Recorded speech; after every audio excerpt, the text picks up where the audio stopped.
Hey everyone, welcome to FanFic Canon. Thanks for hitting play. I'm thrilled to bring this fan-made story to life for you. If you enjoy the ride and want more narrated fanfics, smash, subscribe, and tap the bell so you never miss an episode. And if you want audiobook of a novel of your choice, join my Patreon. Request any title that's freely available online, and I'll produce a full narration just for you. Now, let's dive into today's adventure. A green-haired devil following a lone pervert. That title alone would sell for a fine price. Monet bit down hard on her lip. The veins on her hands stood out sharply. She had done everything she could to survive here with her crippled mother, endured hunger, endured humiliation. Endured fear. What was she supposed to do now? You don't want to talk. Sloane sneered and brought his palm down hard. Take her to Leozi, let him loosen her tongue. Swords scraped as several men stepped forward. Monet instinctively retreated a step, then reached behind her waist and pulled out the wooden thorn she kept hidden there. At the sight of it, her mother Jones struggled to rise. Bang! She slammed into the iron sheet beside her. Ignoring the pain, Jones shouted desperately, her voice hoarse. "My lords, I am Sir Moore's wife. Take me instead. Let Monet go." Sloane didn't even blink. The more miserable fallen nobles became in the lawless zone of Sabyoti, the more satisfied the powerful figures behind the scenes would be. "Mom, I'll protect you, always. Monet." Monet surged forward, wooden thorn clenched tight. Even if it meant death, she would not surrender. The men closed in. The wooden thorn plunged straight into the kidney of the man at the front, a big-headed brute stitched together like a doll. There was no resistance. It pierced clean through. Woo-woo, the sewn mouth let out a muffled, broken sound. Monet froze. She had expected screams, resistance, blood and chaos. Instead, the surrounding men stood motionless, like puppets whose strings had been cut. Only the terror in their eyes proved they were still alive. What's happening? She turned back toward her mother. Jones looked just as confused, fear and sorrow mixed together. I don't know." After a brief hesitation, Monet rushed into the unmoving crowd. Clang! Which man wouldn't collapse after a kidney strike? One fell, then another. Moments later, Monet's pupils shrank. She recognized one of them, and she realized something else. The attack she chose should not have killed so cleanly. "This is your reward," a low, amused voice echoed from the nearby wall, "for protecting your mother." A figure stepped forward. He stood amidst the corpses, drenched in blood, lips curled into a mad smile. Those words pierced Monet's heart far deeper than any blade. Before she could react, silence fell over her mother. Doflamingo leaned slightly forward, eyes locked on Monet. His teeth twitched as he smiled. "Master Doflamingo, thank you for your gift. Take it first. Ask questions later." Blood blossomed. The wooden thorn slipped from Monet's hand. She dropped to her knees with a dull thud and bowed her head in gratitude. If an adult called it a reward, then it must be a reward. Her body collapsed, her final breath escaping as a weak groan. High above, a man and a woman hovered silently. The girl who had been alive and beautiful only moments ago lay below, sobbing sounds fading as blood pooled beneath her. What could she and her mother possibly possess that warranted the attention of such terrifying figures? Beside the man, the woman looked petite despite her towering presence. She stood over 3 meters tall, a massive sword resting behind her back, her posture heroic and cold. One by one, she methodically pierced the kidneys of the traffickers who still clung to life. As the daughter of a noble house, she could read. "You still have 2 minutes," she said calmly, "to claim your reward, my lovely little girl." Phew, Tilda, Monet and Jones jolted, looking upward. The man who had slain the golden lion, the heavenly Yaksha, Doflamingo. "Master Doflamingo, thank you for your gift. I prefer practical actions over empty gratitude." Doflamingo walked toward her at an unhurried pace. Behind the red lenses of his sunglasses, his gaze looked distant, almost unfocused. Monet's current state reminded him of himself. No matter how hard he had struggled back then, he still failed to protect his mother. Compared to that, Monet was lucky. As the footsteps drew closer, Monet's body began to tremble uncontrollably. It wasn't fear of being harmed. It was the instinctive dread all weak creatures felt when facing overwhelming strength. Ignoring the blood matted in Monet's hair, Doflamingo reached out and gently stroked her head. "I'm curious about your past," he said casually. "Tell me." Only then did Monet realize that he truly had no ill intentions toward her. After a brief hesitation, she began to speak. "We're from the kingdom of Weiss, near Sabyodi." The story was simple, predictable. Monet's father, Baron Moore of Weiss, had clashed politically with other nobles. Choosing retreat over resistance, he fled to Sabyodi with his family, but politics was never a game of retreat. In this world, standing still meant death. The Baron's so-called noble principles spared Monet and her mother from immediate execution, nothing more. Crippled, powerless, he barely survived in Sabyodi, clinging to a title that meant nothing. Smoothie, standing nearby, listened in silence. Losers lost everything. That was the pirate's law. Her mother had taught her that long ago. This girl's father had been far too naive. Monet. Doflamingo lifted her chin with 2 fingers, her entire world filled with those scarlet lenses. She swallowed hard, throat tightening. "Do you want revenge?" The words struck like divine judgment, like a declaration from the heavens. Monet answered without hesitation. "Yes, Master Doflamingo, I want it. I'll give anything." "Anything," he repeated, "everything." A smile spread across his face. "Very well, from today onward you are my family, call me boss." The restraint on Jones vanished. She reached out and gently touched Monet's head, regret and relief mixed in her eyes. "Boss, Mom." Doflamingo straightened. Silk threads lifted Jones into the air as well. Monet cried out in panic, but excitement quickly overtook fear.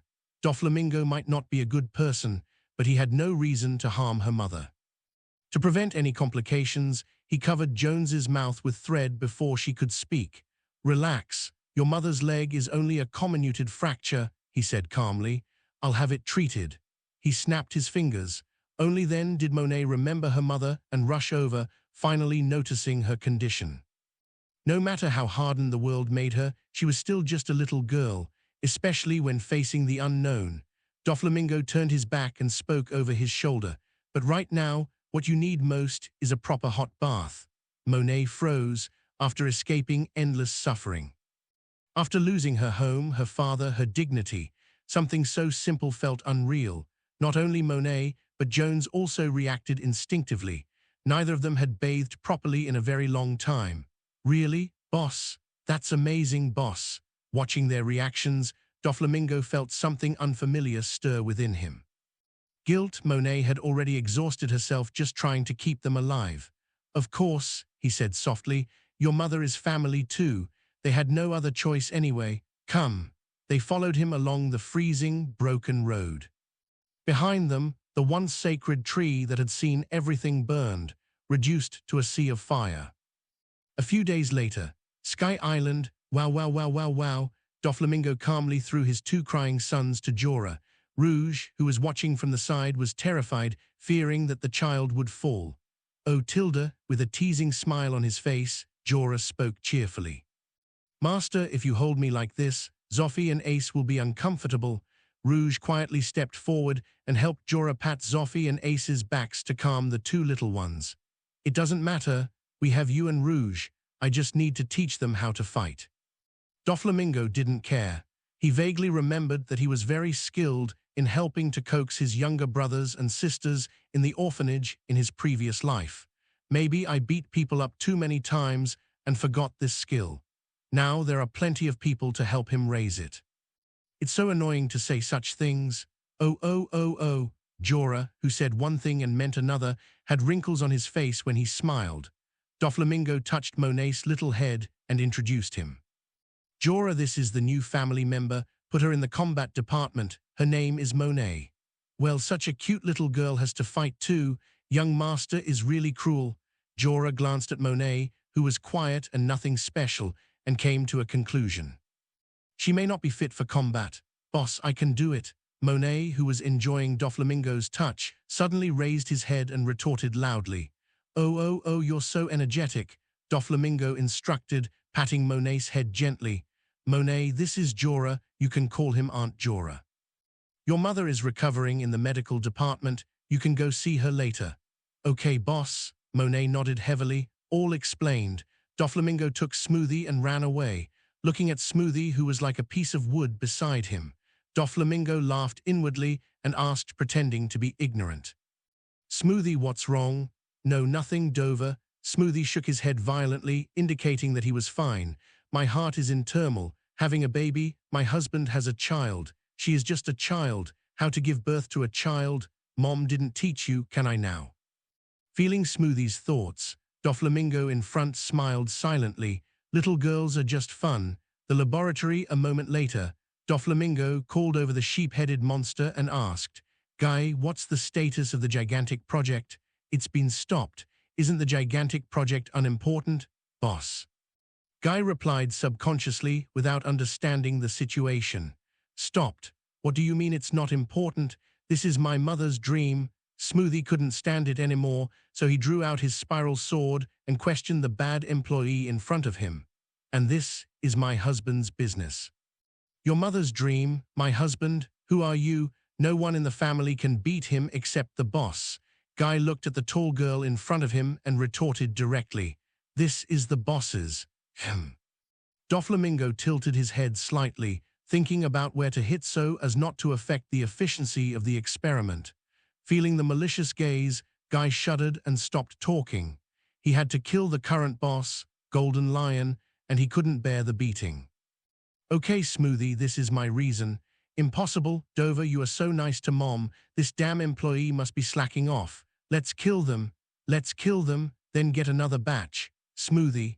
Doflamingo lowered his head slightly, looked at his unobedient fiancée, and asked softly, Are you teaching me how to do things? The former lowered his head slightly, and blood-red eyes that were rarely seen suddenly appeared in Smoothie's eyes. This made Smoothie think of his furious mother, and the blue dragon, and the giant that once destroyed Cake Island. These are some of the scenes that left the deepest impression on her. Smoothie's body trembled slightly, and he lowered his head under this scarlet gaze. Dover, I hope you will think carefully about what you should do, Ms. Linlin probably doesn't want to see you like this. Smoothie was silenced and imprisoned with all kinds of distracting thoughts in his mind. In KTV, Doflamingo turned his attention to Guy Sarr, who was gloating over his misfortune, and issued a task. The gigantic project now requires you to devote some of your energy. Ms. Linlin is our important partner. Boss, the bloodline factor transplant cannot be done without me.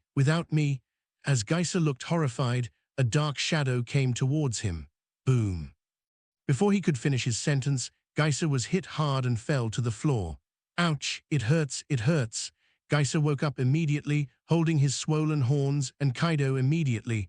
Boss, I will definitely do this well. Well, I'll let Bakara help you.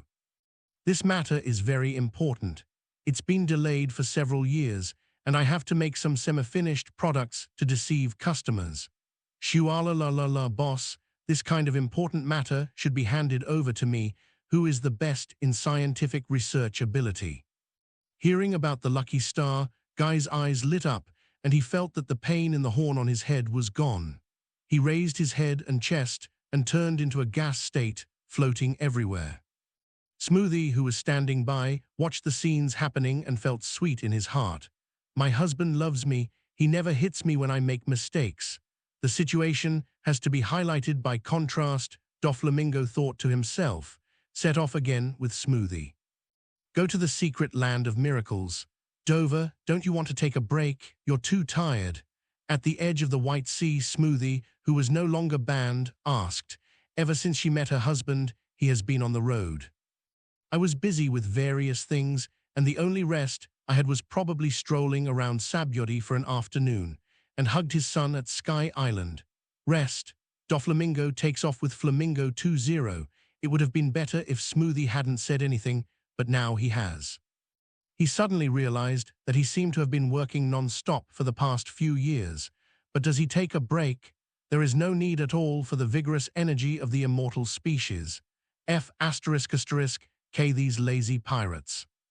And there is a world of wealth and opportunities waiting for him to discover, but it seemed like he had forgotten something. Palace of God. Zophie and Ace have been taken away by Rouge. Only Jorah and Monet were left. These are the rules that the family must abide by. Do you understand? I understand. The boss is the rule of the family. Monet expressed his understanding. Oh, that's correct. Jorah touched Monet's head with satisfaction. This little darling is much smarter than Weibel's silly son. Brother Ming, take me out to play. Yamato rushed in belatedly. What kind of person is she to call boss like this? Monet stared at Yamato with a hint of hostility. Yamato looked at the empty hall, and he and Monet stared at each other. Yamato, the young master has left. Jorah interrupted the two little ones' gaze. Ah, Yamato was dejected. Aunt Jorah, can we come in? Weibel's big head poked cautiously through the door. Buffalo's rounded head also appears below the Weibel. When he saw that there was no godfather in the hall, Weibel showed a hint of disappointment. He wants to see his mother. Can't. Jorah stopped Weibel's behavior directly. His body size is not suitable for staying in the young master's palace. Think of this. Jorah took Monet's hand and handed it to Yamato.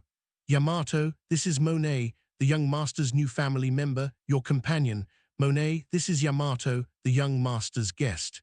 Yamato's disappointment came and went quickly, and he gave Monet a lively smile. Hello, Monet, I'm Yamato. Why are you so hostile to me? Monet is a little messy. Is this person a fool? His body was stiff, and he said nothing. After driving away a group of imps, Jorah ran to the back with a happy pace. Zophie and Ace, I miss them so much when they're away for a while. Sky Island, home for losers. Hey, where is this? A smile when being beaten to the point of death by Doflamingo. After lying in bed for more than a month, he finally woke up. He stood up with his shriveled legs, smiled and touched the seastone chain on his body. Next time, I will definitely beat Doflamingo, the area next to it. But why is it not a prison and there are no guards?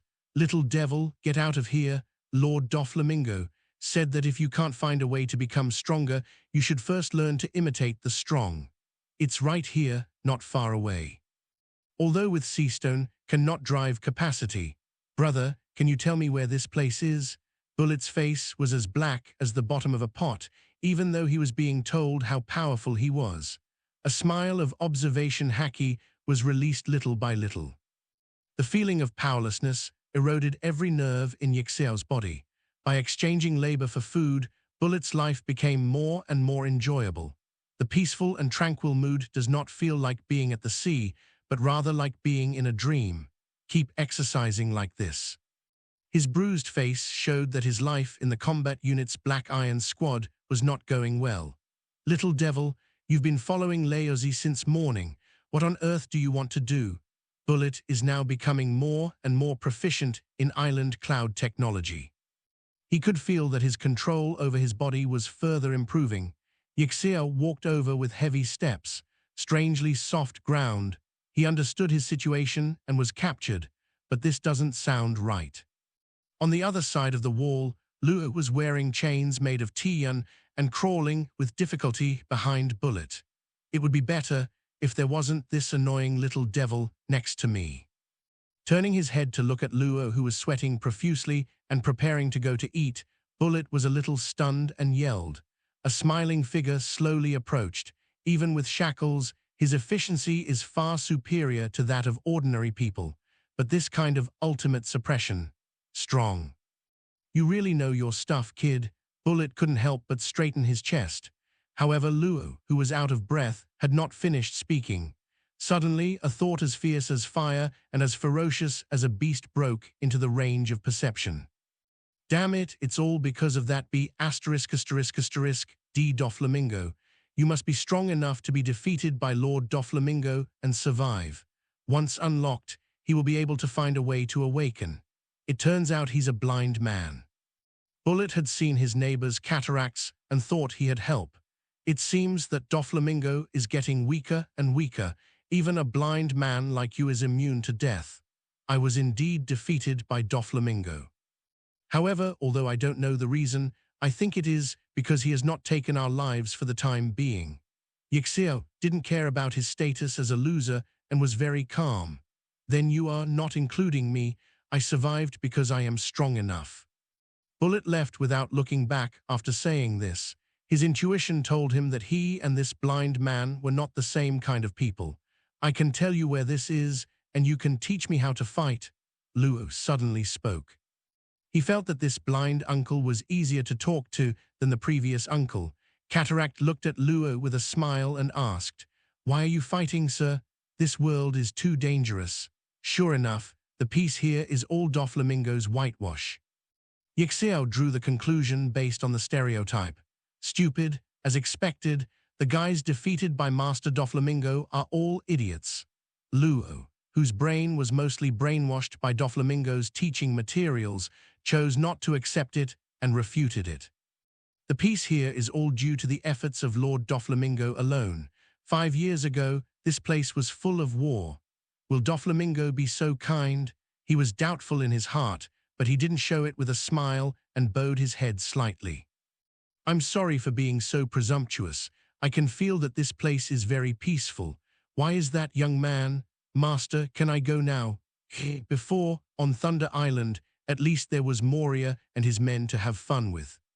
Screaming excitedly, because our country has been abandoned by the world government, only power can save what happens next time.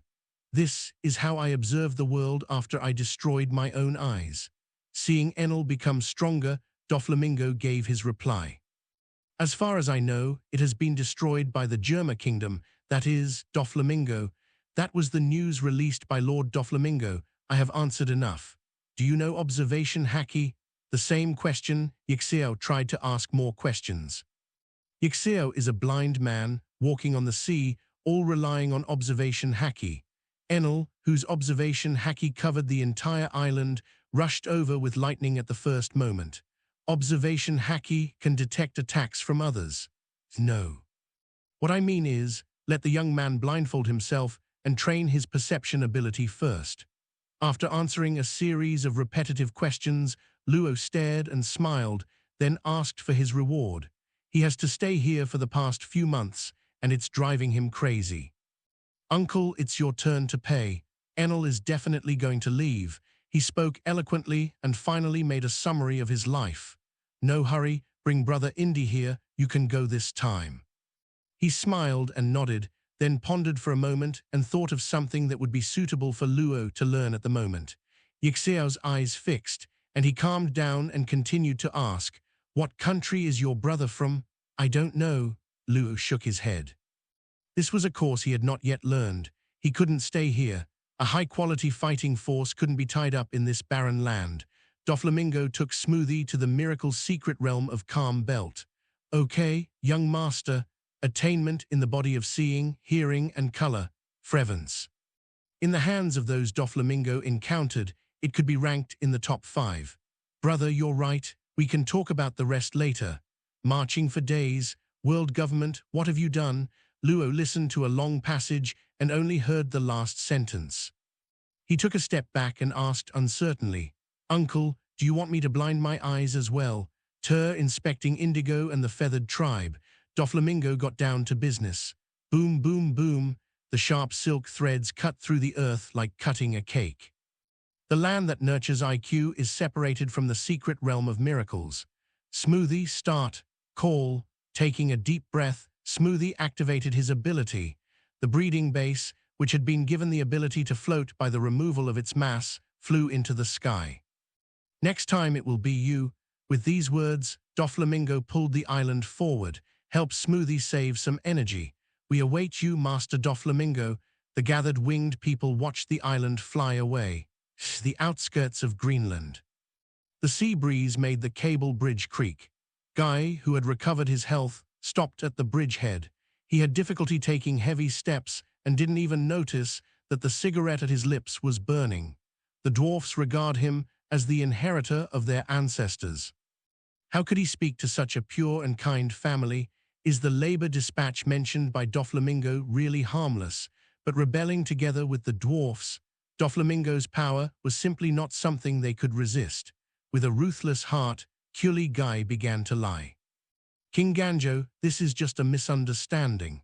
I wasn't here during this time because I went to meet with Lord Doflamingo to verify my identity. Shaking his head, Curly Guy took out the burnt cigarette and said with a smile.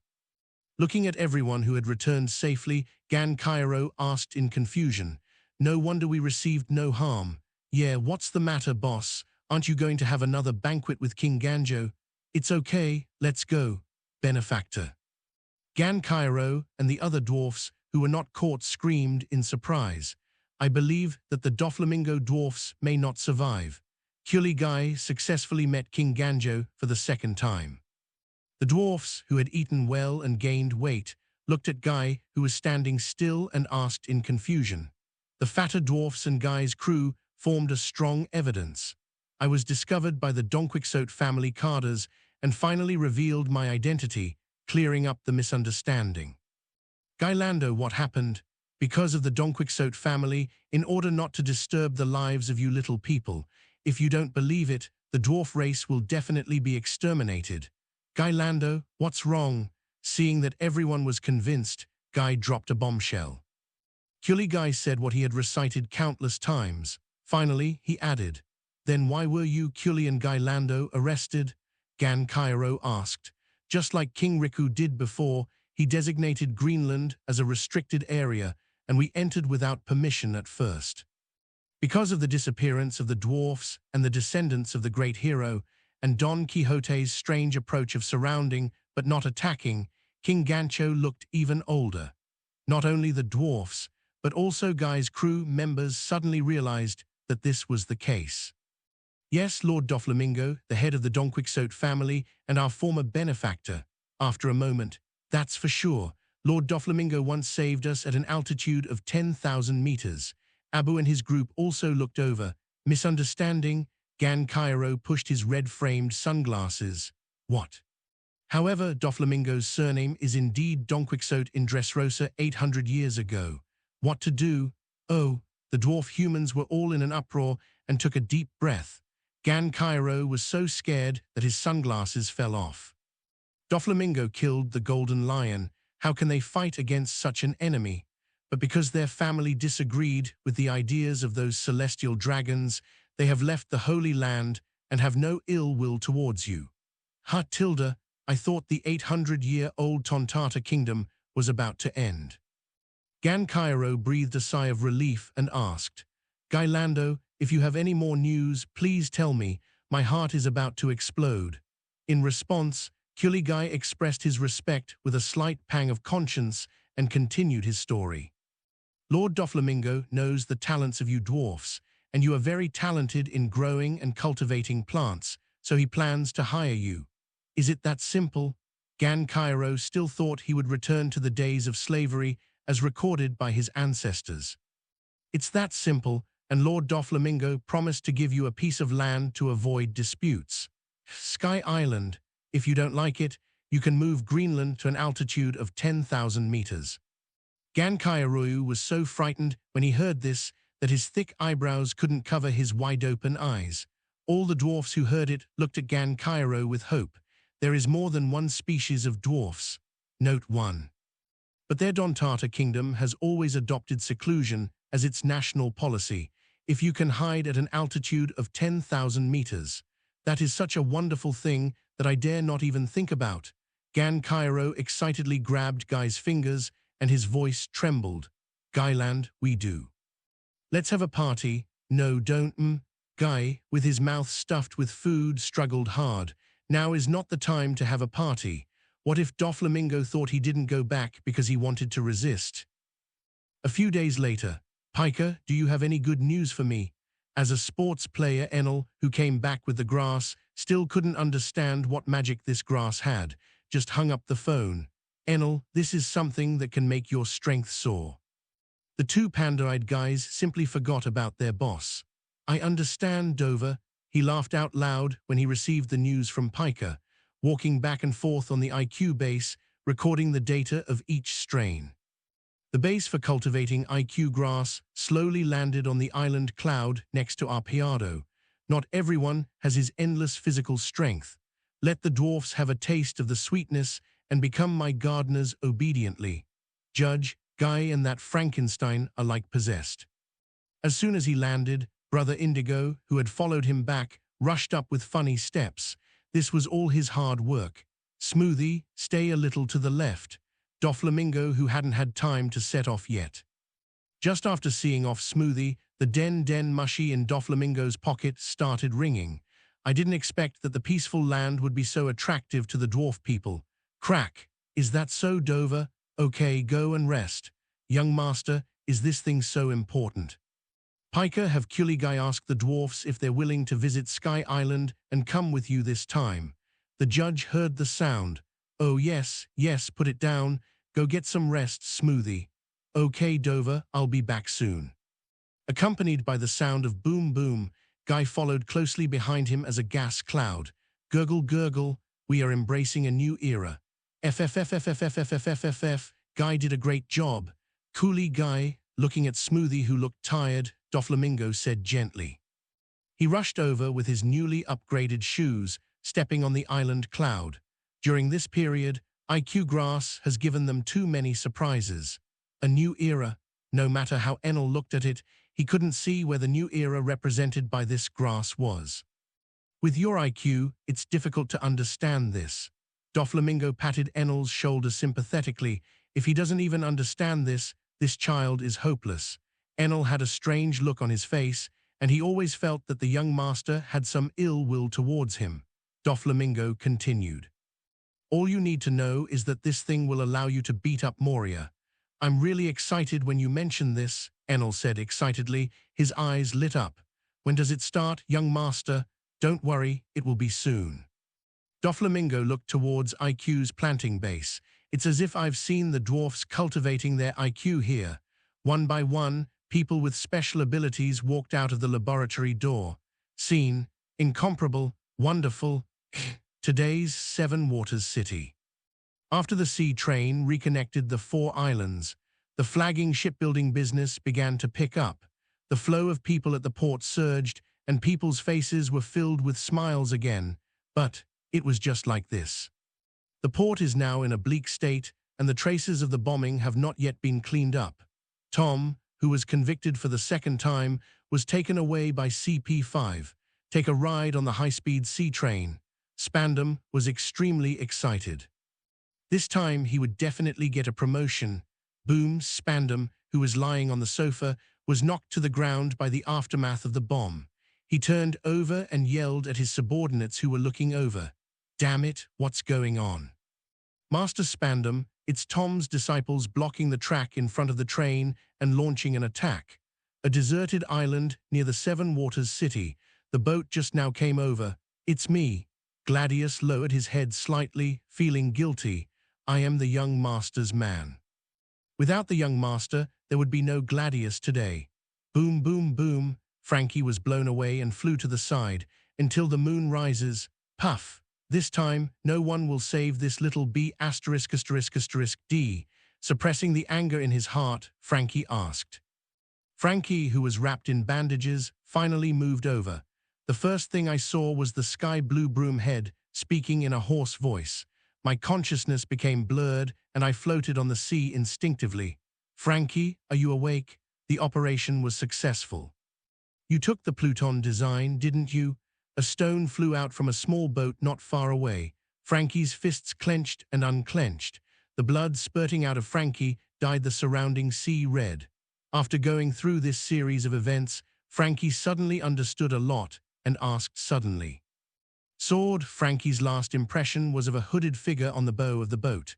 The sea train made its way through the thick smoke towards Enai's lobby.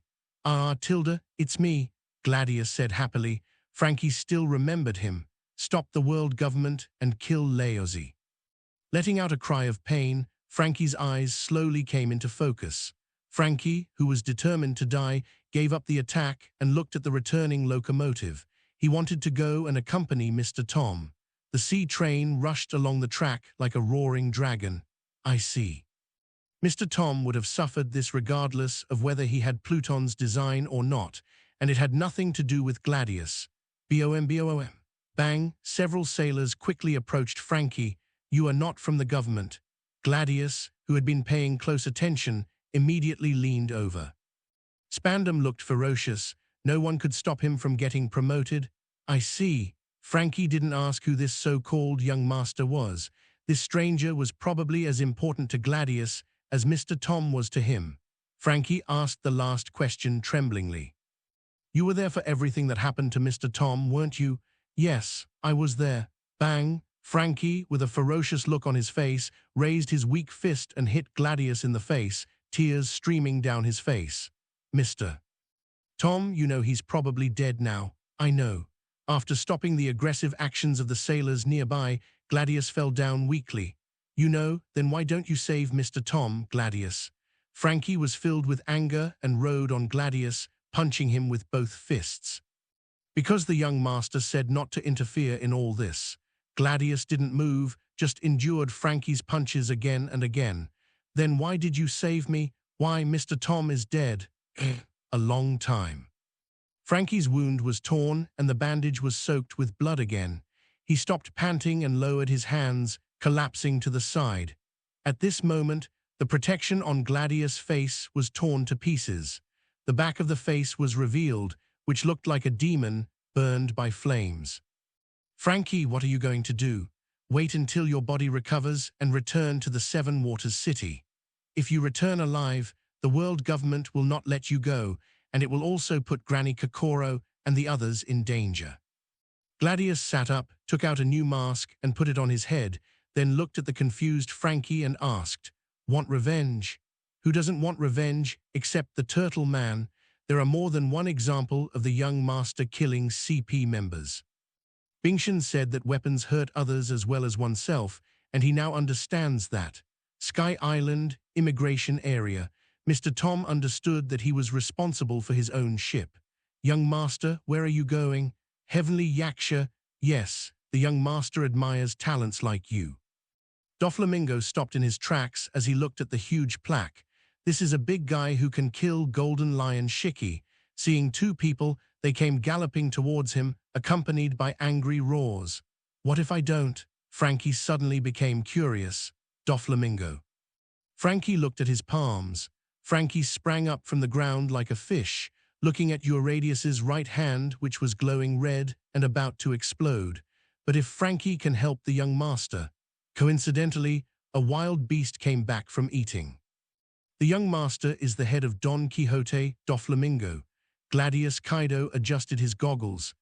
Biting the apple, Enel didn't expect that after leaving for less than half a year, he almost didn't recognize Sky Island now.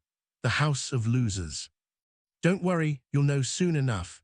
The young master wouldn't mind helping you kill those world government spies." Frankie understood what he meant. "I believe the young master will not punish him too much." "What will Euradius do with the person who knows the whereabouts of Pluton's design drawings? Are there still people who are enemies of the world government? Who could your young master be?" "Young master will not allow this news to be leaked for the time being." Enel read out the words above. The young master did ask him to just watch and not interfere. Gladius expressed his final thoughts. "If you are willing to be loyal, the young master will not be stingy with rewards. Indeed, we are not afraid of the world government. As long as you pay enough and create enough value, but revenge must still be taken." Doflamingo, Bullet slammed his fists on the glass wall, making a loud noise. "It's like the gorilla in the secret realm of miracles, young master." Enel expressed his feelings about Bullet. Hearing this, the veins on Bullet's forehead, which were already irritated, became even more obvious. "Damn Thunder Boy, isn't it, gorilla? It seems you still haven't learned to control your emotions, Bullet." Doflamingo muted his microphone after his ears started to itch from the quarrel. He was not very satisfied with Bullet's current mental state and needed more improvement. "I think so too." An attracted smile appeared from the other side of the loser's house. Doflamingo ignored him and smiled, and also restrained him with silk thread. He didn't want to bother with this blind man now. He turned and spoke to Enel. "Go ahead and check the results of your practice during this period. Test." Hearing this, Enel, who had been smiling just now, suddenly felt a sense of alarm and felt that something was not right. The next second, a sea stone fell on him, lost the ability to transform into elements. After a moment, Enel was forced to wear sea stone chains by Doflamingo. standing at the door of the loser's house. Feeling powerless, looking at the bullet behind him ready to eat someone, he felt like crying but had no tears, although now Bullet is placed in a strange M posture and cannot move. There was also a ball gag in his mouth to prevent him from saying foul language. After seeing the expressions of the two, the evil smile on Doflamingo's face became more intense. Call, if he can't beat Doflamingo, can't he beat this kid? Bullet, if Enel can survive in your hands for half a day this time. Boom. On the contrary, if Enel is eliminated within an hour, Enel's face was distorted, and he almost anticipated the beating that was about to come. With a loud shout, Bullet punched Enel. Then the food you get from now on will be halved again. Damn you, you rude boy Thunderbolt. He punched Enel, who was in an open position. Seeing Enel without any fighting spirit, Doflamingo decided to help him. Enel was knocked to his knees. The threads on Bullet's body disappeared instantly. With red eyes, Enel kicked Bullet in the crotch. Half an hour later, Enel's head swelled instantly. Damn it, you want to hit the young master, I want to do the same. The seastone chains made a clanging sound when they collided. After hearing this, Bullet shook even more violently, but he knew that it was all an illusion. Enel, with a bruised face and multiple fractures, was dragged out by the silk thread, easily blocked by Bullet. Bullet's hideous smile grew even more intense. Boom. Cursing silently, Enel crossed his fists and attacked. Enel hits Bullet, and the two roll into a ball. However, Enel has long legs given his height. Damn it, Bullet, you're a piece of shit. I don't think so. This is not enough to show your progress and fighting ability. Then your workload will be cut in half. I think we can test it in another way, such as judge's physical examination, which is very scientific, young master. It wasn't the sound of the wind, but the sound of Bullet's other fist breaking through the air. Looking at Enel's miserable appearance, Doflamingo was very satisfied. The long, toned thigh kicked Enel in the asterisk. Look at Enel's miserable appearance. Doflamingo was very satisfied with this, and the corners of his mouth couldn't help but curl up wildly. Physical fitness, height, size, strength, and adaptability to seastone are all weaker than Bullet's Enel. Naturally, there is no possibility of winning. What bad intentions could he have? I just want Enel to understand how fragile his body is. Just continue to strengthen yourself. This is all for Enel's own good. Facing Bullet's angry eyes, Doflamingo smiled and said, "Congratulations, Bullet, you finally won. From today on, the workload will be halved." Hearing this, Bullet lost all his joy of victory. Instead, he remembered the 2 times he was defeated by Doflamingo. Kill Leozi head-on. I ignored Bullet and Yixio, who wanted to communicate, after sending Enel to the medical department. After a snack to replenish his energy, Doflamingo planned to call Smoothie, who had just rested for a few hours, to start moving the island again. The young man had rested enough, and the girl was able to sleep in his bed. Unlike him, he never had a rest. I don't have time to take care of my son, just walked out of the restaurant in the shrine. Yamato rushed over with Monet in his hand, shouting from a distance, "Brother Ming, it's born. Who gave birth? It must be boring to be on Thunder Island, Moria. Robin's fighting ability is negligible." Monet raised her head with tears in her eyes. "Mom hasn't woken up yet, not yet. Boss, what can I do for you?" After a moment, send Monet and Yamato away and watch Sugar's birthday. "Master Doflamingo, my mother has given birth." Before Doflamingo could ask. West Blue is an unfamiliar sea, so it would be better to find a local leader. But reading ancient texts is very useful. Doflamingo asked, patting the 2 little ones' heads comfortingly. But it is better for him this way, with a tool of hatred in his heart. You can also check if Burka has any records about the national treasures of the Holy Land. Robin, the owner of the mythical beast Devil Fruit, has lost his family. Your life was very hard. Say goodbye to the past. How about calling your sister Sugar? Not only can the Ark motto and Pluton's annotations be deciphered, Yamato also felt a little depressed. She had never seen her mother since she was born, and her father had never mentioned her mother. "Monet, is your mother well? Have you chosen a name yet?" As the year 1500 draws to a close, O'Hara is estimated to be nothing but ashes. In Monet's tearful vision, Doflamingo at this moment. "Yeah, I'll tell Mom." Monet's eyes were red and his voice was choked. "The doctors said that if it weren't for the recuperation during this period, my mother might have died after giving birth to my sister. It is more convenient to use in his hands." Monet, breathless, gave his answer somewhat embarrassedly. "A little bit." Doflamingo finally remembered what he had forgotten. Doflamingo asked, thinking to himself. Thinking of this, Doflamingo contacted the personnel stationed outside Thunder God Island. "He is in good health and out of danger. Thank you very much, Master Doflamingo. If it weren't for you, it doesn't matter." The voice of Moria, the hero of West Blue, rang out. "Oh, it turns out that the sugar has given birth." He seemed like an angel radiating the gospel, so handsome beyond words, and I nodded stupidly. "A little bit." Moria has always been a quick-witted person. Thinking of the recent prosperous life of his family's partner, he felt a little itchy and continued. "Boss, let me go plunder and spread the reputation of heavenly Yaksha." He wanted to go out and kill someone. Enel was there before. Even though Enel is a bad-mouthed person, you can still beat Enel, but Virgo was too self-disciplined. Ever since the experiments of Kaido's subordinates began, keep traveling back and forth across the calm belt, busy between the two islands of Thunder God Island and Frevans. Moria was itching to chop someone. "Okay, let's go to West Blue. You've heard of this place called O'Hara."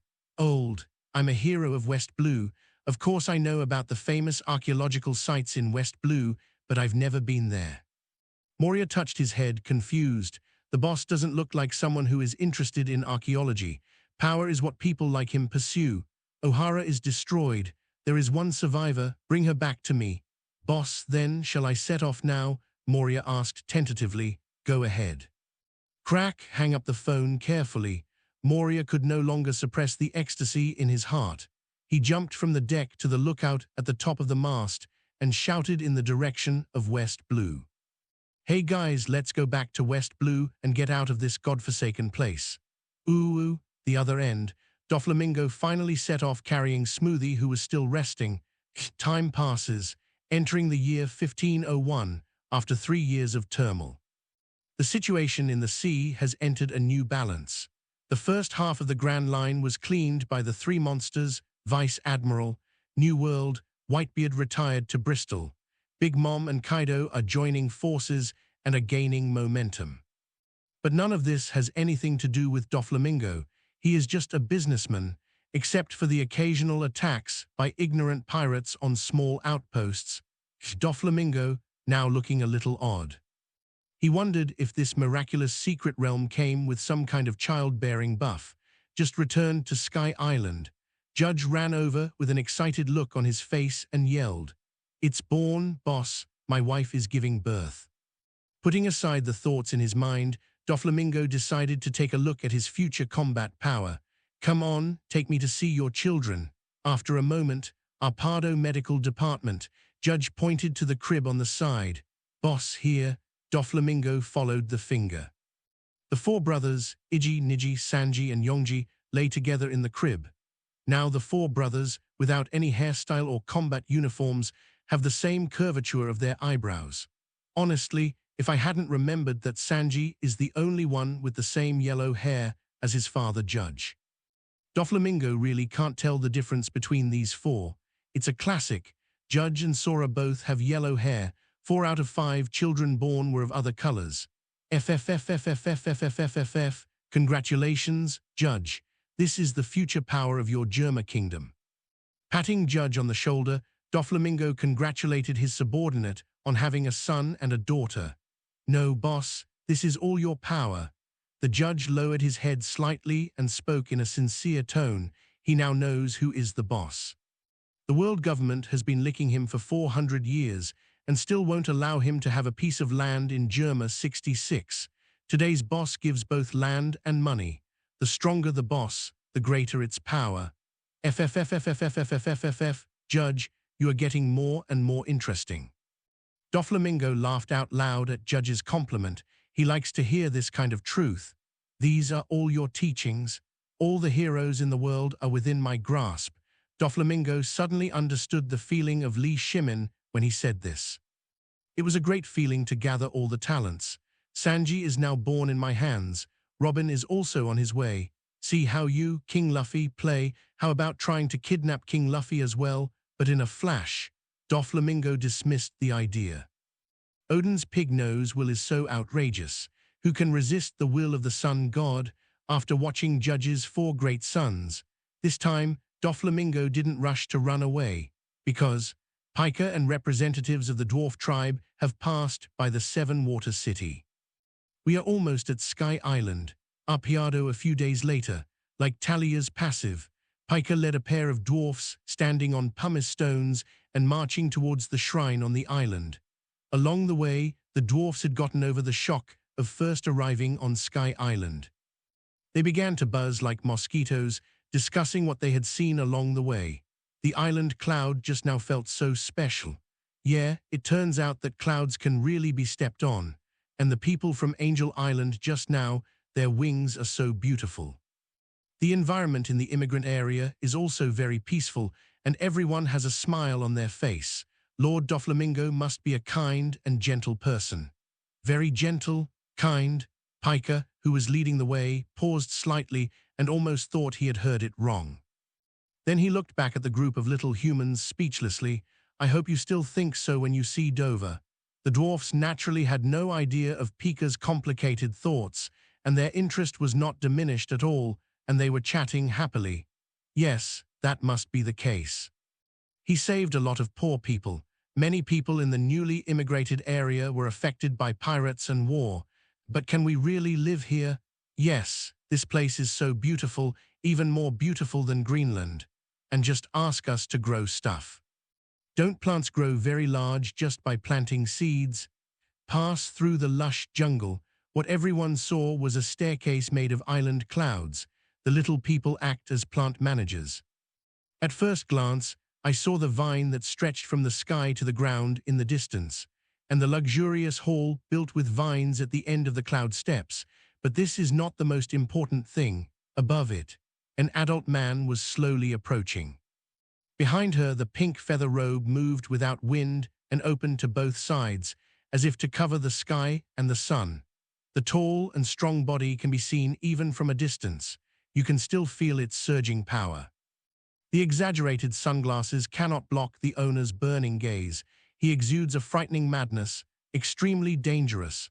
The little people are in turmoil. The little human who had just praised Doflamingo for his kindness spoke haltingly. Is this, heavenly Yaksha, so scary? What a dangerous adult race. They are all high-quality labor. He has made sure to take care of this group of little people. Looking at the dwarf tour group, Doflamingo had a burning gaze and an aggressive smile. FFFFFFFFFFF, little people, how do you feel? This is the Donquixote kingdom that I built. The dwarfs looked at each other, and finally their eyes turned to their leader, Ganfu. Swallowing and taking a deep breath, Ganfu stammered Kaido, Very, very good, Your Majesty Doflamingo. You seem a little nervous. The bloodshot eyes behind Doflamingo's sunglasses turned, taking in the state of the dwarf people. His current prestige is growing stronger day by day. The fragility of the dwarfs is clearly visible. It is not appropriate for him to show up next time. He still has some awareness of his appearance. Doflamingo looked at the honest and simple stone man and saw that he was more friendly than him. Pika, take the guests to the party. I'll do it, Dover. Pika, wearing a golden cross helmet, responded. He is familiar with this matter. Isn't it what he did before at Dressrosa? Looking at Doflamingo's back as he left, the dwarfs on the side also breathed a sigh of relief, even though he knew Doflamingo probably really meant no harm to them. But the pressure on them is still too great. But Pika is different. This time they came to Sky Island. Most of them were caught in Dressrosa. They are also familiar with Pika. Pika, remember to come to the lab in the evening. Doflamingo's voice came from far away. Pika's eyes were filled with excitement. The way to improve strength that Dover had mentioned was coming. Ganfu jumped up and poked Pika's kneecap, looking into Pika's eyes and said, Mr. Piker, where are we going now, and what plants does His Majesty Doflamingo need us to plant? Unlike Diamante and Toropol, two old hands, they are pure scoundrels. Blocking the knife and hacking people, one person stood guard outside without saying a word. I definitely can't enter the palace just now, I'm scared. JPG. But your hacky, affected by your inferiority complex, can only be honed over time. I'm so sorry, Dover. Dover has always considered himself the pillar of the family since its establishment. Piker lowered his head, just like he did when Dover scolded him 10 years ago. Tomorrow, I will take you to learn about several major factories in Sky Island and explain to you the cooperation model that the family and the Tontata Kingdom have prepared. Dover's use of the observation hacky resonance didn't improve his mentality much. How could he have the heart to scold such a good employee? Knight, Piker is the epitome of hard work and dedication. Your physical talent is undoubtedly 1 in a million. Don't apologize, it's my inability. A brief test of Piker's strength. They don't have any good juice to drink either. It's best to look at what you're going to plant first. This is the scar where Piker once blocked a knife for him. He often thought about it. Doflamingo's mission, if difficult to accomplish. Dinner is ready for you all, please follow me. Controlling the pumice stone under his feet to turn towards the family cafeteria, Piker continued. Dover, after settling the dwarf tribe, Piker came to the family laboratory. Judge and Guy, who were hiding nearby, rushed out. If Enel and Piker could have a more balanced mentality, we would save ourselves a lot of worry. He's not like Enel, who makes trouble every other day and only stops after being beaten up every once in a while. After his throat was cured, he was allowed to engage in diplomacy. Raising his hand to stop Piker from saying anything, Doflamingo waved. As a result, he still failed to show enough strength to satisfy Dover. Doflamingo patted the scar on Piker's neck to comfort her. Doflamingo gives his review. For his hacky progress, Piker, you are quite talented in developing your fruit abilities. Hearing this, Piker felt even more guilty. Piker, strong people like Boss are few and far between after all. Judge walked out in high spirits, complimenting him. With both a son and a daughter, the family will prosper again. Today's Judge looks more energetic, and his moustache looks much more pleasing to the eye. Doflamingo nodded secretly. Keep praising me, I love to hear it.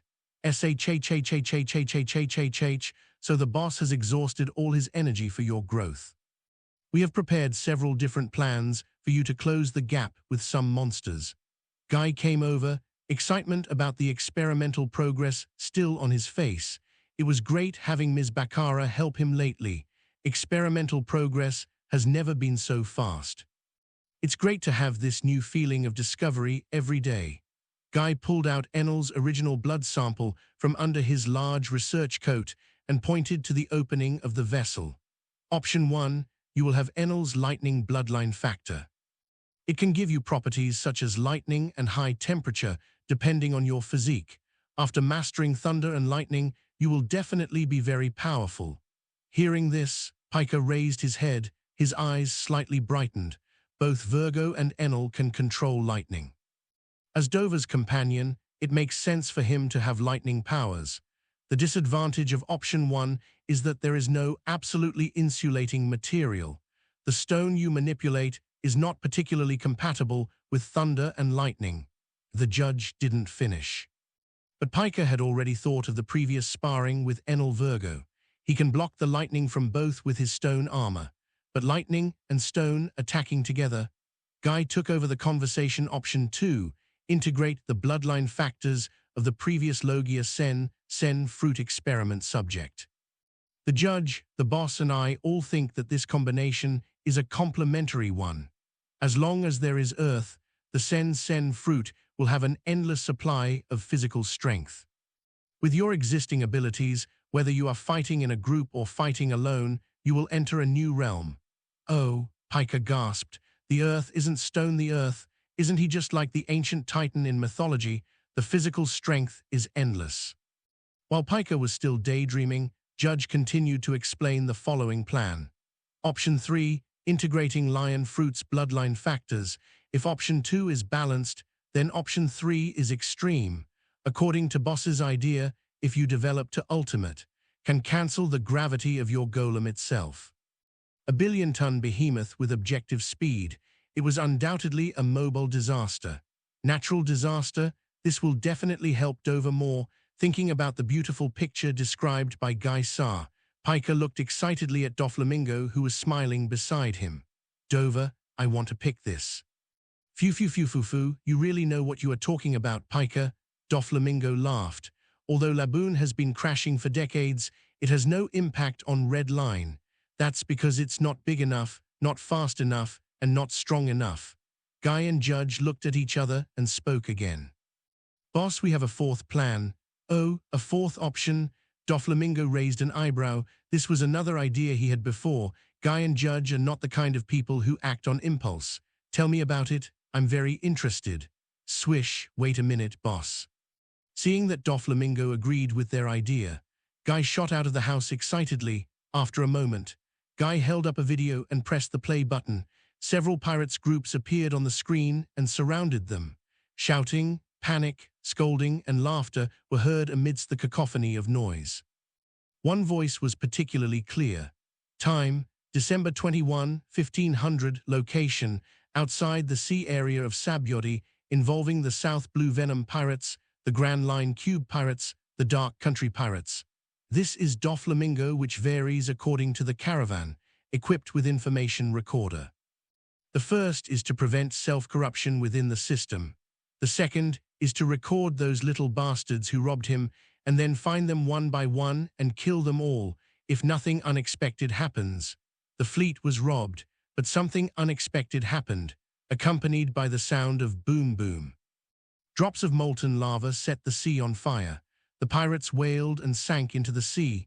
In the picture, on the bow of the approaching marine fleet, Sakazuki saw the logo on the caravan flag clearly. His face turned pale and he turned away.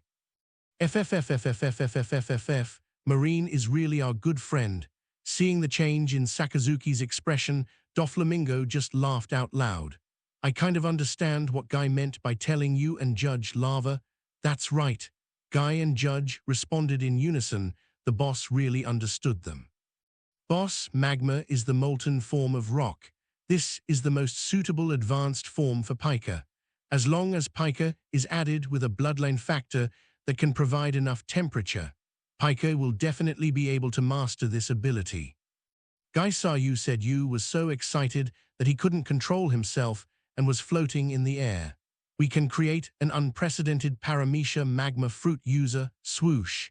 Piker didn't understand what was going on when he started watching the video, now looking at Doflamingo expectantly. This he really, really, really wants. Feeling the burning gazes of the three people, Doflamingo nodded slightly excitedly. Lava does much more damage than pure stone, and Sakazuki is a dog for celestial dragons, but it's impossible to be his dog. There is a gun version of the stand-in, which seems to be very exciting. After thinking it over, Doflamingo looked at the two of them and asked, Okay, tell me which bloodline factors can meet your needs. Have you selected a target?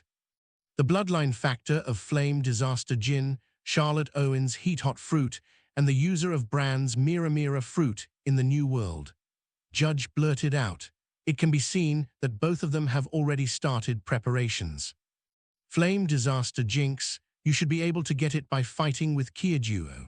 Irving is not very familiar with his brother-in-law, but with the help of his mother-in-law, it is not a problem to draw some blood. After thinking about it, Doflamingo agreed.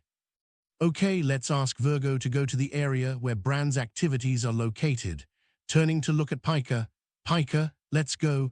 It looks like we'll have to wait until later to fulfill our promise. It's okay, Dover. Piker followed closely behind. He had also heard of the name of the Akenu monster vice admiral. He was willing to wait. Farewell, Piker. Doflamingo walked towards the shrine. He needed some work to relieve some of the fatigue of the past few days. God.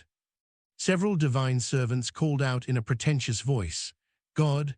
Doflamingo's unconventional thoughts suddenly reminded him of Thor, Ragnarok, which he watched in his previous life. Surtur, the fire giant, was killing people in Asgard. Doesn't this damn fellow countryman claim to be a god? Let Pika replicate it in the Holy Land in the future. It seems really cool.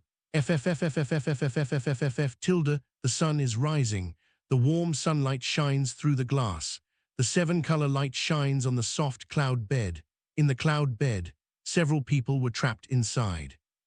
A certain yellow-haired man, Kai, was sleeping tiredly in Doflamingo's broad bosom. After a little while, a pair of bloodshot eyes suddenly opened.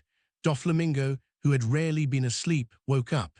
He took the glasses beside him and put them on. He gently moved rouge away from his body and pulled out the thing. Strands of silk threads condense into a black suit. Comb your hair into a slick-back style. Monet, Lord Doflamingo, is the most handsome man in the world.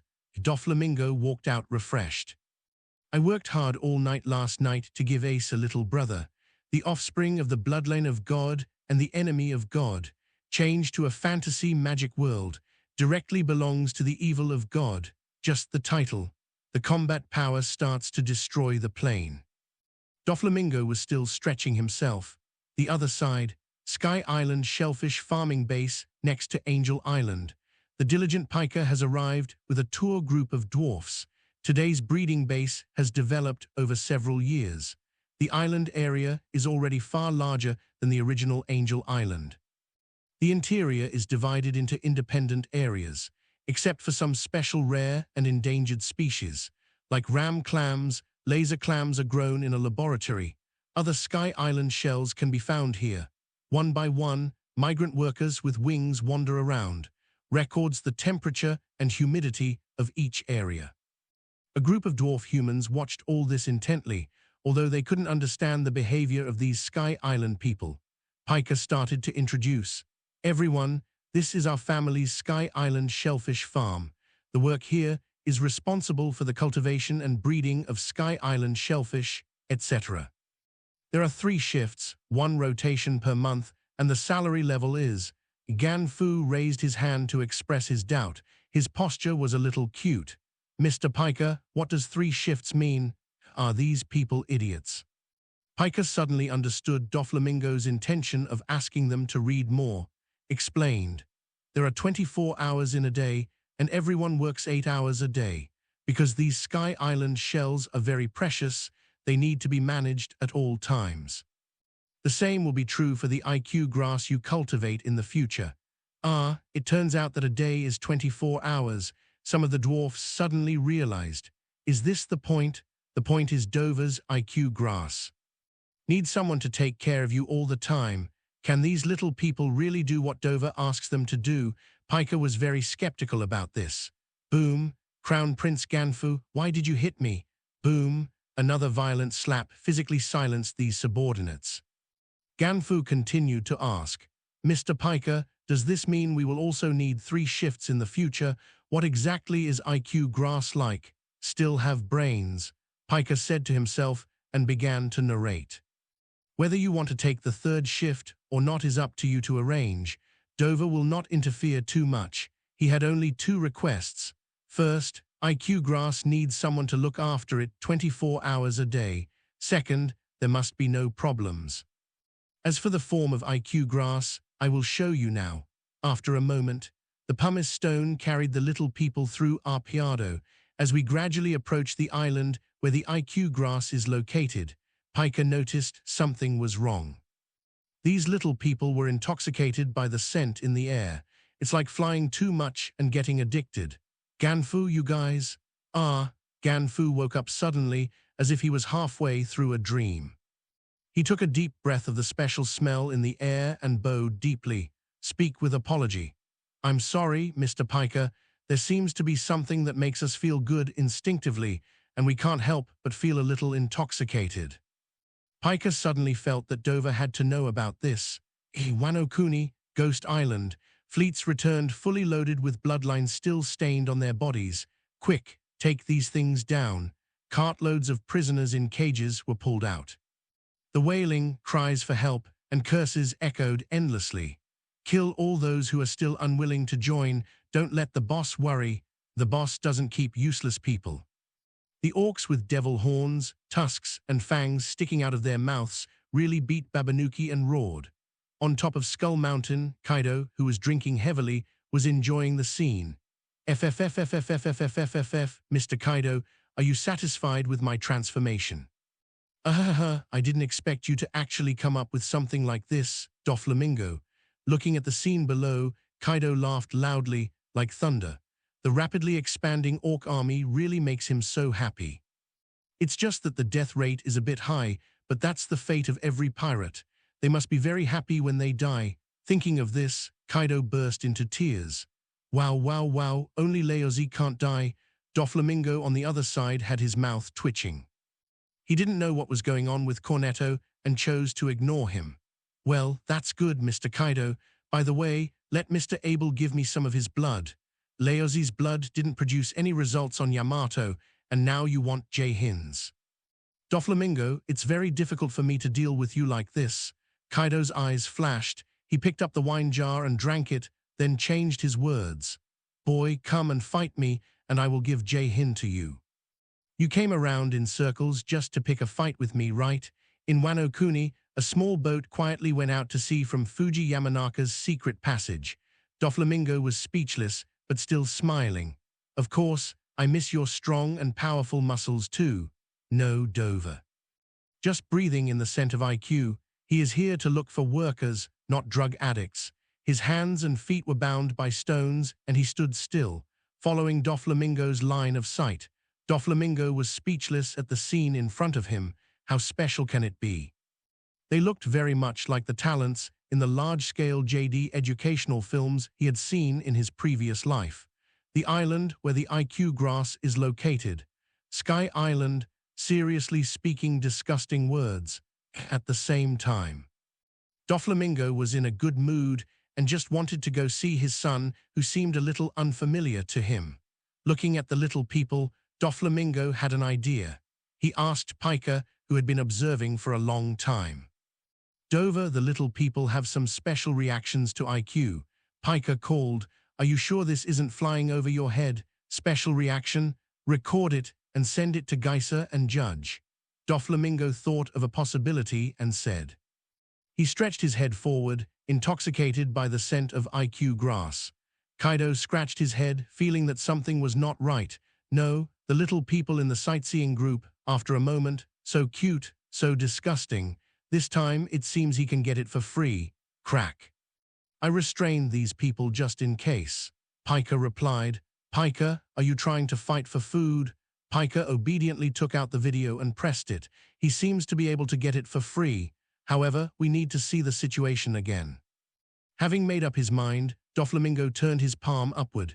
Countless threads that were too thin to be distinguished by the naked eye emerged, like a thick fog covering the IQ grass. After doing all this, Doflamingo spoke to Pika. Pika, let it out, let me see it. Pika understood what he meant and cancelled the ability of the fruit. The rocks that bound the little people sank into the ground. The little people who had lost their restraints had intoxicated smiles on their faces. Step by step, he approached the IQ grass like a zombie who had lost his mind. However, there are exceptions. As the crown prince of the kingdom of Don Tartar, Ganfu glanced at his limbs that were no longer bound and looked back blankly. Pika first. Seeing the pink shadow again, Ganfu's pupils shrank. I looked back at the tribesmen walking towards the IQ grass step by step and the thick fog above, screaming, stop. However, no sound was made, because every muscle in Ganfu's body was nailed by invisible silk threads. FFFFFFFFFFF, don't get excited. I'm just confirming if this job is suitable for you. Although the dwarfs are good at cultivating plants, but if a drug addict is planting a big M and it flies while planting, what use is there for him? In Ganfu's frightened and worried eyes. The dwarfs approached the IQ grass step by step. Several people gathered in groups around the IQ grass and smelled the fragrance of the flowers. Time passes. The dwarfs did not make any other unnecessary moves. The stone in Ganfu's heart gradually fell to the ground, and he let out a long sigh. He thought his entire clan was going to be wiped out. Doflamingo was also very satisfied with this. This kind of subordinate with needs is his favorite person, he asked with his head down. Ganfu, I want to give you some of the IQ grass to cultivate. What do you think? Of course, we will definitely grow more plants.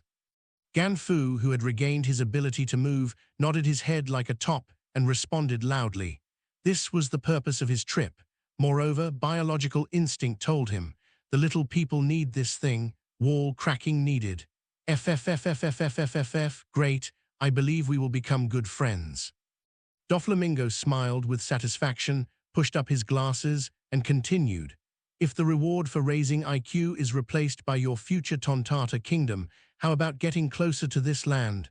Ganfu rubbed his hands, which were not much bigger than a fly, excitedly. Is this really possible? Of course, I'm happy to go the extra mile for my friends. Doflamingo's smile widened. I just like selling my labor. But now, I feel the need to wake my friends up. Doflamingo had an idea. Hollow silk, threads less than 1/10 of a millimeter in thickness, penetrated into the fingers of all the dwarfs. Some blood was drawn away. The fingers are connected to the heart, especially since everyone is in a state of extreme relaxation. The piercing pain immediately woke all the dwarfs from the attraction of the IQ grass. I didn't have time to yell or scold. Ganfu's roar, with a hint of worry, came first. Look at what you did just now. You represent the Tontata kingdom. You are so disrespectful in front of His Majesty Doflamingo. Why don't you apologize now? Ask for forgiveness from His Majesty Doflamingo. I'm sorry, Your Majesty Doflamingo, we are being rude. The dwarf simply knelt on the ground. FFFFFFFFFFF, get up. Night in the laboratory, puff puff. Ngai, who was looking through the documents and records, looked increasingly angry. Don't leave, you funny old thing. Judge and I need some quiet time. Go back to your research room. Brother Indigo, the boss will be here soon, so figure out your understanding of the little people as soon as possible. Judge was fiddling with a prototype instrument, analyzing the dwarf human blood samples that had been sent over during the day. Indigo held up the SIQ semi-finished product in his hand, pointed at his head, and shook it. I am ready to go to Geyser again. The next moment, the floor tiles behind Indigo condensed into a silk hand. Pinch its head. Listen to the sound of the skull being overwhelmed. Indy was flailing in pain, screaming. No, don't do that. Geyser and Judge, who was carrying Indigo on his back, looked at each other and saw the smile in each other's eyes. One competitor is enough. FFFFFFFFFF, I can stand your funny dance moves, but if you don't produce any results and continue to perform your ridiculous mime, I will send you to see the Admiral you have missed for a long time. Understand? Indigo, Doflamingo's voice came from the door. He can tolerate many shortcomings of his subordinates, but he cannot tolerate useless and troublesome waste. Looking at Doflamingo, who had come to the laboratory at some point, Indigo said hurriedly, I see, I have an idea. My result was immediately Lord Doflamingo. The secret medicine Guy spread is the key to unlock the bloodline factor. SIQ will prompt organisms to evolve in a direction that makes them more combat capable. When the two are combined, we can create a more explosive elixir. We really need more advanced medicines to stimulate consumption. Doflamingo released his grip on Indigo. Don't keep me waiting too long. Bang! Indigo fell to the ground. There was no time to feel the condition of the skull. Indigo hurried Kaido. No, Master Doflamingo, it would be better. Doflamingo asked, looking at the two people who were gloating behind him. What's going on with the little people? The judge shuddered, regained his composure, and began to express his findings. According to the analysis of your blood status, boss, the little people are very affected by the pheromones of IQ grass. However, Indigo's implementation record shows that humans are not crazy about IQ grass. This shows that the human subspecies of the dwarfs is not perfect, I guess. Let me tell you, boss. Guy popped out, and gas covered Judge's mouth, blocking his opening. Boss, you know that Judge and I used to be part of the MADS research group. At that time, we also put forward a hypothesis about human race. All things have the same origin and were born with the sea, eventually evolving into fishmen and mermaids. Like us ghosts, our ancestors lived in very harsh environments and focused on strength. Doflamingo raised his hand to silence Guy, becoming a little impatient. He knows all this. He looked at the judge and said, "Judge, get to the point. The dwarf humans coexist with plants, which is imperfect, and they crave evolution. You need IQ, but you also need to be able to control your desires. Moreover, the amount of a whole IQ may not be suitable for the little people. On the contrary, the pheromones emitted by IQ are very suitable." "Got it. A high-quality, controllable tool man." Doflamingo nodded slightly and stated the next task objective. Judge Guy. Understand the body structure of the little people, uncover the secret of their strength beyond their size. The average height of the dwarfs is about 20 cm. His strength exceeds the average level of most pirates, very valuable for reference. Understood, boss, we will do it well. It was several days later when the dwarfs finished visiting all the facilities open to the public. The coast of Arpio, Piker threw the anchor that held the flamingo onto the deck. On the deck, a pot of IQ grass was placed in the middle. The dwarfs on the boat surrounded it like a star, inhale it like a cat on catnip.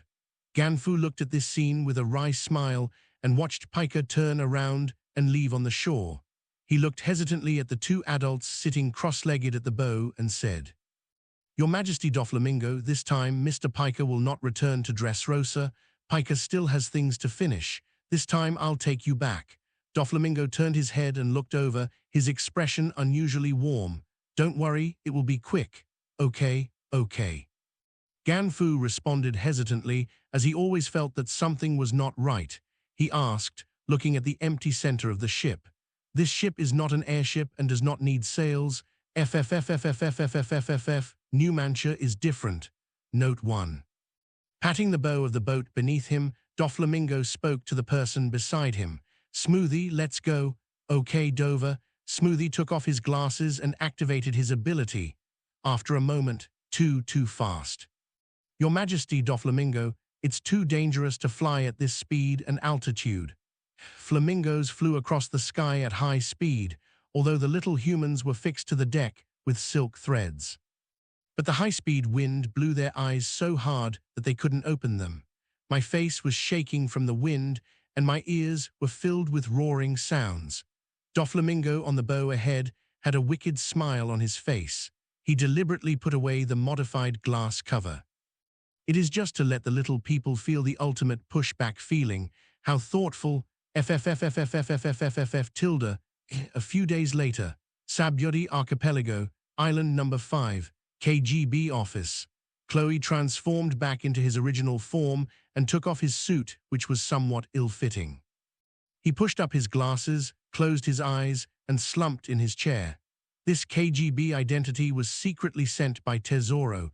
Although I don't know what the boss means, I don't think he will harm him. I opened this firm to make a living. The second is to demonstrate desirable intelligence-gathering capabilities.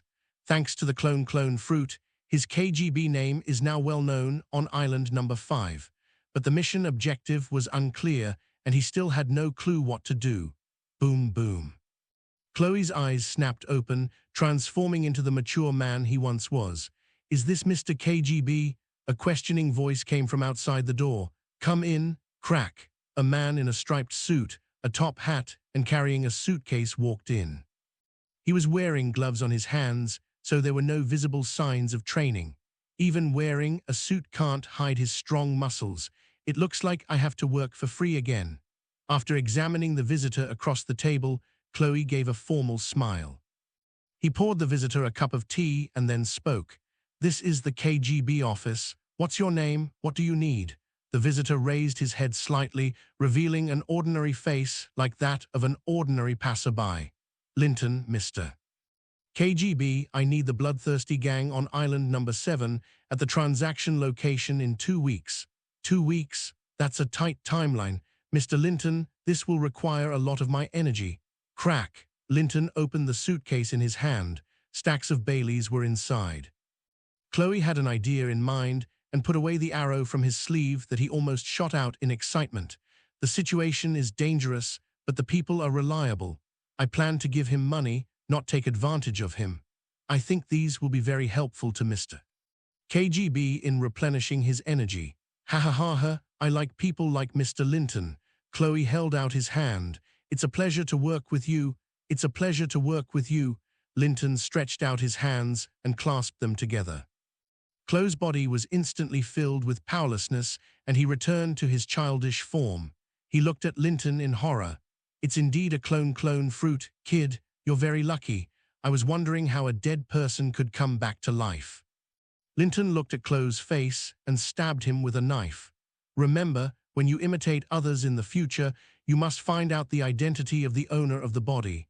Boss, what exactly have you arranged? Isn't this identity safe? Chloe's eyes suddenly widened, and his resentment increased sharply. He watched helplessly as the knife fell on his head, and he lost consciousness. All of this was transmitted to the other side of Sabyori through the telephone wormhole in the crack of the roof. 10,000 meters in the air. Doflamingo looked at Sabyori, who had shrunk into a small dot below him and couldn't help but sneeze. Suddenly, I became suspicious. Who wants to harm me? He didn't lie when he said this. Go down. The person in charge of surveillance rushed into Tesoro's room with an anxious look on his face. Since the intelligence department was unaware of Chloe's existence, gradually approaching the sea surface, Doflamingo, who was traveling across the red line, soon learned about this. The flamingo at this moment. This kid needs further investigation. He is really considerate. I just hid near his house, Mr. KGB. I buried him in an unknown sea on a shaky boat. Tesoro was not surprised but happy. Show a happy smile. Their department cannot miss out on the talent who possesses clone fruit. He felt something sharp on his neck and couldn't help but shrink back. Then why not help Chloe attract attention? As a result, there was no movement for several months. It seems someone wants to divert their attention. Chloe shook his aching head and opened his eyes weakly. How could the KGB's corpse appear in their sight? Mr. Tesoro, the person you ordered to focus on island number 5 has been captured. He couldn't help but help. Donquixote family's stronghold in Sabyori. A flash of sword appeared, growing taller in the wind, and slashed towards the flamingo. Chloe lowered his head slightly at the right time, just as Doflamingo was thinking about the reasons to beat Tesoro. Chloe originally intended it to be a casual move, but bury him? Night. It wasn't him who killed him, it was the bomb boy who killed him. He just helped bury it. Linton was confused, but one thing was certain. Little devil, did you kill the KGB? Has it been a long time since Tesoro has been tempered? As an excellent intelligence agent, Linton could confirm that the guy was not lying. We are almost approaching the waters of Thunder God Island. 3 days ago, the sea area near Sabyori, the 2 patrolling marine fleets were cut in half. The remaining marines clung to the wreckage of the ship. She looked at the sleepy man with horror. Marine hunter Hawkeye. The marines looked at the gorgeous diamond-studded sword in Hawkeye's hand. I held my mouth tightly, afraid of making any noise and annoying the other person again. Just now, I bumped into the direction the other party was heading. Hawkeye woke up and cut the 2 warships in half with one sword. Extremely powerful. Ever since the death of Pirates King Roger, the man in front of him, known as the Eagle Eyes, was hunting down famous swordsmen and marines. In its hands, whether you are pirates or marines, anyone who is a swordsman is on his hunting list. But Marine has a systematic education and training mechanism. He has more swordsmen, so he is called Marine Hunter. Boring. Hawkeye used the Supreme Great Sword 12 works. Knight thrust it back behind his back. The coffin boat ignored the Marines who were on high alert and sailed away from the middle of the fleet. With sleepy eyes, he scanned all the Marines again. Every Marine was suddenly horrified and froze in place. There is no strong person worth hunting here. Hawkeye looked in the direction of the red line. He plans to visit New World. It must be the New World now ravaged by war, and the country of the legendary dragon-slaying warrior has many more powerful people worth hunting. After a moment, the remaining Marines were picked up by the supporting fleet. All that remained were the wreckage of the ship floating on the sea. After Marine left, a group of pirates also preparing to go to the New World, slowly approaching here. On the deck, Shanks was having a party with the crew. After Log Town parted ways with Buggy, now more than 3 years later, he was originally alone, but now he has a large group of reliable companions. Hey, look. Yasopp stood on the mast's lookout, having excellent eyesight as a sniper. They captured the chopped-up fleet and shouted excitedly below. There are warships whose marines have been chopped to pieces. Really? Are you so brave? You know, even the captain has to run away when facing the marine. Let me have some fun too. Except for the steady Beckman, all the other crew members excitedly leaned over the railing on the deck to look over. Wow, it's true. I chopped down 2 of them at once. I think I've seen this kind of slash somewhere before. Shanks on the side gave an awkward smile. Aren't pirates supposed to run away when facing a marine? That's what Captain Roger taught us. He pressed the straw hat on his head. Shanks stepped forward and covered Lalu Key's big mouth, then squeezed in. Watching the slashing on the boat, Shanks also started to itch. This kind of swordsman is worth a fight. Boys, speed up the boat. I want to invite him to be our partner. Ooh, speed up. Half a day ago, Shanks and Mihawk, who had become acquainted with each other, set out again from the Fishmen Island. Mihawk, join our pirates. Looking at the boat about to surface, Shanks leaned over to the railing on the deck and tried again to persuade it to stay. Hawkeye didn't answer, he just turned in a direction where he couldn't see Shanks' face. When Hawkeye was chased by Shanks to the waters of Thunder Island, after seeing the ship slowly approaching the coast, Hawkeye, who was upset, suddenly brightened up. He drew out his large Yoruichi sword and slashed at him. Don't want. Shanks' pupils constricted when he saw the pink ship from behind. Golden Lion is the person who pushed Captain Roger into a desperate situation. Heavenly Yaksha, Doflamingo, who killed Golden Lion, is such a powerful person. Slash Wave excels in windward conditions. The massive Slash can easily chop down the giant's huge body, determined to completely destroy the Flamingo. In a flash, the Flamingo was wrapped in black silk threads like a black ball. Boom, call. Ben Beckman took a puff of his cigar, his face solemn. It's a big trouble. Born in North Blue, he understands the horror of the King of North Blue even better. The captain and the second captain's words. Everyone in the Red Hair Pirates tightened their weapons.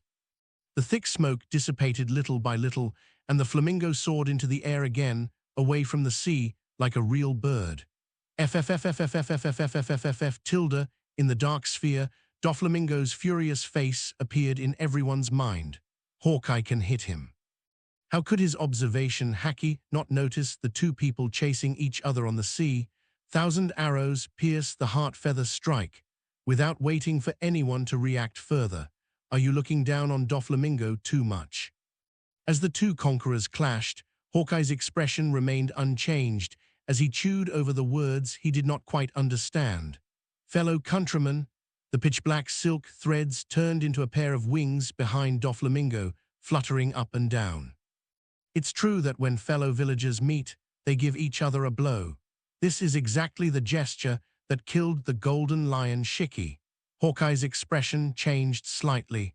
I originally thought it would be a joyful reunion of the Celestial Dragon's orphans. FFFFFFFFFF, Mihawk, has being away from the Holy Land for too long made you forget me. Jodamir Mihawk, you are a nobody. Note 1, but the sea beneath Hawkeye and Shanks' ship was turbulent back and forth. Hawkeye, Shanks, and Beckman looked at this gesture with a more solemn look in their eyes. Heavenly Yaksha, Holy Land, it's like the end of the world. Shanks, who was resisting the conquerors, also looked at Hawkeye with a little surprise. Feathers covered in purple-red light shot down like cannonballs, covering the sea where the 2 were. Boom! With Doflamingo's roar, Shanks gave a slightly awkward smile. The thunder in the sky was being drawn and surging. Looking at Shanks, who was struggling a little on the other side, the curve on Doflamingo's face became more and more cracked. Yasopp and Beckman seemed a little confused. Unable to understand what was being said, they could only prepare for the next attack. With such contempt, he launched an attack.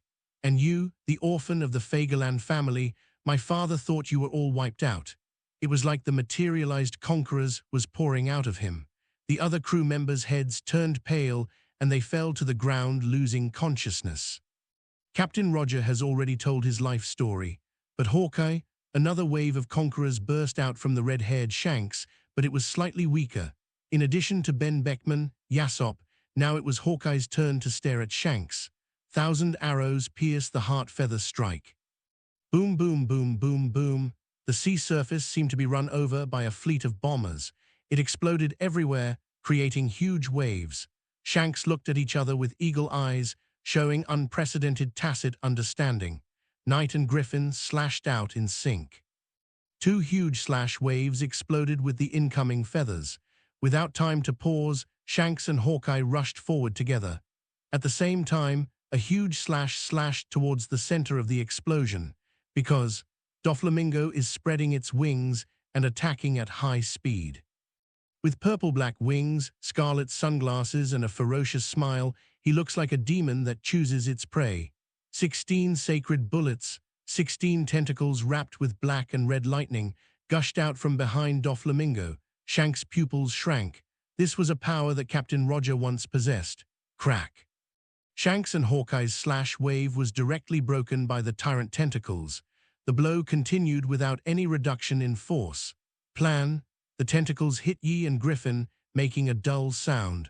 Hawkeye Shanks' face changed as he felt the tremendous force transmitted by the tentacles. The figure in the air couldn't stop sliding down. The power so much. Hawkeye and red hair, Shanks, although he was once a trainee crew member of Roger Pirates, he has no shortage of experience in terms of power levels. But the sheer gap in power cannot be made up by knowledge. And Hawkeye, needless to say, we are still far from the peak. With this powerful attack, even if the two of them joined forces to fight against each other, they would be at a disadvantage in an instant.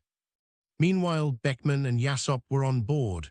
The aftermath of the feather incident had been dealt with, and all the unconscious and unbelieving companions had been moved to the cabin.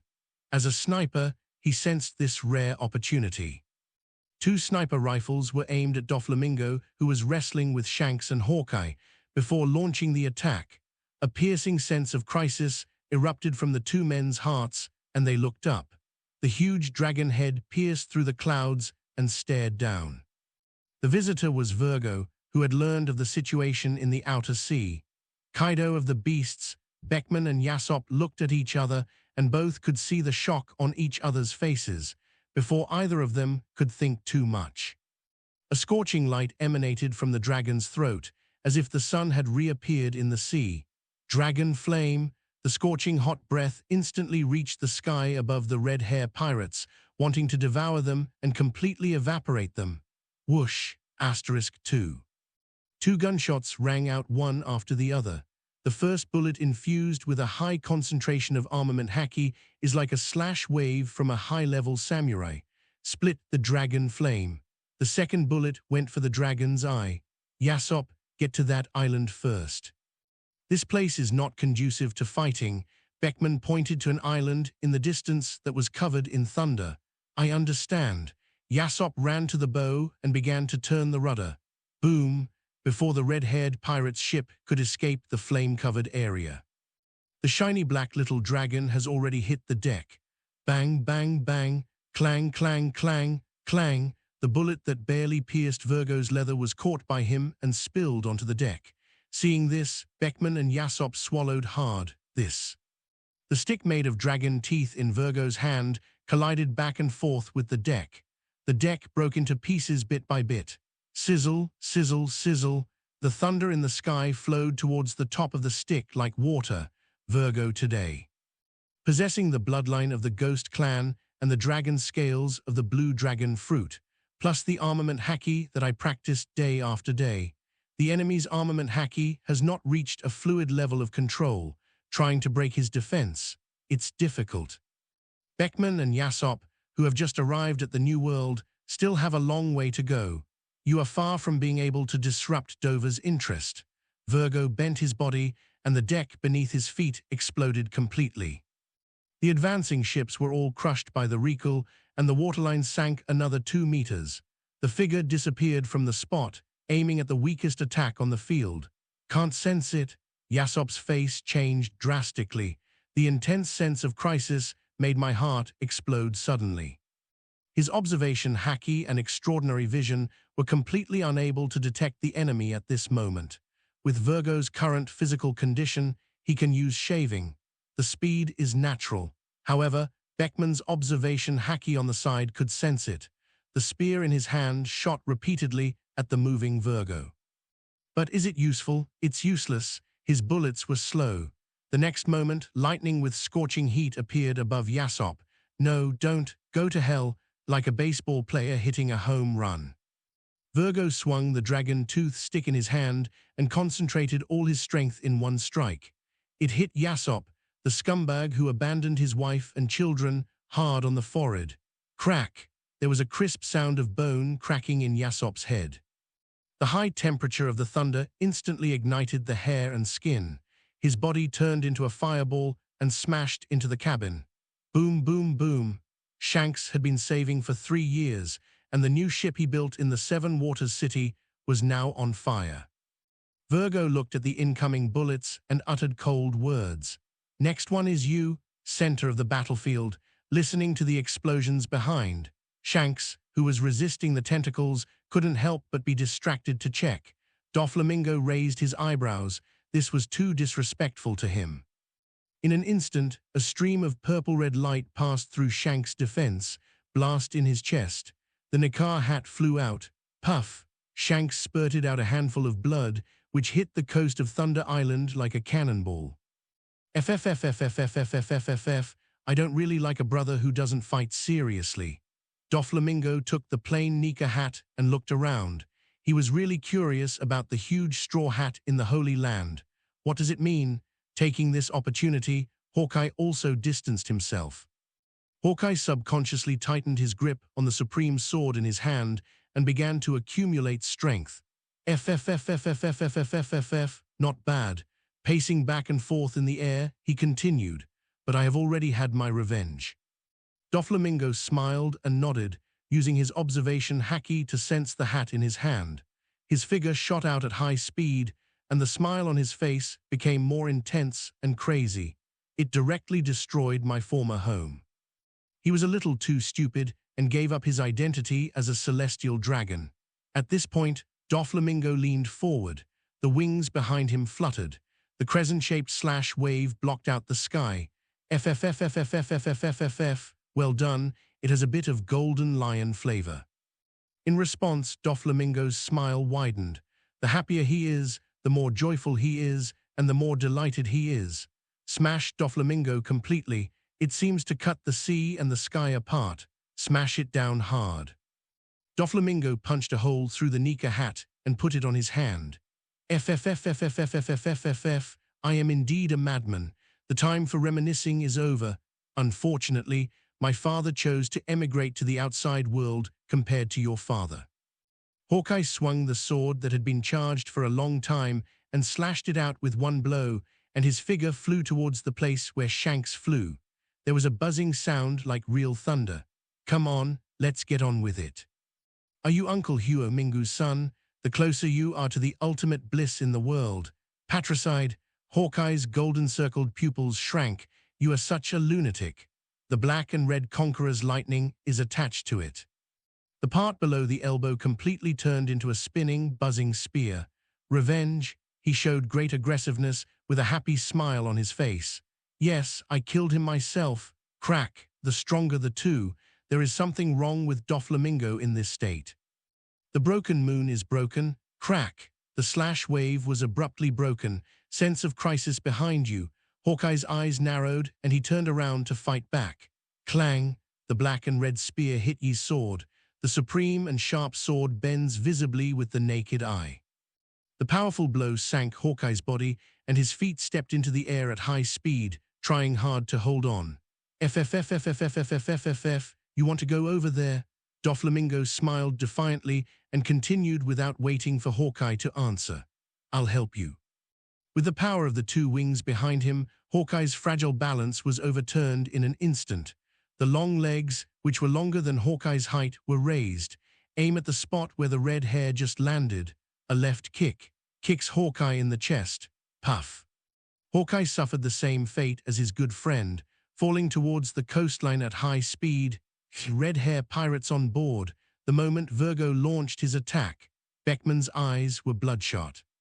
As a vice-captain, it was such a shame to see the sniper being shot down by the enemy right in front of me. The observation haki, which was cultivated through a unique training method, firmly locked onto Virgo. Beckman's rifle fired bursts of fire. Cut, cut, cut, cut, cut. It was clearly a rifle, but it made the sound of a Gatling gun. The bullets wrapped around armament haki were densely packed, like a big net, enveloping Virgo, block its movement route. Virgo felt a strange sense of crisis. This was the first time he encountered an enemy whose observation haki had a locking effect. But if he couldn't hide, he wouldn't hide. He had never been one to hide. Virgo opened his mouth to breathe. The air around was like stars being swallowed by a black hole. Stuck in his mouth. Then, Virgo raised his dragon fang stick to his mouth.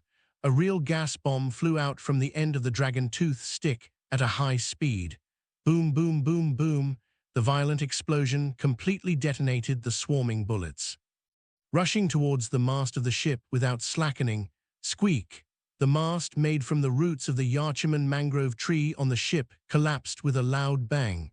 But Beckman, the deputy captain, had no time to feel sad. He hardened the rifle in his hand with armament haki and held it against his head. Boom, accompanied by a dull sound. The stick wrapped in thunder came crashing down. Beckman's face changed drastically, and the paralyzing heat eroded every inch of his skin. The hardened rifle in his hand made a sound of being overwhelmed. However, the first thing that collapsed before the rifle was the deck under Beckman's feet, which showed some deformation. Virgo's expressionless face did not change. Raise your arms. The muscles that were swollen to the point of bursting expanded another 3 points. Before Beckman could catch his breath, the stick grew larger again in his field of vision. Crack! The deck beneath my feet shattered. Beckman is like a nail being hit by a hammer. Dive into the cabin below. Boom, boom, boom. Layer after layer of planks were broken open. Beckman didn't stop until he broke into something soft. Puff. Deputy Captain. Enemy attack. No. Beckman's eyes widened as he felt the scene beneath his feet. At this moment, his feet were sunk into the belly of his own crew. He killed his own crew. The crew just moved here. They woke up one by one, screaming in agony, unable to believe what was happening before their eyes.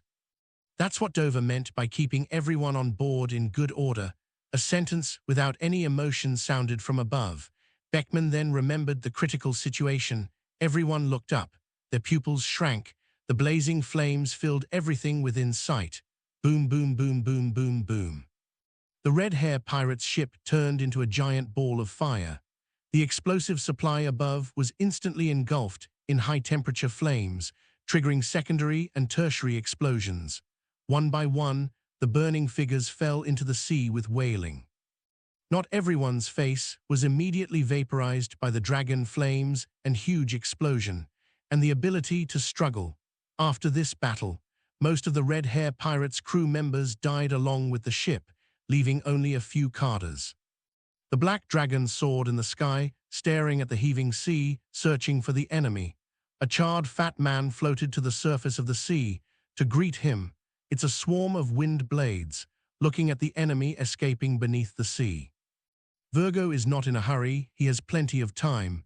In the coast of Thunder Island, in a rubble, call, Shanks just stood up, rubbing his chest. The figure in sight was getting closer and closer. Don't come over here. Boom, Shanks and Hawkeye rolled into a ball and sank into the rubble again. FFFFFFFFFFF, you two seem to have a very good relationship. Looking at the two people hugging each other, Doflamingo turned the hat on his arm with a playful tone. Hawkeye and Shanks were struck by lightning and separated in an instant, looking at Doflamingo warily. Doflamingo, please give me some face. We have no ill will towards you, and we are not your enemies, as long as you take the captains. Boom.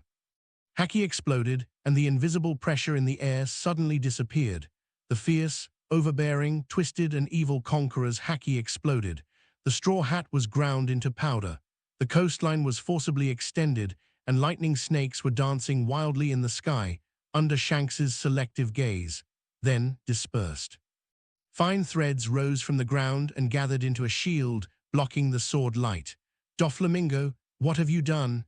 As for what I did, of course I broke this damn so-called fate.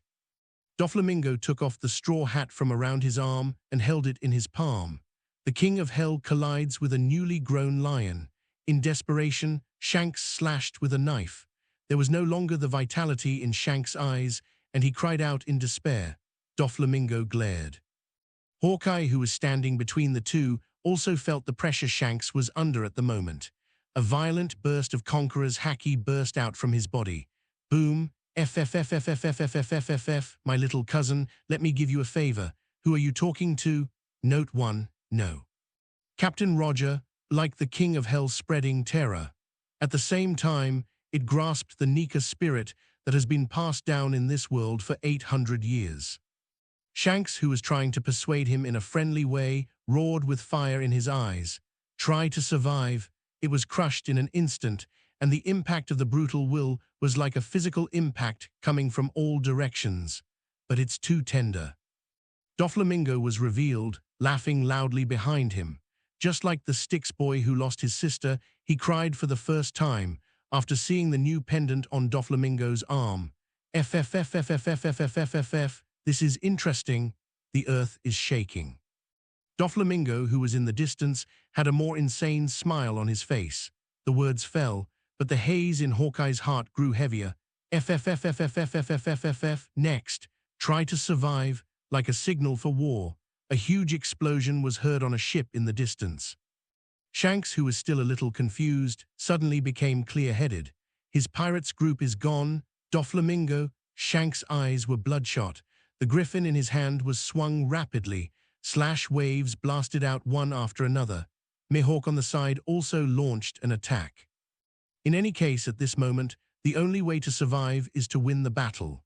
In an instant, dense slash waves filled the sky. FFFFFFFFFF, come on. Doflamingo laughed wildly, opened his arms to embrace the sky, and his awakening state was fully activated. Boom, boom, boom. The dark hand broke through the earth, like the Titan in mythology who broke free from the shackles of the gods, blocked all the attacks from Shanks and Mihawk.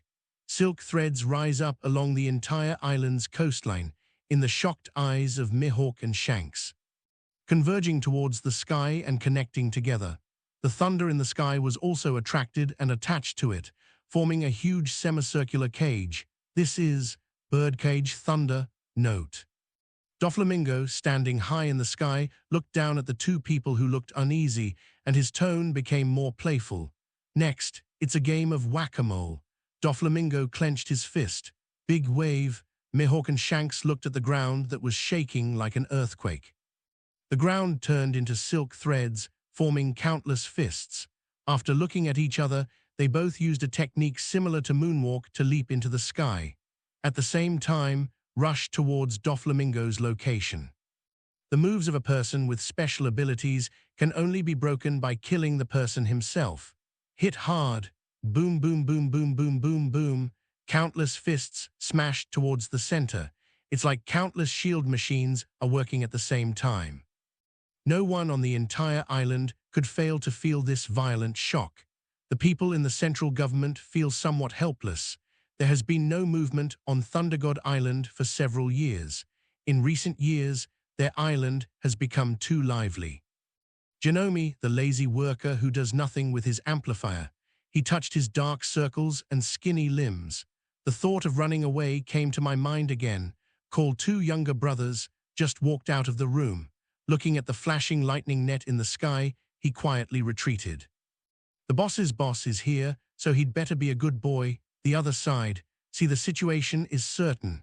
Smoothie then maneuvered the flamingo to land in the waters near Thunder God Island to watch the battle, looking at the island that was shaking violently. Smoothie's eyes lit up. This is her invincible husband, just two unknown swordsmen who attacked by surprise. Humph! The little people were a little dazed. They had never seen such a scene where the islands danced and overturned. After a long time, someone sighed. It's so scary, the island is dancing. Is this heavenly Yaksha? Idiot, this is His Majesty Doflamingo. Yes, there is more. Ganfu was filled with relief. His Majesty Doflamingo did not kill them outright. Instead, he spoke kindly to her and gave her IQ as a gift. It is indeed too merciful and too kind. Ganfu spoke out what he was thinking. The little people were moved again. Your Majesty Doflamingo, center of the battlefield, Mihawk and Shanks, the two are like players playing a bullet hell game. He dodged back and forth in the gaps between the giant fists, looking a little embarrassed. FFFFFFFFFF, that's it. As celestial dragons that have escaped from the Holy Land, this is how we have to run, regarding what the two of them are experiencing at the moment. Doflamingo licked his lips in extreme excitement. The pleasure almost made him stand up. Although Shanks' family was destroyed at the beginning, he got a great captain, no different from my adoptive father. In the future, if you ask for face, 99% of people in the world will give you some face. Needless to say, Mihawk was treated as a royal.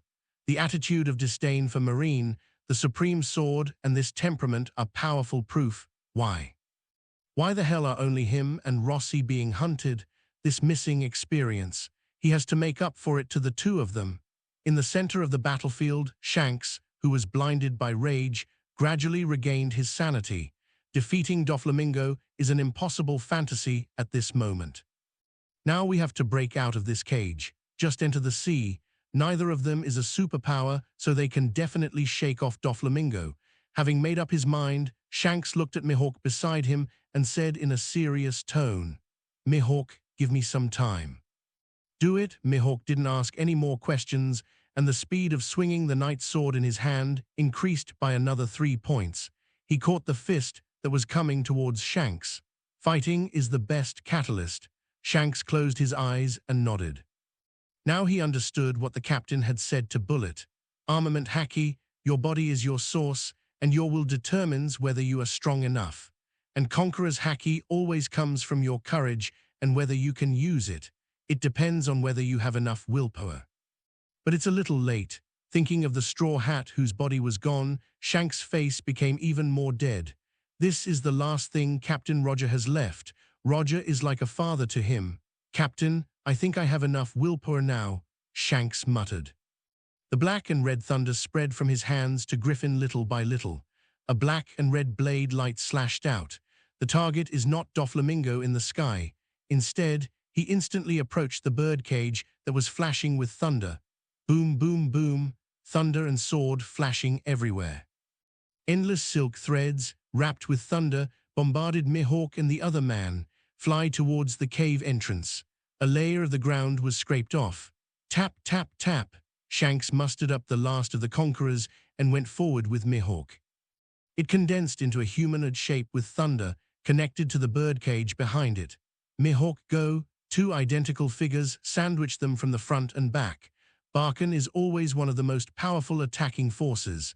Mihawk and Shanks looked back. Sensing the broken wire cage, Shanks called Mihawk. Covered area, Knight and Griffin fly out. It was like a localized thunderstorm.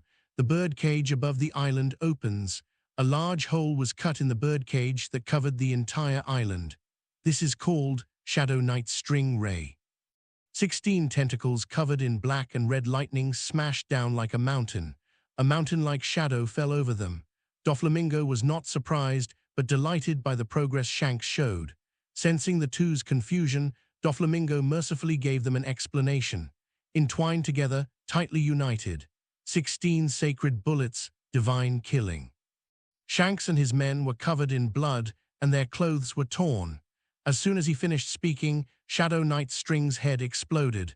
Boom, boom, boom, boom. Shanks, whose left arms were broken at the root, and Mihawk were lying in the crater created by the explosion, breathing their last. FFFFFFFFFFF, you're leaving just like that. Did I, the protagonist, fail to entertain you well? The more intense the resistance, the more he likes it. The silk threads gather in circles at the entrance of the cage. There was no time to catch my breath. Boom, boom, boom, boom, boom, boom. After a moment, the smoke dissipated.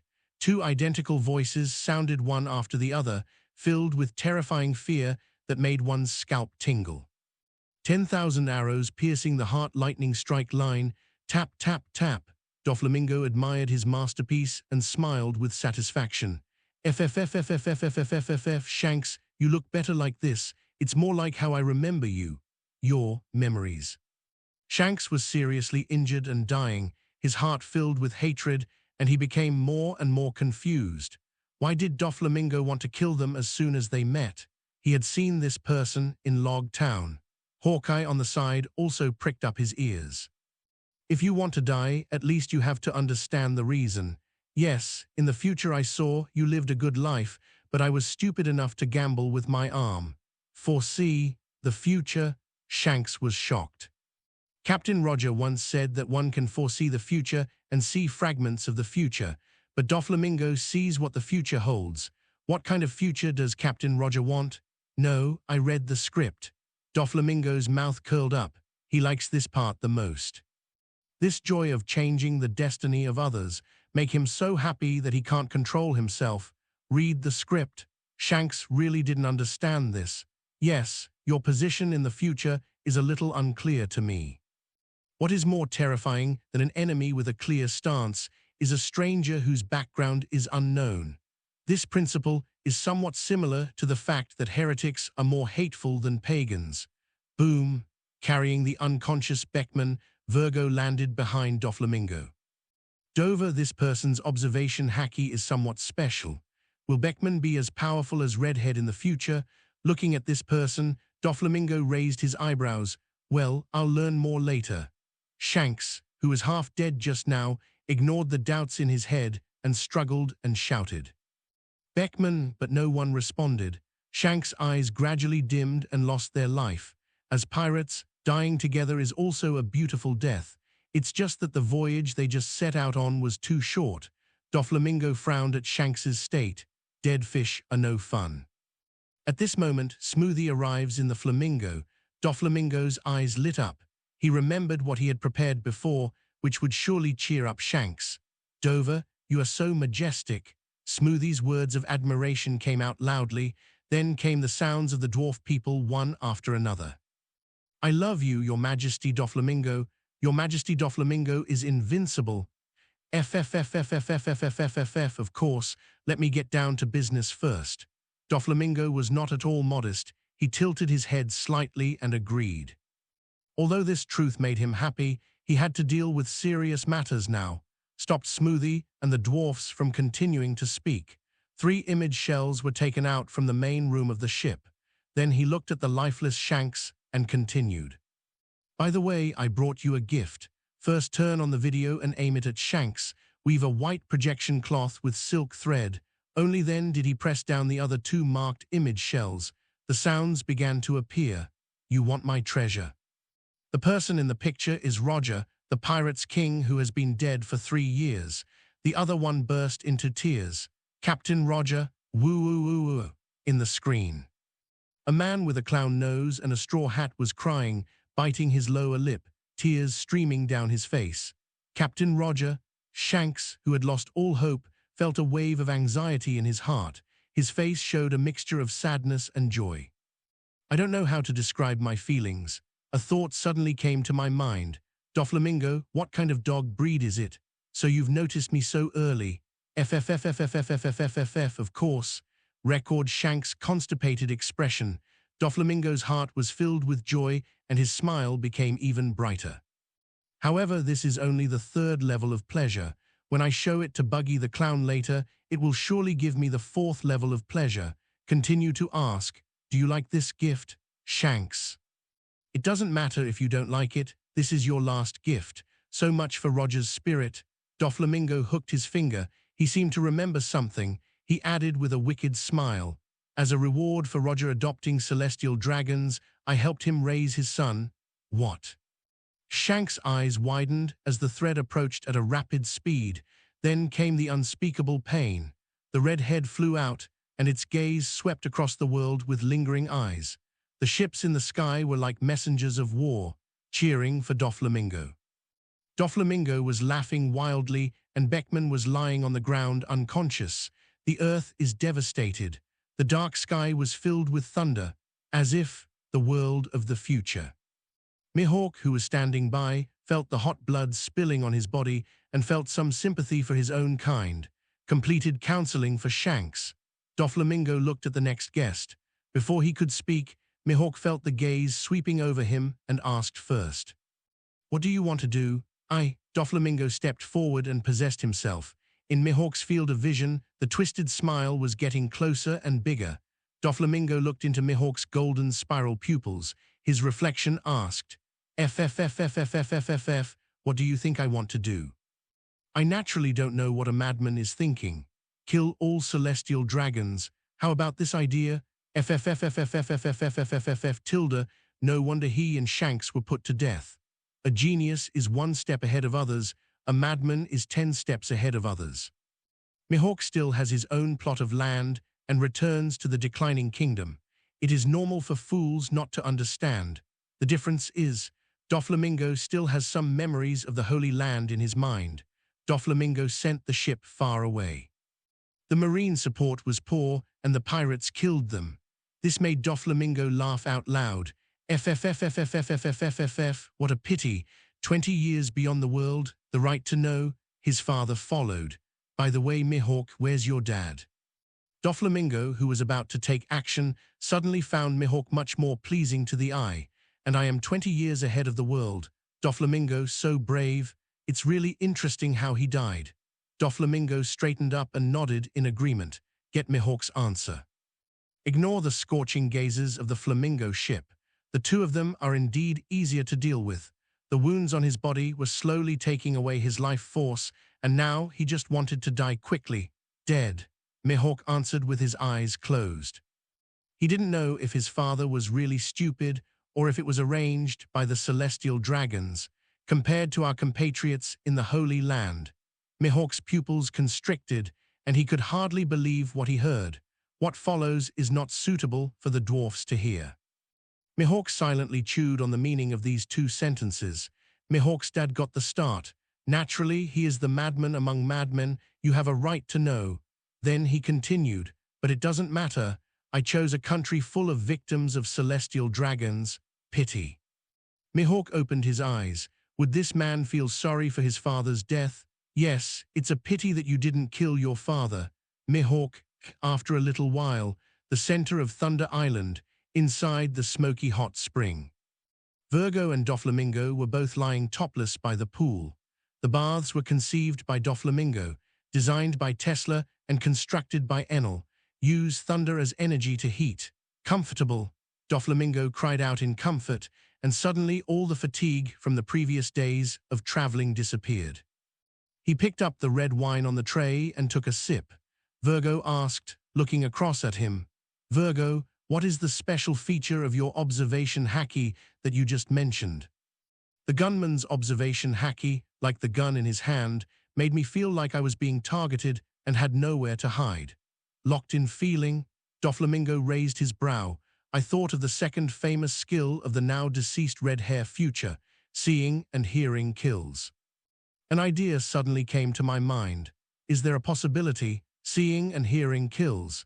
It was Shanks who sparred with Beckman and Yasopp in order to counter the 2 people's observation haki. Any special tricks you figured out? If so, Beckman is valuable indeed. Check for any traces of him in North Blue. As long as a person has lived, there will be traces left, and Beckman is almost 30 years old. Needless to say, as long as you can find his weak spot, you can take advantage of it. "I know what to do, Dover." Virgo stood up and nodded, creating a splash of water. "Relax, Virgo, it's time to relax. Comfort Virgo and sit down." Doflamingo thought about the current transformation project and asked, "By the way, the madman from Beast's Pirates didn't cause any big trouble during the transformation of Frevans, did he?" "No, Dover, you can do it as you wish." Those who could be persuaded were expelled to the neighboring country of Frefans. I killed those who could not be persuaded. Nearly more than a year has passed. The world has almost forgotten the country of Freyfins. Now it serves as Doflamingo's experimental base. The island's neighbors are naturally a bit of an eyesore. It's a good opportunity to recycle the waste materials of Beast's pirates. Well done. Those who don't obey will be chopped off directly. Mr. Kaido will not care about this.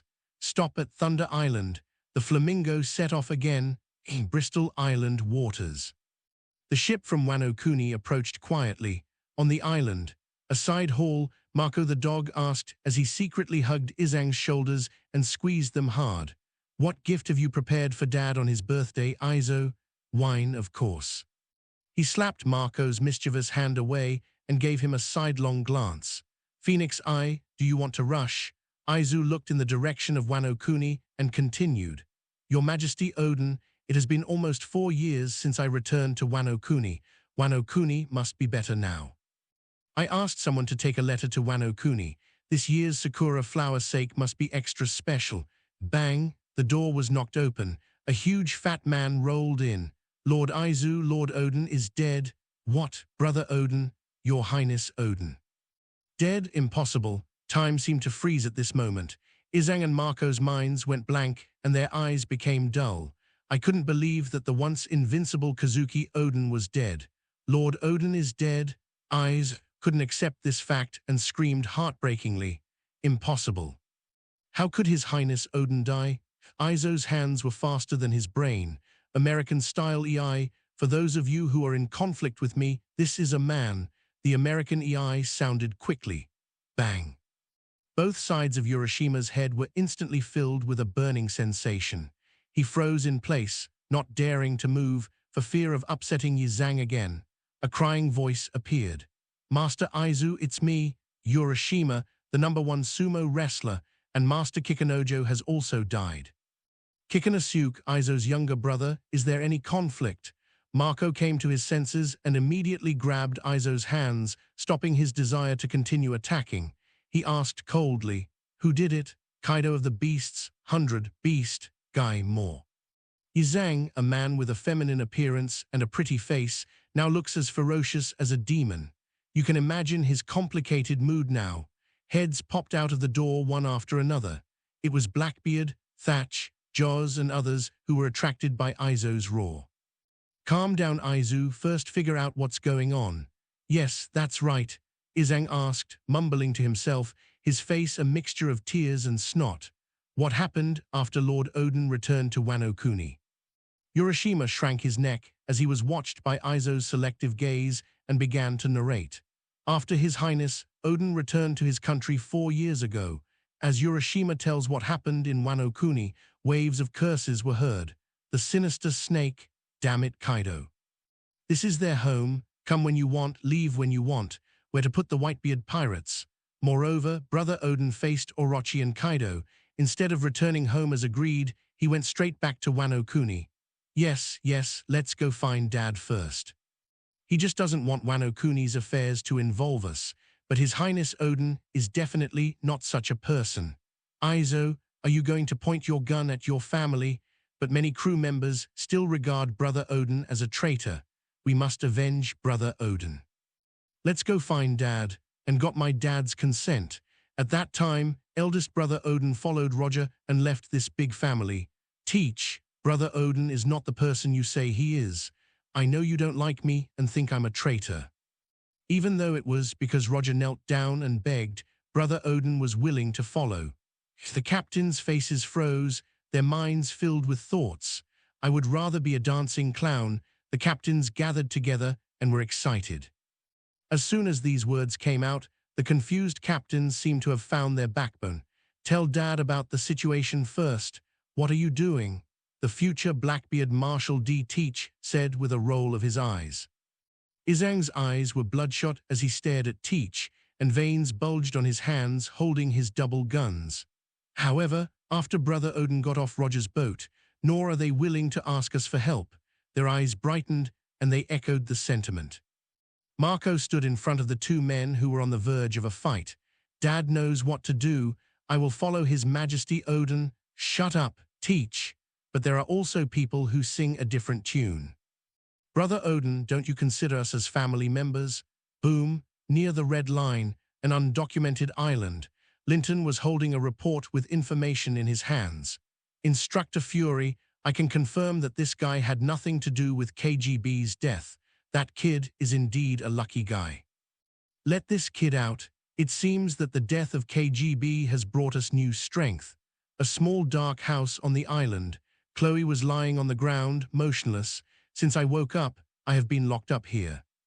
The group of people neither starved him nor beat him, but in a lightless environment, time always seems extraordinarily long and difficult. Squeak. The light came in. Chloe glanced over.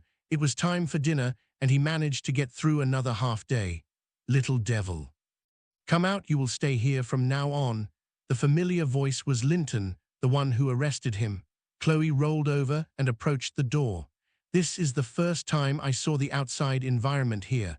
What you see is lush trees and tall towers covered with moss and bushes. Hey ha, numerous panting sounds came from the side. Chloe looked around. On the flat playground, there were children of the same age as him. In the distance is a dense jungle. In the jungle, a tall tower covered with moss and vines stands. I was exercising and sweating profusely. The one-eyed man in a suit walked over from a distance. Little brat, you've been lying down for too long. From today on, you can call me Instructor Fury. Now run. Chloe lay there stiff, his mind not yet active. Then he saw Fury raise his hand and chop down. Crack. Only then did Chloe notice that there was a cage next to his house, but at this moment he opened it. Ouch. A black and white dog that looked very ferocious rushed towards him. Bristol, the main hall in the center. Dad, Marco and other captains looked at Whitebeard, and their complicated thoughts suddenly calmed down. Gululululu. Drink up the wine jar in your hand. Whitebeard, with slightly red cheeks, looked at the strange faces of the crowd and laughed while sitting at the top. Kulul, is it because I gave too much to my hometown and I have no money left? Well, at worst I can just drink less. Marco took a deep breath and spoke in an especially heavy tone. Dad, this is important. Kulalalala, don't be like that. You are Leozi's sons. Speak. Whitebeard waved his hand and picked up a new jar of wine. He was so drunk that he didn't notice that something was wrong with his sons. Marco lowered his head completely, unable to bear to see his father's expression. He bit his lip and spoke with difficulty. Brother Odin is dead. As the words fell, the entire hall fell silent, so quiet that one could hear the sound of the wine sloshing. The crew members looked at each other and saw the surprise on each other's faces. How could that extremely powerful warrior die? Brother Odin, dead. The smile on Whitebeard's face froze completely, and the alcohol in his body disappeared completely. Veins popped out on the back of his hand that was gripping the wine jar, and he asked a question between his teeth. Who did it? Kaido? Crack. The wine jar that Whitebeard was holding was crushed into powder. The originally amiable face was filled with anger inch by inch, becoming extremely ferocious. The two fists emitted brilliant light and punched in the air. Guy, more, accompanied by the roar of the strongest man. The most terrifying shock force on the sea exploded. Not only the island was shaking like the developer's house, the entire sea area around Beehive Island was tilting. Small sea kings in the offshore waters flipped out of the water and circled back and forth. It seems that the sea contains the most terrifying things in the world at this moment. Everyone on the sea knows the consequences of killing Whitebeard's family. What's more, Whitebeard considers Kazuki Odin as a brother. Dad is angry. Captain Marco, please persuade Dad.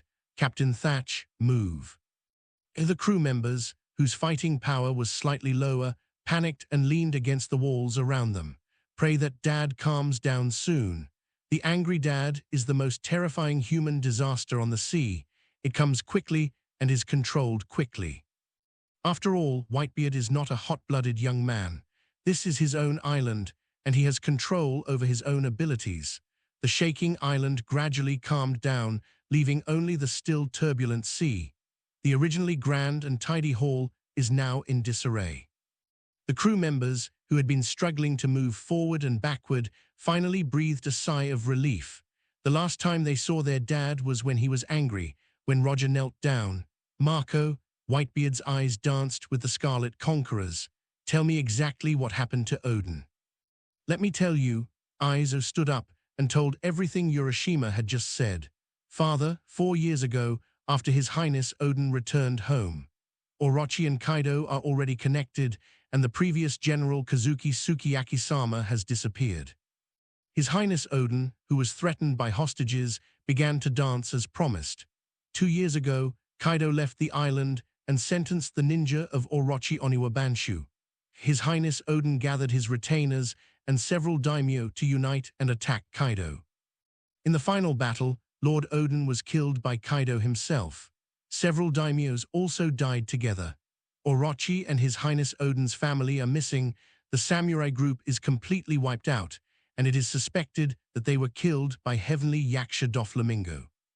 The crew members and Whitebeard, who had not understood the situation just now, listened attentively.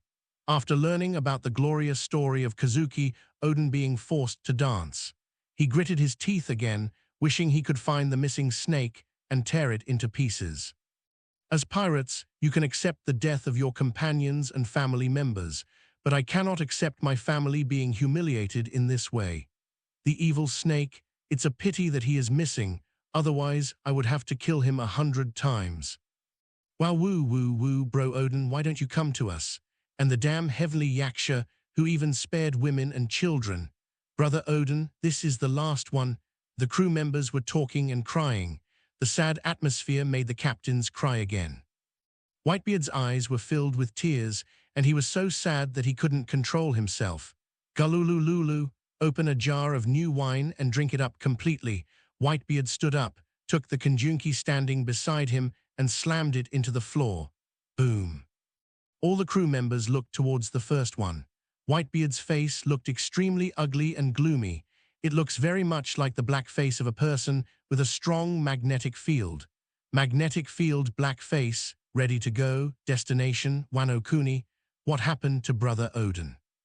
I will get them all back for him. I will get them all back for him. Listen to this shocking declaration of war. All the crew captains were excited, their blood was boiling, and they shouted loudly. Revenge for Brother Odin, revenge. Let the beasts pirates know how powerful we are. Boom, the vibration in Whitebeard's hand made the environment quiet again. Young men, go down and get ready. Oh. The crew members and some team leaders retreated. Only Marco and other combat captains were left. Dad, Marco stepped forward with a worried look on his face. His father's current condition made him feel a little uneasy. Isn't this a bit too hasty? When I learned that Kazuki Odin had passed away, he was indeed furious. Although what Teach said was unpleasant to the ear, he was telling the truth. Does Brother Odin really not treat them as family, and now beasts pirates? Kaido killed Big Brother Odin head-on. His strength is self-evident. There are many powerful people under his command. The Orc army is growing. Plus Kaido and Charlotte Linlin are in cahoots with each other. The nations may not directly join the battle. But if there is an opportunity to take advantage of someone's misfortune, the Charlotte family will never let it go. And the unknown Heavenly Yaksha Doflamingo is watching closely from the side. Can they really afford the cost of this war? Marco, Whitebeard patted his older son's shoulder gently. Marco thought, as a father he knows a little bit, but how could he not have thought about it? But now New World, his old friends. Roger, Golden Lion, Redfield, Miss Bakin, Kurazumi Higuarashi, Kurazumi Chanmaru, Ochoku, John and others. Some died, some were caught, and some disappeared. Kaido, Linlin, Heavenly Yaksha are the trend of the new era. They are eager to divide up the territory and establish their authority. And he is just a remnant of the old era, just like the rocks once were. Perhaps it won't be long before this wave sweeps over him. Now is also a good opportunity. Tell the world about his knife. He even killed people. If you just wait for the wave to come, how many of his sons can remain unscathed? Touching the top of his head, where grey hair was beginning to appear, Whitebeard shouted. I am Whitebeard. West Blue, the port kingdom of Pandor, originally known for its Gothic architectural style. It is a tourist country. At this moment, the place was filled with smoke, and the ships in the harbor were burning with flames. The pirates who originally occupied this place were lying in a pool of blood, the imperial palace. Still no. Standing among the corpses on the ground, Moria held the collected information with a sad face, ever since he traveled across the calm belt to West Blue by airship. The information related to O'Hara was deliberately erased, and no other redundant information could be found. As pirates born in West Blue, they had long heard of O'Hara, once a world-renowned intellectual mecca. However, without treasure, it did not arouse their interest, and they never went there. This time we came to West Blue. They have been to the original site of O'Hara, but now only a lake remains. The boss only gave him a name called Nico Robin. There are 4 or 5 such names in a town. Moria returned to the boat with a gloomy face, the joy of killing people mostly gone. Tap, tap, tap. The crew members who had finished looting ran in excitedly, holding huge treasure chests and talking in unison. "Captain, there's a catch. It's very heavy. It must be very valuable. It's very well hidden. The previous pirates must not have found it. I was the first to find it. I'm the best at hiding in secret passages like this. It's me." In order to fight for the first opportunity to divide the property, the scene of brotherhood and friendship just disappeared, and a group of people crowded together with sharp words. "Ha ha ha ha, that's enough. You don't even know what it is." Moria spoke up to stop the quarrel among the group. With his seeing and hearing color, he could sense that there was a living creature inside. The pirates didn't care. "Huh, Captain, it must be treasure." "Yes, Captain, look at this unique lock. Once it is closed, it cannot be opened from the outside. The only way is to destroy the entire box or open it from the inside. It must be a very valuable treasure." "Yes, the treasure chest I stole from a nobleman before was like this." "Idiot," Moria slashed with the knife and the lock broke. A bear head popped up and grabbed the scalp of the nearest pirates. Due to the size of the bear's mouth, the scene was a bit funny. The harm is not great, but it is extremely insulting. "Ha ha ha ha ha, he he he he." The pirates around him, including Moria, laughed at him directly. The pirates who were bitten turned red and were extremely angry, and they didn't even have time to make the next move. Small ghosts passed through several people. I'm so sorry I'm alive." "Boss, I'm so useless, I can't find the person you want." "Whoosh," Moria asked, looking at the crown in the box. Moria lifted Perona in front of him and asked with a kind smile. "Platform." Perona shuddered and stopped struggling. Perona looked at the onion-headed smiling face in front of her, even though it looked ugly and scary. "Go home, little girl, you are the princess of this country." Perona imitated the other person's smile, trying to make the other person relax a little, secretly accumulating the power of negative ghosts, and said. He was leading the bear that had just been bitten and preparing to run away. Seeing the excited faces coming towards him, Perona trembled with fear and closed his eyes. "Captain Moria, we're so sorry we couldn't help you once. Uncle, I want to go home. Can you put me down?" Moria laughed. She didn't expect there would be an unexpected gain. A girl with twin ponytails, wearing a skirt and holding a small doll, climbed out of the box. "Right now, Bear A, let's go." Perona turned her head and gave the onion-headed giant a sweet smile. However, Bear A still did not give up struggling, and his limbs were still flailing even though he was being carried. "Funny bear head, it would be hard for it to bite your hand." A little girl's voice came from the box. The pirates nearby also woke up from their despair and looked at the 2 little ones being carried, becoming as excited as a husky with a missing brain stem. "Heh heh, so he's a paramecia user. No wonder he's still alive in this country." But suddenly he felt the other party's kindness. "Kaido, little girl, what's your name? Amazing, I want to experience that state again." "Heh heh heh." Both she and Bear A were picked up. He bent forward in frustration, lying on the ground in an Aussie posture, exuding negative emotions. Even though he possessed Haki, the power of the little girl in front of him was not enough to bring him down. "Ooh, paramecia devil fruit. Ouch." Before he even started, Perona saw his sight rising. The kid's strength and eyes looked very much in tune with him. One by one, the pirates, including Moria, "Platform, the pirates who destroyed this country were destroyed by us in return. From today on, You are a member of the Donquixote family, hehehe. Moria laughed. The boss was so good at saving children, so he could do it too. My name is Gecko Moria. Don Quixote. Perona, who had never been out of the island, was a little confused. Isn't this a caravan? Her father had bought her music shells before. Hey guys, welcome new members, let's have a party. Oh, late at night, after Perona fell asleep, the crew dogs looked towards Moria stealthily. Captain Moria, are we going back to that godforsaken place? Yes, Captain, Heavenly Yaksha is terrifying. This is a good opportunity, let's run, Captain. Moria was woken up, and Yu Ting's face became even gloomier. But the crew members who were eager to pursue their freedom did not notice it and continued to talk incessantly. And you have already done what you agreed with Heavenly Yaksha, Captain. We don't owe Doflamingo anything. That's enough, Moria shouted loudly, clenching his fists tightly, which was stained with a dark light. The past 4 years of experience flashed through his mind quickly, and he spoke in a deep voice. It started with me, as the captain, betraying everyone's trust. I have made you lose your freedom. Now I will give you this freedom back. If you want to quit, you can leave now. He was spared once by that man, and his life was saved once. The favor has not yet been repaid, and he also wanted to see the scenery at the top of the world, Captain. Concerning the dispute between Moria and his crew, Doflamingo certainly didn't know. He was using his free time on the voyage to have some fun. Bang! Beckman was held tightly by a large hand and immersed in the pool on the deck. The suffocating feeling was like the Shinigami's footsteps approaching little by little. Beckman's eyes were red.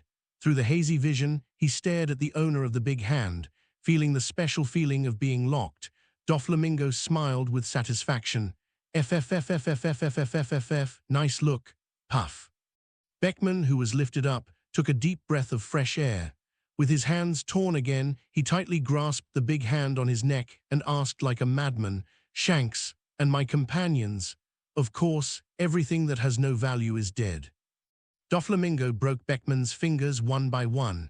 Ignoring its feeble struggles, he immersed it in the water once more, continued to stimulate his fluctuating heart. By the way, Shanks, beg me to let you go before you die. Impossible. Coo-coo. In his excitement, Beckman choked on the water again. Doflamingo closed his eyes again and began to comprehend the special use of conquerors. He originally intended to find Beckman's weak spot. Grab it hard. North Blue is his private land. Check Beckman is not in the palm of your hand. It turns out this guy is a little more noble than Yasop. There is no seed left and no home. A pure wanderer. As a last resort, he could only resort to some other methods. However, he prefers this method, the glass cover above the flamingo deck. A mummy was hanging down. Hawkeye felt a little dizzy. I just opened my eyes after sleeping for a few days. Then I saw the evil pink figure under the boat. His still hazy consciousness suddenly became clear, and he asked subconsciously, "Why don't you kill me?" "Of course, because it's fun," Doflamingo said without turning his head, and pushed Beckman, who had just finished breathing, into the water again. Hawkeye is not like Redhead. First of all, Hawkeye is a lone ranger, and there is no huge and complex force behind him. There is no inherited unclear will, no unclear ambition. He is a very pure person. Find a strong man or a swordsman to fight with. Moreover, he coveted Hawkeye's strength. Most importantly, Hawkeye's stupid dad, like his father, is dead. Hawkeye's head bandage broke, and he fell to the deck. Only then did he realize that there were no other restraints on him. Hawkeye asked, picking up the black knife that was placed aside. It would be great if she could be as worry-free as the dwarfs. He is not a person with special abilities, so if he becomes a walking corpse, there is no value in living. But this kind of future has been strangled by me. FFFFFFFFFF tilde. Doflamingo repeated the same operation again. The first option is to work for me for 5 years and redeem your freedom. Mercenary +1 NONONO. Hawkeye sat cross-legged, placed ye on his knees, and entered the state of Dao Cicada. Doflamingo simply ignored Hawkeye's emotions. Smoothie, the tool man sitting at the bow controlling the direction, looked at this scene and asked with some boredom, "Interesting, So you decided to let me go? Doflamingo smiled. Okay, Dover, I beat you to the point of death and treated you. This is the second life you owe me. Dover, why don't you make him look like a vegetable in a laboratory? Oh, Lover's Avenue. Smoothie's eyes lit up instantly, full of energy. Kaido, you need to pay it back. After being left alone for a while, Beckman regained some energy. The second option is to avenge your friend Shanks and return your life to me here. The sunlight hit it, casting a shadow that covered Hawkeye. Smoothie looked at the little people who were gathering together to suck crazily, revealing a hint of envy. Doflamingo opened his eyes speechlessly, glanced at the silly girl, and explained. Noticing Smoothie's mood swings, Doflamingo offered comfort. Smoothie, don't be lazy, get to Dressrosa early. Leaving the dying Beckman aside, Doflamingo stood up. He responded in a slightly low voice. You challenged me beyond your ability, but I forgave you. This is the first life you owe me. Smoothie, I'm very busy right now. Come early and walk around Lover's Avenue with you. Being strong means you can be shameless, he continued. Shanks and I are just a match. Maybe we'll be good friends in the future.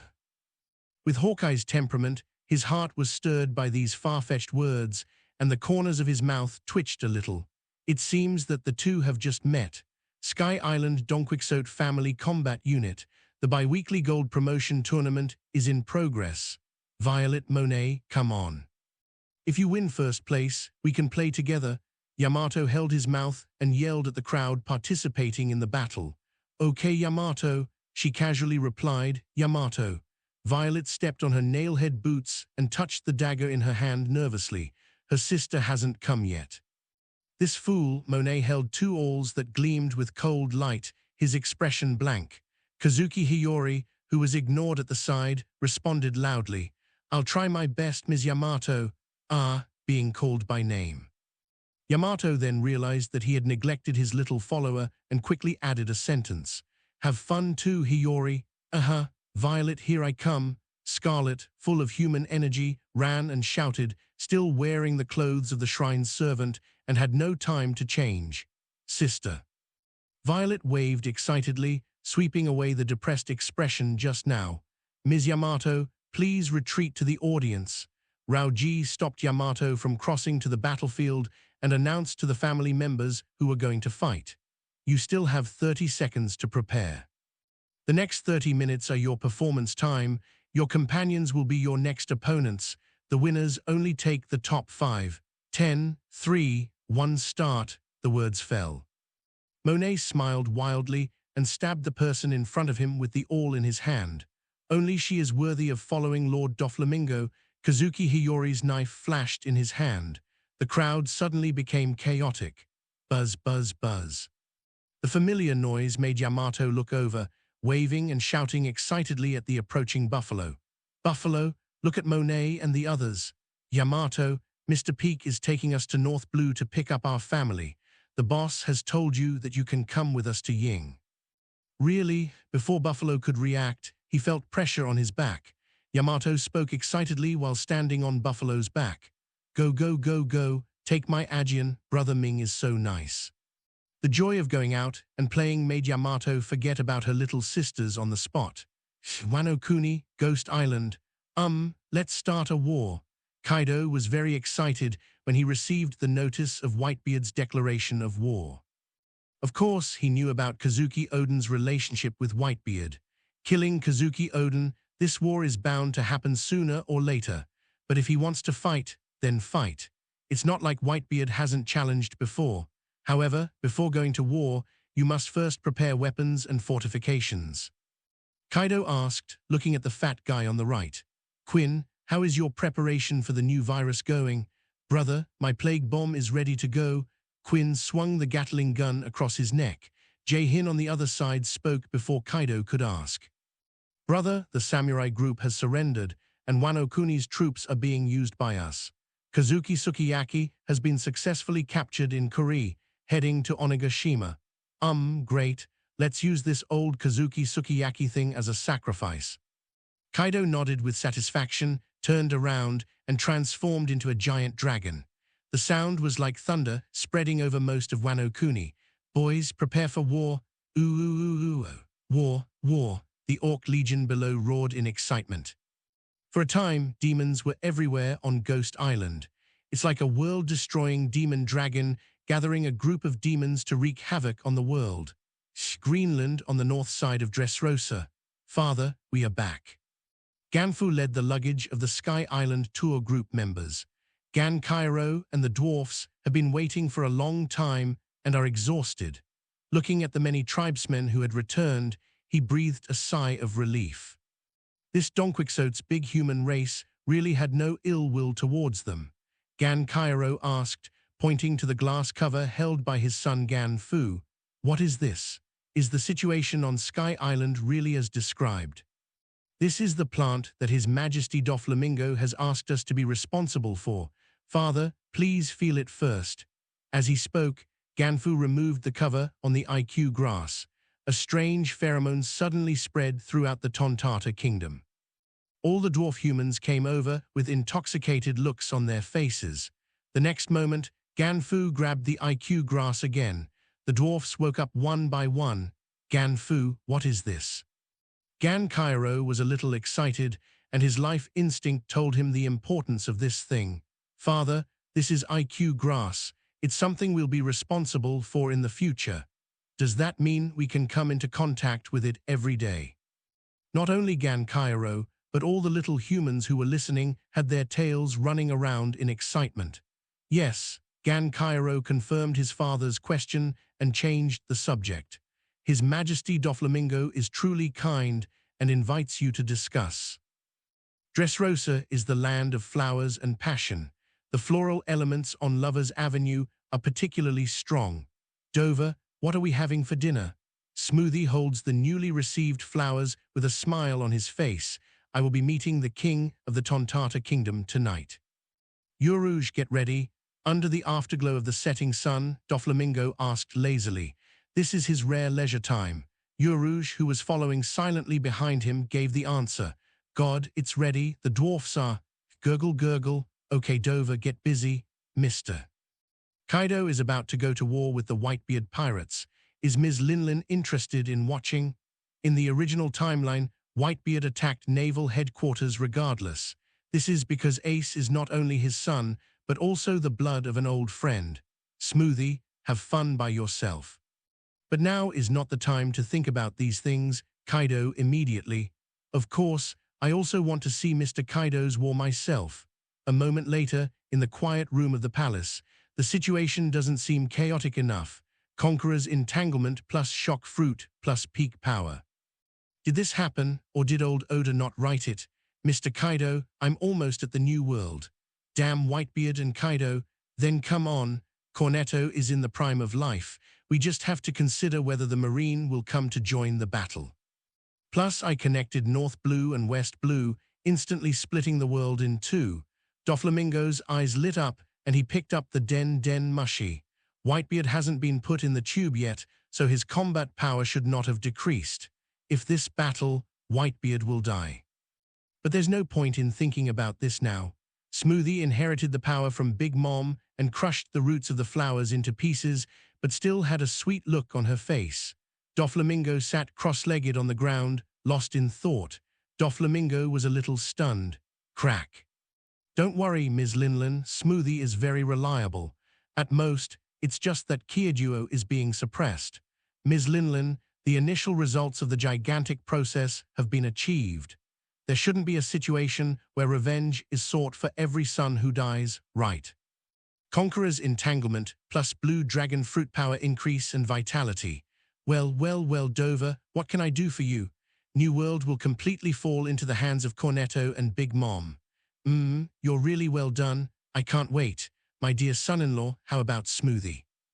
Doflamingo, Whitebeard has declared war on Laozi. Bring all the secret medicines here. Doflamingo changed the subject. Ms. Linlin, would you be interested in coming and watching? Kaido versus Whitebeard, this is a rare opportunity. Katakuri and Perospero, who were standing beside Big Mom, both had a gleam of light in their eyes. As they swallowed up part of the Golden Lion territory, their ambitions grew. Big Mom's thoughts at this moment resonated greatly with her two sons, and they burst into laughter. Well, well, well, well, isn't it better to wait until they're done fighting and then I'll clean up the mess? No king wants to be a dictator, take over the world alone. She is no exception. As for Kaido's life-saving grace, the fish fruit has paid off the debt. Of course, after all, I have always been your solid support, Ms. Linlin. After first affirming Big Mom's idea, Doflamingo continued.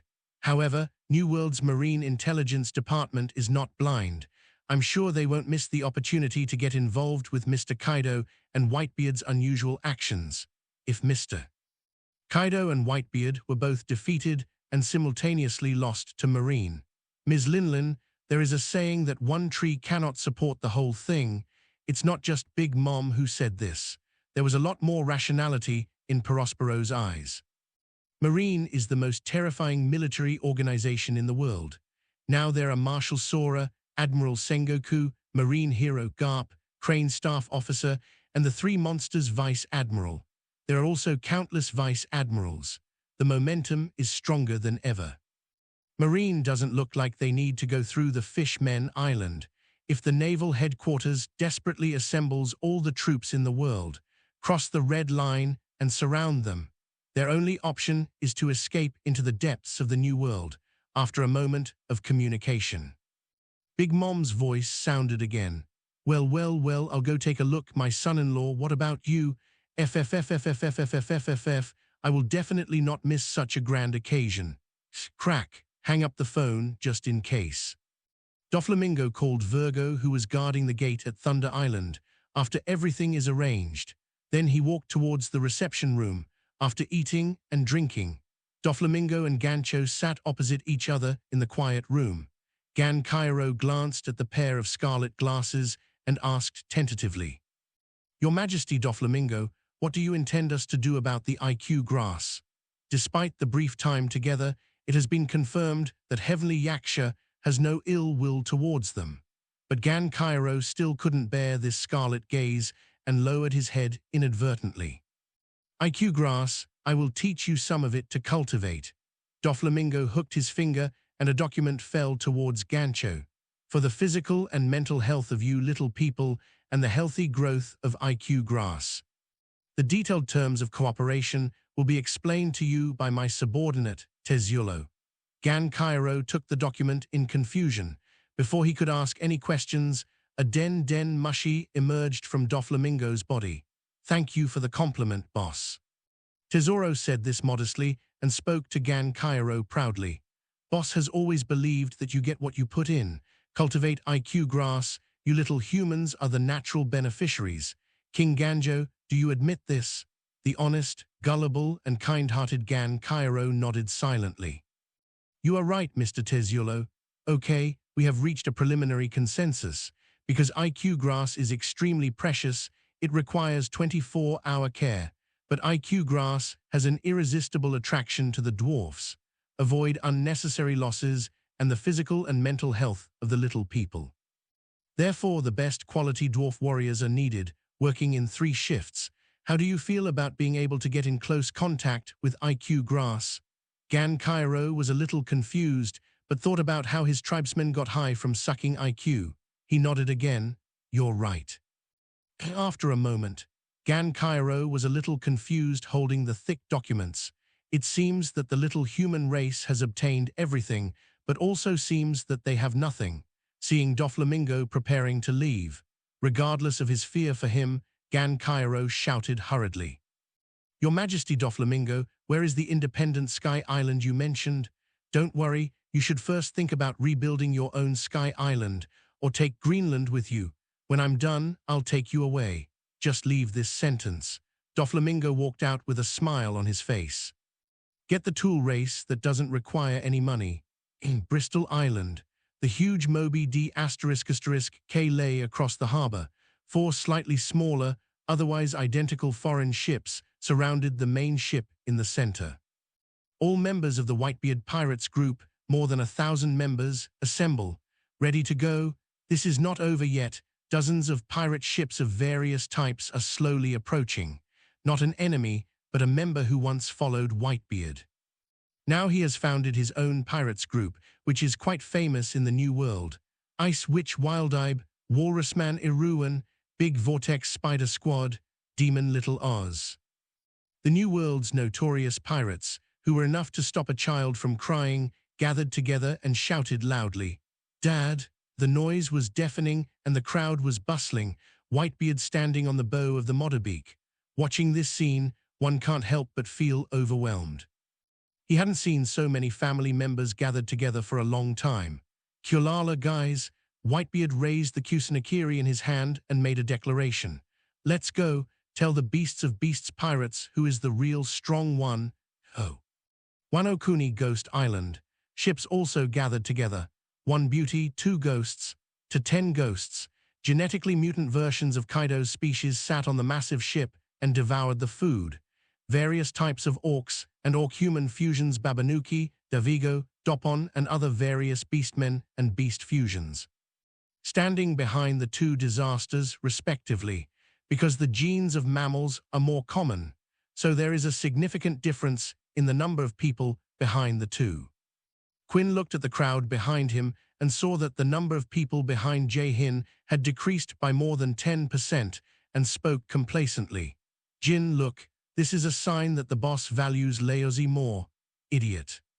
In naval combat, our flying maneuverability is more than twice as good as yours." Jae-hin responded directly, but in his heart he was thinking about waiting for Doflamingo to come and using his blood to exchange for some more subordinates. "Ha ha ha ha, no matter what, I just have more than you." Staring at Jae-hin's unfriendly eyes, Quinn became more and more pleased. "This is a rare victory in an argument with Jae-hin. I feel like I can eat at least 3 buckets of anko soup tonight."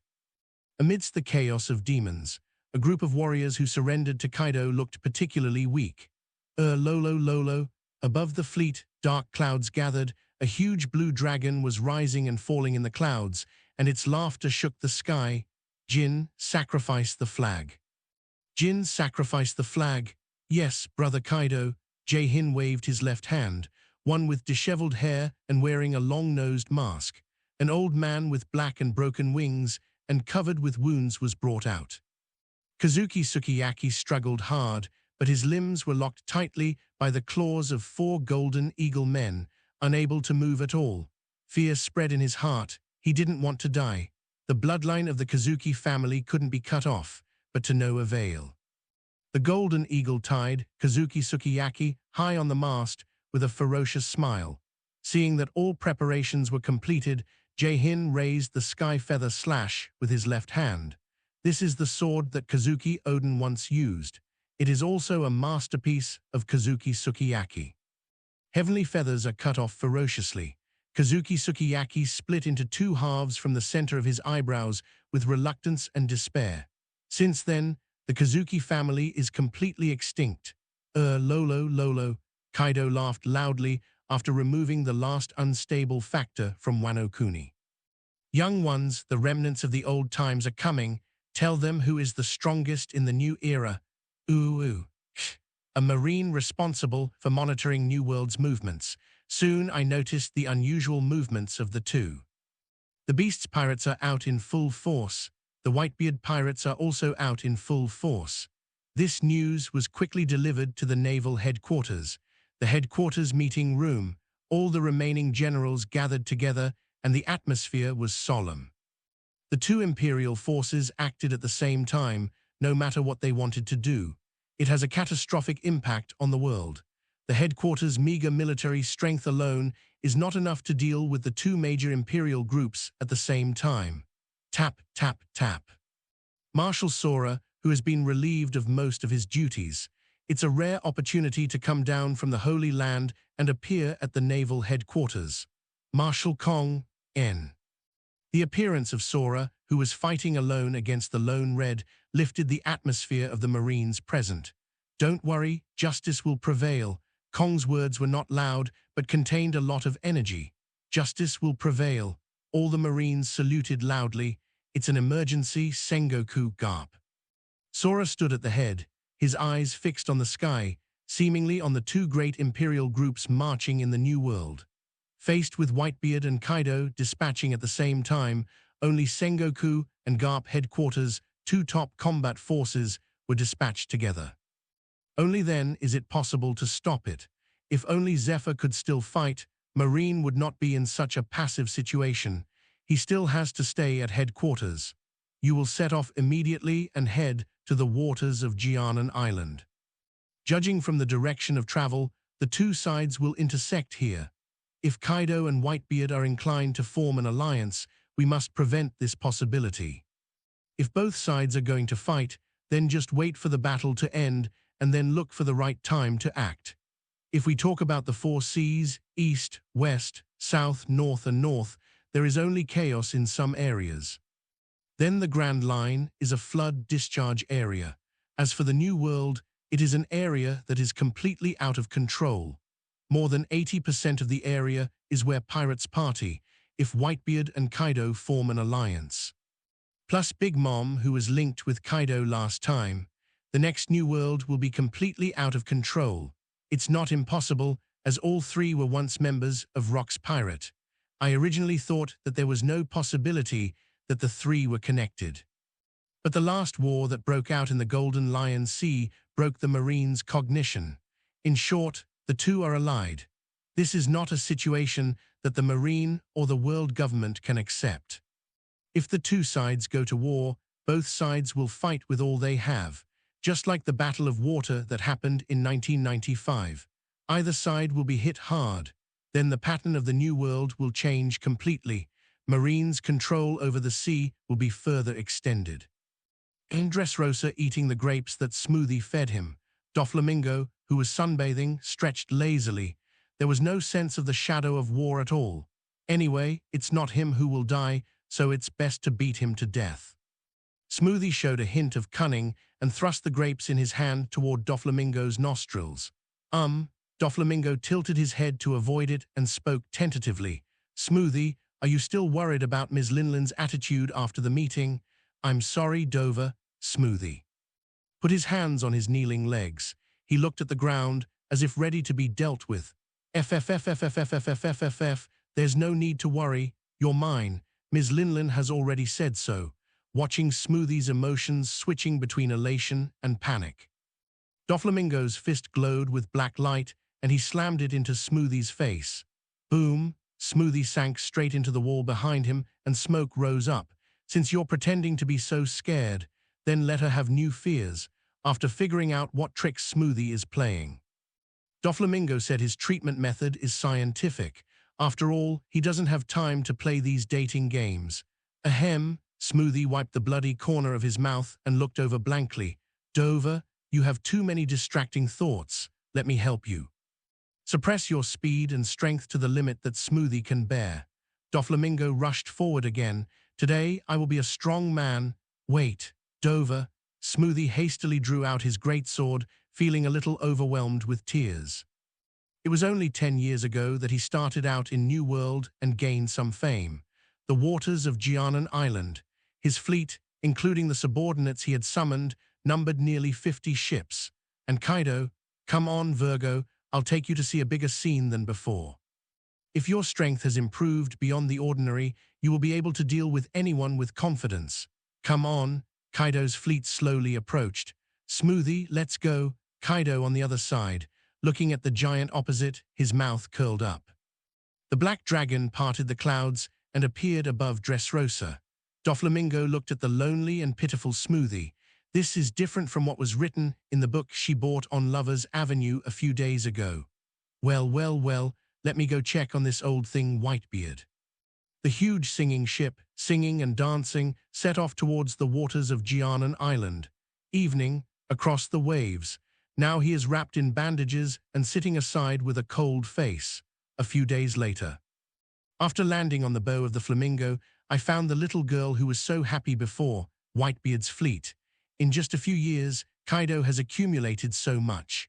Lolo, Leozi, pull the boat over. Oh, flamingos take off into the sky. Dover, here I come. After exchanging a few words with Virgo, even the number of these orc soldiers exceeded his own. Shouldn't Dover be the one to comfort her? The fleets of both sides stretched out across the sea. Whitebeard was somewhat moved. This is a force that the veteran sailors have developed over many years on their own. Meanwhile, Cake Island. He has 1,600 troops directly under his command, plus affiliated troops, a total of nearly 10,000 troops.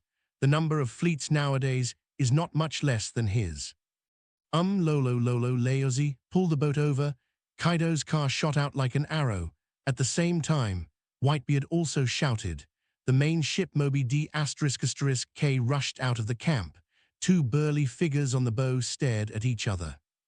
Whitebeard's face was filled with anger and sadness, like an old lion who had lost his only child, and he questioned. You killed Brother Odin yourself, didn't you, Kaido? Well, of course Laozi killed that idiot, so what? Kaido's eyes flashed with lightning, and his hands clenched around the mace began to gather strength. He was somewhat impatient for the upcoming battle. The words that angered Whitebeard came out again. Besides, his stupid dad, Kazuki Sukiyaki, was also hacked to death by Laozi. As the distance between them grew closer, they both took off into the air at the same time.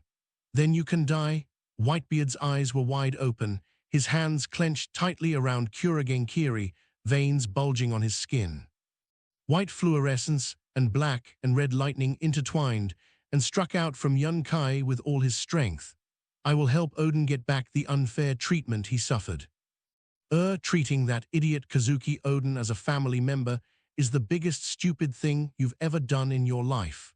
Kaido transformed into a dragon man in an instant, and the excitement in his eyes seemed to be about to turn into reality. The Conqueror's 8 rings in his hand roared in alternation with thunder. Then, chop with all your strength, boom boom boom, Bajiji and Kongyunki hacked at each other fiercely. Black and red lightning are interweaving. The invisible impact caused the sea surface to churn violently. The rising wind and waves pushed the warships of both sides backwards. It's a tough situation. Look up. The pirates on both sides, who had never seen such a big scene, exclaimed. Everyone looked up and their pupils suddenly contracted, because the sky split open again. The sea of clouds surged and rushed to both sides. This is the pinnacle showdown between the emperors.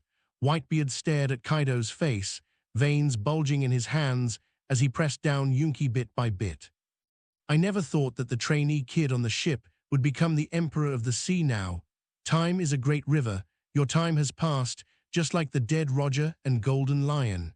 Feeling the shock force transmitted by the 8 precepts, Kaido's mouth curled up. Once upon a time, Whitebeard's blow was enough to hurt him, but now he is more than 10 times stronger. This era belongs to Laozi. Kulalalal, how arrogant. Whitebeard looked gloomy. Kaido now was not so easy to deal with. He took another 3 points of the shock force from Yunkai in his hand and pressed it down hard. But you are not qualified to take Laozi's life. Oh, these old things from the old times should be completely buried in the sea. Kaido laughed loudly and transformed into a blue dragon. The most powerful form of the mythical beast species knocked away Whitebeard, who was not paying attention for a moment. Soaring into the sky, its voice covers the sea. Young men, come on Laozi. Ooh. Just say hello and start the war. Kaido exhaled dragon breath and wrapped himself in it. The majestic dragon head is wrapped in the color of armed forces. Then it fell straight down, like a comet hitting the earth. Rising dragon flame 8 trigrams. Boom, boom, boom, boom, boom. The successive huge explosions pushed the ships of both sides, which had finally approached each other, away again. These scenes were seen by the Marine Reconnaissance Fleet, who were watching the show from a distance. On board the Marine Main Fleet, through the monitor screen, Sengoku, who had been worried for several days, finally breathed a sigh of relief. Bang! Garp slapped Sengoku on the shoulder and laughed. Ha ha ha ha, I already told you, Whitebeard, and that lunatic Kaido will never have any intersection. The 3 monsters that followed were Vice Admiral, Sakazuki, Kyuzen, and Borsalino. They all relaxed their tense emotions. All 3 of them had faced wars in which the 4 emperors participated. Know the destructive power of these sea emperors. If Marine faces the combination of 2 kings, he will be in real danger. But Kaido is strong again. Sengoku still felt a little uneasy watching Kaido's performance. A few years ago, Kaido had to join forces with Big Mom to fight against the enemy under his control. Now facing his old rival Whitebeard, he is actually evenly matched with him. Kuzan and the others aren't bad either. Garp was relaxing while chewing some senbei, showing his appreciation for his subordinates. There are 3 big monsters, Vice Admiral. The next Marine will be stronger than ever. Marine's future is bright. Tap, tap, tap, bang. The Marines rushed in breathless. Sengoku Admiral Big Mom on her way here. What? Everyone exclaimed. Cough, cough, cough, tilde. After taking 2 gulps of tea, Garp finally swallowed the senbei stuck in his throat. Retreat 30 nautical miles. Sengoku immediately gave orders, whatever Big Mom comes to do. Once the 3 royal groups discovered their existence, the fire might well be turned upon them. No way will Rock's pirate, which has disappeared for nearly 20 years, be resurrected again. On the battlefield, the sound of metal interweaving is like thunder. Some warships had just started boarding battle, and the next moment they were separated in the shock. The Juki, whose brainstem was missing, roared in anger as he watched the enemy going away again. He suddenly jumped off the sailboat and swam towards the enemy warship. Only a few people ignored the turbulent environment and started fighting. Freeze it, the Ice Witch gave the order. A frozen surface of ice appeared with his icebreaker as the center. A group of pirates gathered there. One of the important factors in war is terrain. In the distance, Quinn's eyes lit up and he raised the Gatling gun slung around his waist. Biochemical bullets loaded with the Ice Ghost virus blasted towards the crowd gathered on the ice. Bang, bang, bang. Some of the weaker pirates were shot before they could react. The Ice Ghost's freezing air spread along the bullet wound and turned into an ice sculpture. The companions around him cried out in sorrow one after another. The next moment, the ice sculpture's sharp claws pierced their hearts. The scene was in chaos. He saw that the terrain advantage he had created was reversed in an instant. The Ice Witch Whitebee's eyes became even colder. Plague. In the air, the transformed Golden Eagle Man and Batman, holding bombs, rushed towards Whitebeard's fleet. Marco spread his blue wings and tried to intervene, but the black flying dragon, transformed by Jae-hin, followed him like a shadow. 1 blue, 1 black, and 1 red flames intertwined in the sky. High in the sky near the battlefield, flamingos hanging in the clouds, Doflamingo watched the fight between Kaido and Whitebeard with great interest. Battles of this level are rare, and he still has room to learn. Looking at the figures of Marco and Jae-hin fighting on the battlefield. Standing on the left side of Doflamingo, Virgo couldn't help but clench his fists. Neither of them helped Kaido in his fight against Whitebeard at all. He was like both of these, failing to participate in Dover's battle every time. He is still too weak. Smoothie looked at the sea in all directions, trying to find his mother. You're not going to participate? Mihawk at the side asked quietly. Seeing that he was a little itchy, there were a few swordsmen worth hunting. Of course we will participate, but this kind of war is not intense enough. Doflamingo looked at the low-level combat forces that basically did not participate. How can this be possible? He has to make everyone feel involved. After a moment's thought, Doflamingo thought of something suitable. Smoothie, let's find a suitable battlefield. Jianan Island. The island is very large, but it is a typical saline alkali land. It's a hell of a place where you can't grow any food. Otherwise, it would have become a battleground for pirates. At this moment, there are only a few scattered taverns standing on the island. When Sang is a retired old pirate and now a tavern owner, found something wrong. The island is shaking. When Sang used a technique similar to moonwalk to soar high into the sky through the window, his feeling was right. See the pink figure standing in the distance. When Sang's pupils shrank and he flew towards the open sea without looking back. Kill Golden Lion's heavenly Yaksha Doflamingo. Whatever is done next, Jianan Island is dangerous. Doflamingo ignored those who fled. He's not some murderer. He was using all his strength to activate his fruit ability. A silk thread emitting purple light was advancing madly on the island base below the island, cutting back and forth. After a moment, look at Jianan Island, which is almost as large as Onigashima. Doflamingo nodded with satisfaction and gave instructions behind him. Smoothie, start. Dover, I may not be able to make it to the battlefield. Smoothie activated his ability and Canaan Island separated from the ground, even though it had been some time since she ate the fruit. But driving such a large island was still too much for her. It's okay, we have other ways to help you. Doflamingo had anticipated this. Virgo, get ready for takeoff. I know what to do, Dover. Virgo transforms into a black dragon. The dark purple smoke gradually lifted up the floating Gianan Island, start flying high into the sky. FFFFFFFFFFF, let me give them a big surprise. A location slightly away from the battlefield, the singing ship was approaching singing a merry ballad. Mom, Kaido and Whitebeard are already fighting. Prospero is reporting the information he just received. I can already feel it. Big Mom looked towards the place where the clouds were rolling, her eyes burning. Find the Marines' location and keep an eye on them. Zeus. Mom, I'm here. The playful white clouds suddenly turned black, with purple lightning flashing through their bodies. Mom, rush. Zeus flew to the battlefield with Big Mom's obese body. Prometheus in cartoon form quickly followed. Wait for my mom. In the main battlefield. The battle is becoming increasingly intense. Marco and Jae-hin are entangled. He was a little anxious and wanted to get rid of Jae-hin and the rescue team members. The 10 ghosts, a tribe of 10 strange-looking giant ghosts, are having a bloody battle with Little Oats. A group of team leaders are going around to support the members who are being defeated by the orcs of Beast's pirates. The ice battlefield of the Ice Witch Whitehibe has completely turned into a meat grinder. Whitebeard had 43 members of the affiliated pirates groups providing constant support. Frozen zombies infected with methamphetamine were biting each other on the battlefield without distinguishing between friend and foe. The leaders of both sides fought fiercely. Whitebeard, you're old. Kaido took advantage of the fruit's ability and flew into the sky again, stepping on the clouds. The 8 precepts in both hands are wrapped around Conqueror's haki. Combined with the downward gravitational potential energy, it blasted towards Whitebeard at high speed. He can fly. But it's enough to crush you, Kaido. Whitebeard fell back onto the deck and yelled, his legs slightly bent.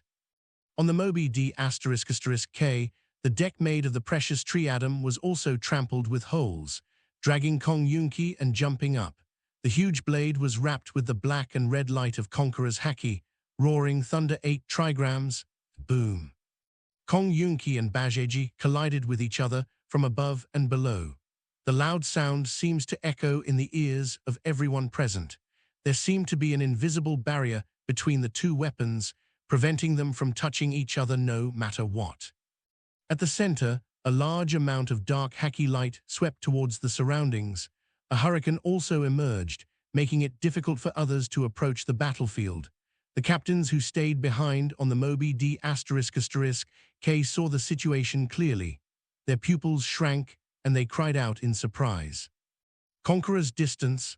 The last time they saw a scene like this was when Dad and Roger were fighting, when the two were evenly matched. Kaido, has he reached this level now? Can Dad really win this time? The shadows silently covered the sea area, enveloping the fleets of both sides. Everyone looked up belatedly. Another dragon head poked out from the clouds, looking a little embarrassed, and there was debris falling. Another Kaido. The Whitebeard pirates all yelled. Kaido stopped the old man alone. 2 Kaidos, what to do in this situation? On the other hand, the spirits of all members of Beast's pirates were lifted. Ha ha ha ha, that kid is here. Quinn laughed out loud and fired the Gatling gun in his hand at the ice battlefield without distinguishing between friend and foe. FFFFFFFFFFFFF, Mr. Kaido, I have prepared a great battlefield for you. A defiant laugh came from the dragon head. Only then did everyone present notice the pink figure on the dragon's head. Kill the heavenly yaksha of the flying pirates, Doflamingo. When everyone was confused about what Doflamingo said, this can be seen from Hawkeye's perspective aboard the Flamingo. Hidden in the clouds, Gianan Island cancels out most of the gravity. The thread connected to Doflamingo spun like a yo-yo and accelerated to ultimate. Doflamingo, what did you prepare for Laozi? Take it out, Kaido asked as he wrestled with Whitebeard. FFFFFFFFFFF, the big one is coming, Mr. Kaido. Thinking about what was going to happen next, the excitement in Doflamingo's mind had reached its limit. He raised his hands high as if holding the entire sky and then chopped down suddenly, shouted. Breathtaking, Virgo felt the great force coming from above his head and was pushed down a little more, in the horrified eyes of the crowd. An island accelerated to ultimate was dragged out of the cloud by Doflamingo. It was thrown down like the hammerhead of a meteor hammer. Boom, boom, boom. The landing point was the small area of sea that was frozen.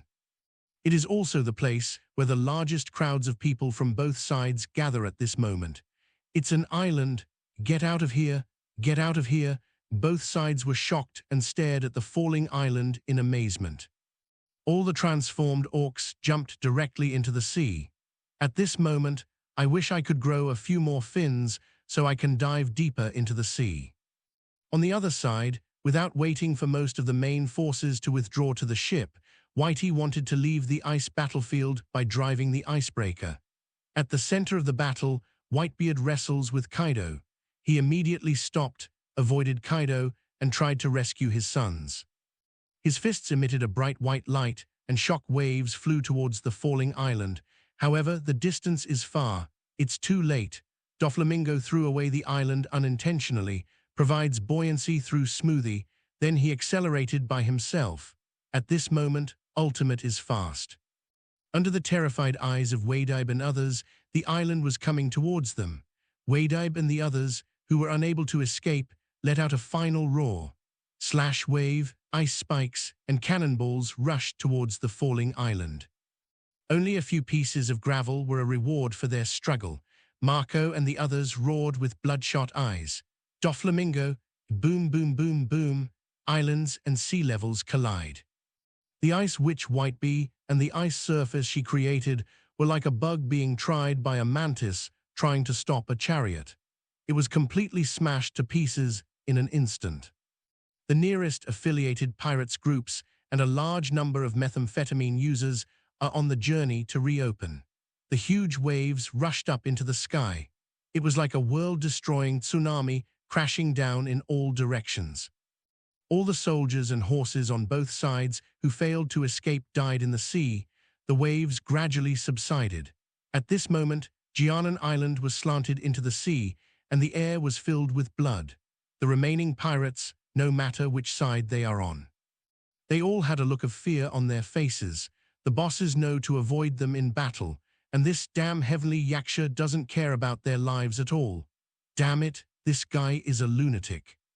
In the distance, Quinn, who was soaked by the seawater, cursed angrily with fear. He was almost crushed underneath. He is not that fishman brat like Jack, even after scientific transformation.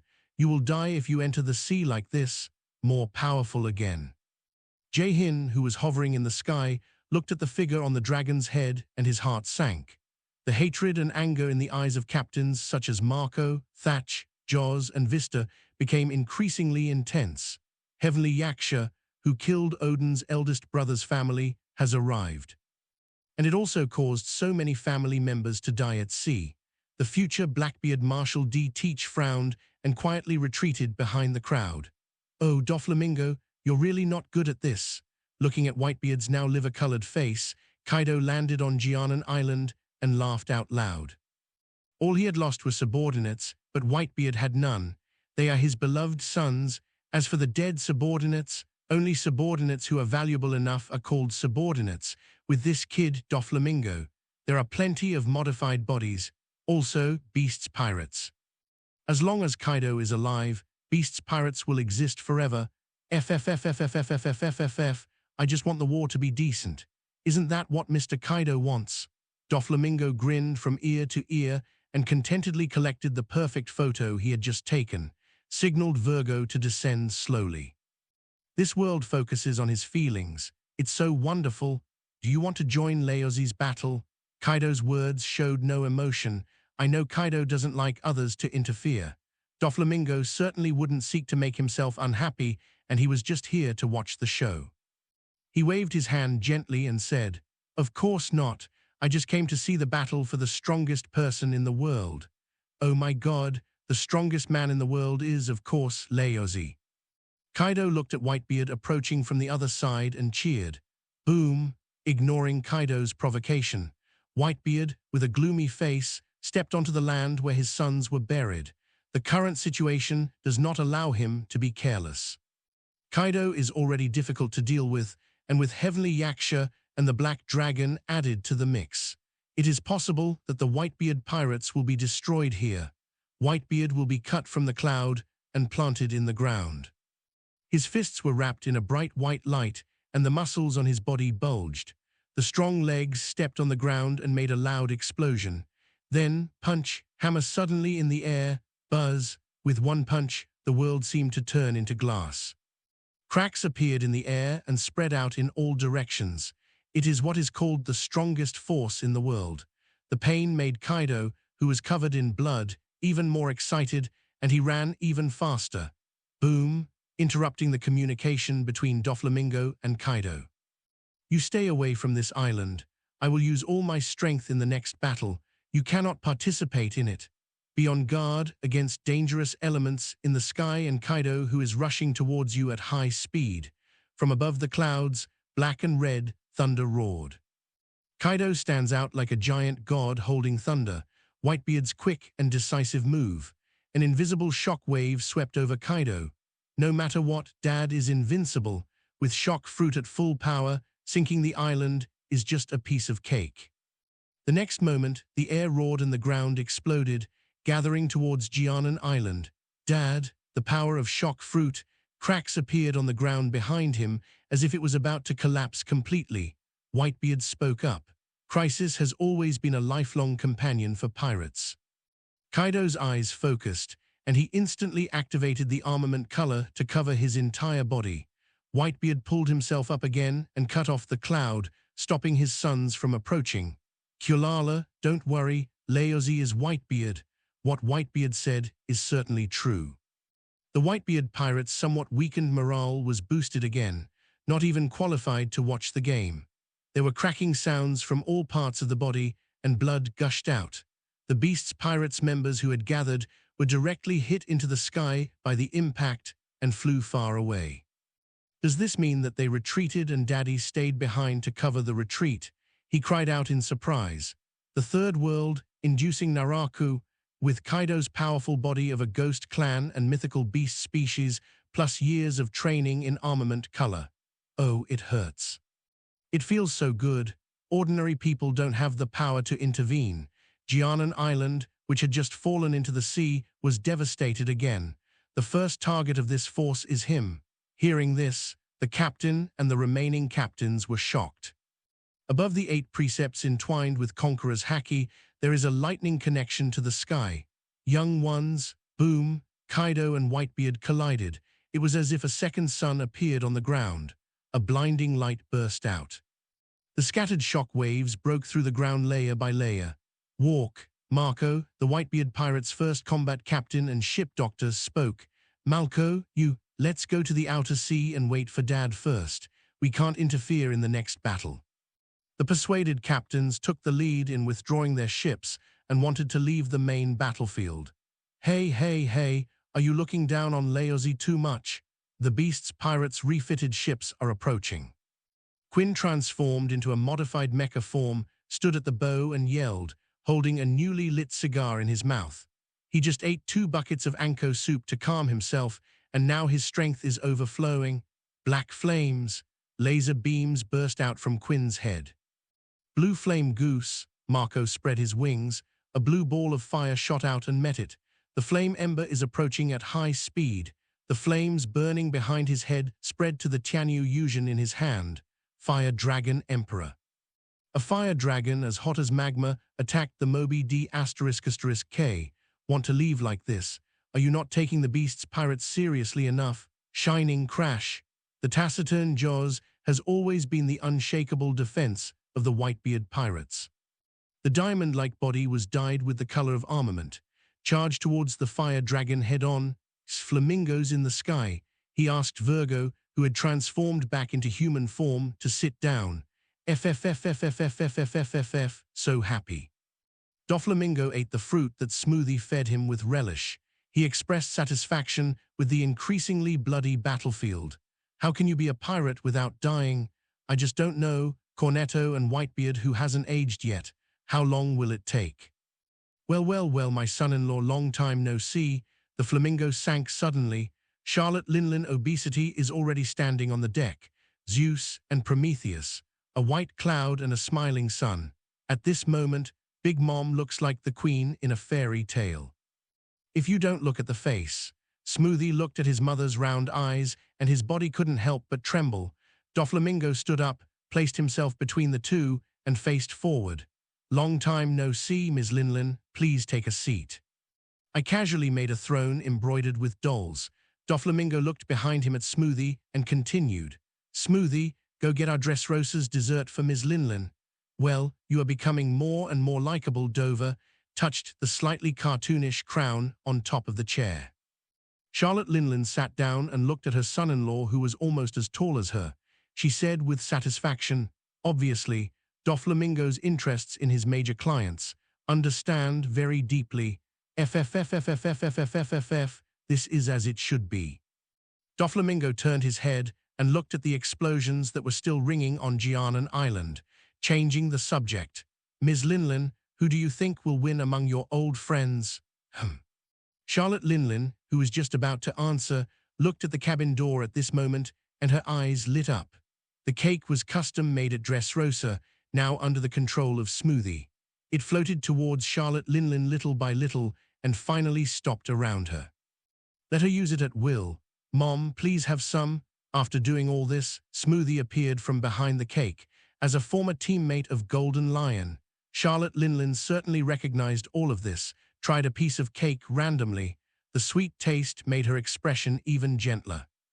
Said with a slight emotion, what an amazing ability, Dover. You take Smoothie very seriously. This is what I should do. After all, she is your daughter, Ms. Linlin, Doflamingo said sincerely. He was quick to speak nice words. In fact, if it weren't for Smoothie's future being worth cultivating, she is not even worthy to eat it, even though she is the daughter of Yim. Charlotte Linlin, who didn't know all this, burst into laughter again. Well said. Charlotte Linlin glanced at the battle situation below and turned back to the previous question. But I don't know which of them will survive. We will know only after the fight is over. Only those who survive can be the ultimate winner. It seems like Big Mom is talking about herself. The fierce conquerors surged out with this strong confidence. It's not directed at any one person. Gianan Island below, Kaido and Whitebeard glanced upwards in sync. Linlin here too. The next moment, they collided violently again. Doflamingo pushed up his glasses and spoke incoherently. FFFFFFFFFF, yes, who will be the final king? Doflamingo then changed the subject and stated his own conclusion. But I think, Mr. Kaido, you have a better chance of winning. Oh, Charlotte Linlin looked over in confusion. Curious as to why he was so sure. When you reach your level, there is not much difference between you. Mr. Kaido is a ghost, and Whitebeard is a giant hybrid. There is no absolute superiority or inferiority in strength, physique, armament color, or conquerors. But shock fruit, as strong as it is no small burden on Whitebeard's body, and Mr. Kaido ate the mythical beast, the blue dragon fruit. This powerful vitality is the key to Mr. Kaido's victory. Well, that's right. Who knows, it might turn out to be just as you said. Charlotte Linlin somewhat agrees. Below, there is no other place like this large-scale attack, but it's not enough. Whitebeard, you're only mortal. Kaido screamed in pain and flew out, his chest exploding into a bloody mess. For an ordinary person, a single air shock at close range would have ended the battle long ago. The air exploded again, and cracks spread. Or rather, I hope the situation develops in this way. The left shoulder was covered with armament haki, and the right hand suddenly released Kumakiri. You're old. It also exploded along with the space behind it. Whitebeard's mentality has changed a little, and he is a little anxious. Kaido's relationship with her is much closer than that with Whitebeard. What's coming next? His body turned, changing from a dragon man into a green dragon that covered the sky and the sun. Whitebeard's mind flashed for a short time. Stand high in the sky. Kaido raised the 8 rings and smashed it on Whitebeard's shoulder again. Hot breath. But for Kaido, it didn't seem to matter at all. But there was no need to hide. A hint of madness flashed in his eyes. The power of this fruit, its vitality is so strong, suddenly hit in the air. Kaido, who had excellent eyesight, grinned as he looked at the blood flowing from Whitebeard's left shoulder. Whitebeard frowned, and the wound on his injured shoulder healed little by little under the control of life return. Flames rose from Kaido's feet, and he regained his balance in the sky. The dragon's open mouth began to glow red. Knowing that Whitebeard was trying to lure the enemy deeper, Kaido took advantage of the situation and smashed it down. Thunder, wind, and rain, all controlled by Kaido as means of attack. What will it be this time? Boom. What's more, he exploded almost right next to Kaido. Whitebeard suddenly pressed his left shoulder against Yunkuri and held Kaido's mace with his left hand. Boom. It hurts. He suddenly clenched his right hand into a fist, with a bright white light entwined around it. Hot breath. Infinite amounts of light burst out, and the high temperature and scorching dragon breath instantly caused the entire island to begin to heat up. Whitebeard was not afraid at all, and even used armed color to protect his beloved beard. Pick up the conjunki that was stuck in the ground. A knife cut out. The sharp slash wave directly split the heat breath into 2 halves. This attack has no effect on Whitebeard. Kaido naturally knew. The hot dragon breath continued to flow in and out. The temperature of the Earth's surface is getting higher and higher. The split dragon's breath sprinkled on the earth. The grass and trees were visibly turning yellow and withering, and the earth was cracked and creaking from the heat. It was like a cry of pain before death. What a terrible temperature! Whitebeard looked solemn. The intense heat is enough to burn everything. His body was no exception. No matter how powerful he is, his body is still human. If he stays at this temperature for a long time, he will die. Shhh. The earth is melting little by little, becoming high-temperature magma. The temperature is rising, and it is about to turn Jianan Island into a death zone. Whitebeard knew that Kaido was increasing the possibility of his failure by changing the environment. However, what he didn't expect was that the Azure Dragon Fruit, a mythical beast ability, actually had the terrifying power to change the environment. What a terrifying fruit ability, Whitebeard sighed. But just like that, it's not enough to make him sit there and wait for death. Kulala, Kaido, you really look down on Laozi. Whitebeard will stand beside him from Yunki. A white light emerged from the fists, which was the accumulated power of the shock fruit. Smashed down suddenly. The target is not the island below, but the sea. Boom, boom, boom, boom. It was as if countless torpedoes exploded on both sides of Jianan Island. The seawater rolled up like a world-destroying tsunami and rushed upstream to the island. Sizzle, sizzle, sizzle. The cold seawater cooled the hot magma again, turning it into black rock. The gathered seawater surrounded Whitebeard, as if there was an invisible barrier blocking him. Whitebeard stands out as a god who controls the seawater. I want to kill the evil dragon. Oh, I underestimated you, Whitebeard. Kaido stared at the scene, his excitement growing. This will be a long battle, and he will get the most exciting and ultimate happiness. Then, he transformed into a human form and rushed down suddenly while holding the 8 precepts.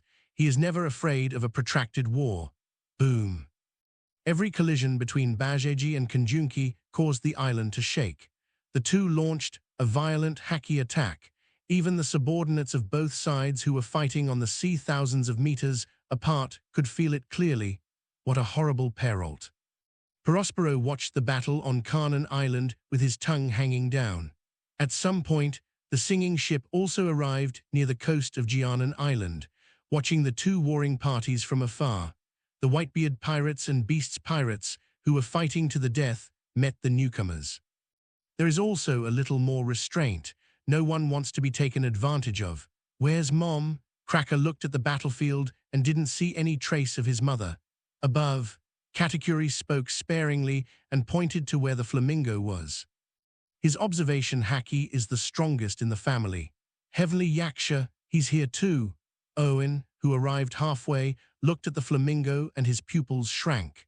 The current Doflamingo is no longer the little kid who barely managed to stay alive in his mother's hands. It's a new legend that can kill the golden lion. Aren't we going to see Mom? The future minister of cheese and fruit, Mondor asked stupidly. He is young and has not been out to sea many times. After he said this, most of his brothers and sisters looked at him as if he was a fool. Are you okay? There is someone to take care of Mom. If she hits menopause and goes crazy, there is someone to take care of her first. Are you unhappy about having free time away from your mom? Armand stood up and looked at the flamingo with a vague look in his eyes. Mom is chatting with her good son-in-law. Just wait for Mom to call you. On the flamingo. Charlotte Linlin is talked about by her sons and daughters. I have fallen asleep on the soft bed made by Doflamingo. After eating and drinking her fill and getting tired of watching the show, she chose to recuperate. And Doflamingo.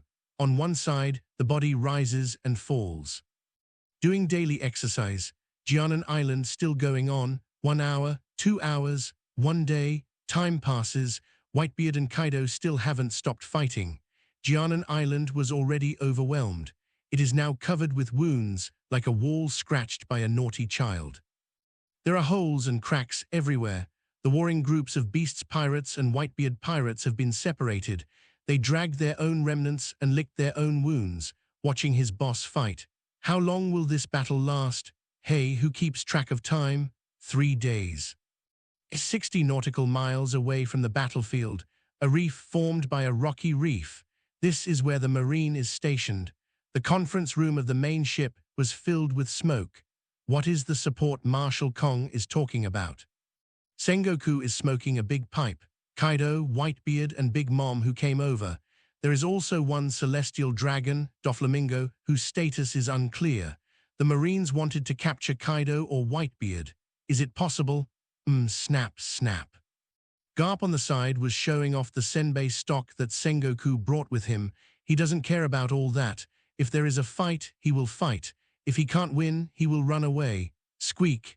The confinement room door was pushed open. Ahem. The dense smoke caused the visitor to cough twice. Sengoku's eyes lit up when he saw the purple hair of the newcomer. Zephyr, why are you here? Ha ha ha ha, Zephyr, long time no see. Garp also took the time to say hello. Of course Marshal Kong asked me to come here. Zephyr, who was exhausted from the journey, said, Garp, you're still so nervous. Sengoku hesitated. You are not. Just happened to be returning to headquarters with the students. Seeing Sengoku's confusion, Zephyr explained. I came here when I learned that I was short of power. After all, I can't watch you and my students die. Teacher Zephyr, 1 is steady, 1 is casual, and 1 is disrespectful. It was Sakazuki, Kuzan, and Borsellino who rushed over from the nearby frigate. You have grown up. Zephyr ignored the disgusting man and focused on Kuzan and the other man, feeling a little emotional. Oh, and there are Cake and Jin. They are in the back. I was afraid that the battle situation would change, so I moved over first. At this moment, Sengoku's face was free of worries and filled with confidence. Him, Garp, and Zephyr, the world is so big, there is much room for you to explore. Between the rites 3 days ago, news of Doflamingo intervening in the battle between Kaido and Whitebeard. Through Marine's channel, the 5 elders learned about it. The question of whether to take advantage of this opportunity to seize Doflamingo's means of manufacturing seastone was raised for the second time. 5 elders with slick-back hair spoke first. I think this is an opportunity, whatever Doflamingo wants to accomplish this time. It is impossible for him to withdraw from New World for the time being. Sabyodi, Dressrosa, dispersed the forces he had. If executed, simultaneously send troops to destroy Don Quixote in Sabyodi. The judge's hat means to do things to the utmost. The New World's military strength is not enough to take down Whitebeard Kaido and capture a Doflamingo at the same time. The long-haired 5 elders said it was unreliable and pointed at the video sent to him with an expressionless face. In the video, the island falls, like the sky collapsing. Doflamingo is even crazier than Golden Lion. If you don't want the Holy Land to have island rain every day in the future, there is no 100% chance of catching Doflamingo, so let's stop for now. Let Hyungmu go again. The bald five elders' closed eyes slightly opened, and a cold light flashed. If he brings the technology back, he will be one of the next admirals of the Marine. What if he fails? That's his personal behavior, seastone manufacturing method. It's worth it. Seastone today. Most of it is circulated through Doflamingo, and only a small amount of production is in the hands of the world government. Doflamingo's trip obviously shows that he doesn't want Kaido to die. But even if Kaido is successfully captured this time, Wano Kuni is still out of reach of the world government. Who is most likely to stay at Wano Kuni? Naturally, Doflamingo. The Seastone was still under his control, and the situation had not changed at all. Doflamingo's strength expanded so quickly that it made them feel a little scared. Might as well take this opportunity, get the real secrets of Seastone manufacturing. Second, *4, New World Marine Expeditionary Force Base. You're just in time, Zephyr. Sengoku perked up and pulled Zephyr to sit in front of the monitor. In the picture, Kaido and Whitebeard fought for 4 days and 3 nights. Both of them were covered in wounds and looked in a miserable state. The breathing of both sides gradually became disordered, and their movements became more and more stiff. Every collision requires a long breath. Sengoku, we should leave. After looking at the status of the 2 warring parties, Zephyr gave his conclusion. Both of them are almost reaching their limits at this moment. Jianan Island, even though it's almost reaching its limit, but Whitebeard and Kaido did not stop their attacks. Both of them were waiting for the other to run out of strength so that they could give the other a fatal blow. Time passes. Clang. Once again, Ba Jai Jai and Kong Yun Kai made crisp sounds. This shows the force of the blow. Both of them staggered back. The moment they have been waiting for has arrived. Whitebeard felt as if his tired hands were holding 2 mountains, and his lungs made a sound like a bellows. But when he saw the new wounds on Kaido's body that had not healed for a long time, he smiled. Kulala, Kaido, you're still too young. Competing with Zoan in physical strength was a very bad choice. What's more, Kaido is a mythical beast among the Zoan. He is still only 50 years old, while Kaido is in his prime of less than 40. But that was all he could do, although Kaido's fancy attribute attacks are useless against him. But his powerful shock force that could break all laws was also at a disadvantage when facing Kaido. The only thing he could do was to use up Kaido's armament haki, drain his physical strength, and kill him with one strike. There is no room for the resilience of Terra to function. The only advantage he had was that he still had some armament color left. Kaido's condition is not much better. He was breathing heavily, his chest heaving violently, and his heart beating like a war drum. Obviously, the body has reached its limit, but more importantly, his armament haki, which was not as condensed as Whitebeard's, had been completely exhausted. As long as he is alive, his physical strength will continue to recover, but it just made Kaido more excited. Oh, this is awesome. Let's fight it out. Kaido held up the 8 precepts and wrapped around the final thunder. He accelerated his charge, leaping towards Whitebeard, heading for death. We are all at the end of our strength. Who is afraid of who? Whitebeard stared at Kaido, who was rushing towards him. He took a step back, sank into the ground, and then made no other moves. Nowadays, any unnecessary action is a waste of physical strength. Whitebeard was wrapped in a white light from the cloud. Boom. The weapons collided, and several cracks appeared on the ground beneath the feet of both sides again. Whitebeard used the same trick again and used his left shoulder to block the falling Kong Yunki. The condensed armament color on the right fist caused the air to fluctuate slightly. Kaido felt something was wrong. Bang! Whitebeard's right fist wrapped around haki, hammering him in the stomach. Puff! Kaido's eyes bulged out and a handful of blood spilled from his mouth. The 8 precepts flew out of his hand and his body arched as he flew backwards. The powerful force made his body fly far away on the ground like a stone skipping on water, leaving dents on the ground. Kaido's pupils shrank into a tiny dot after being hit by a punch and broke through his defense.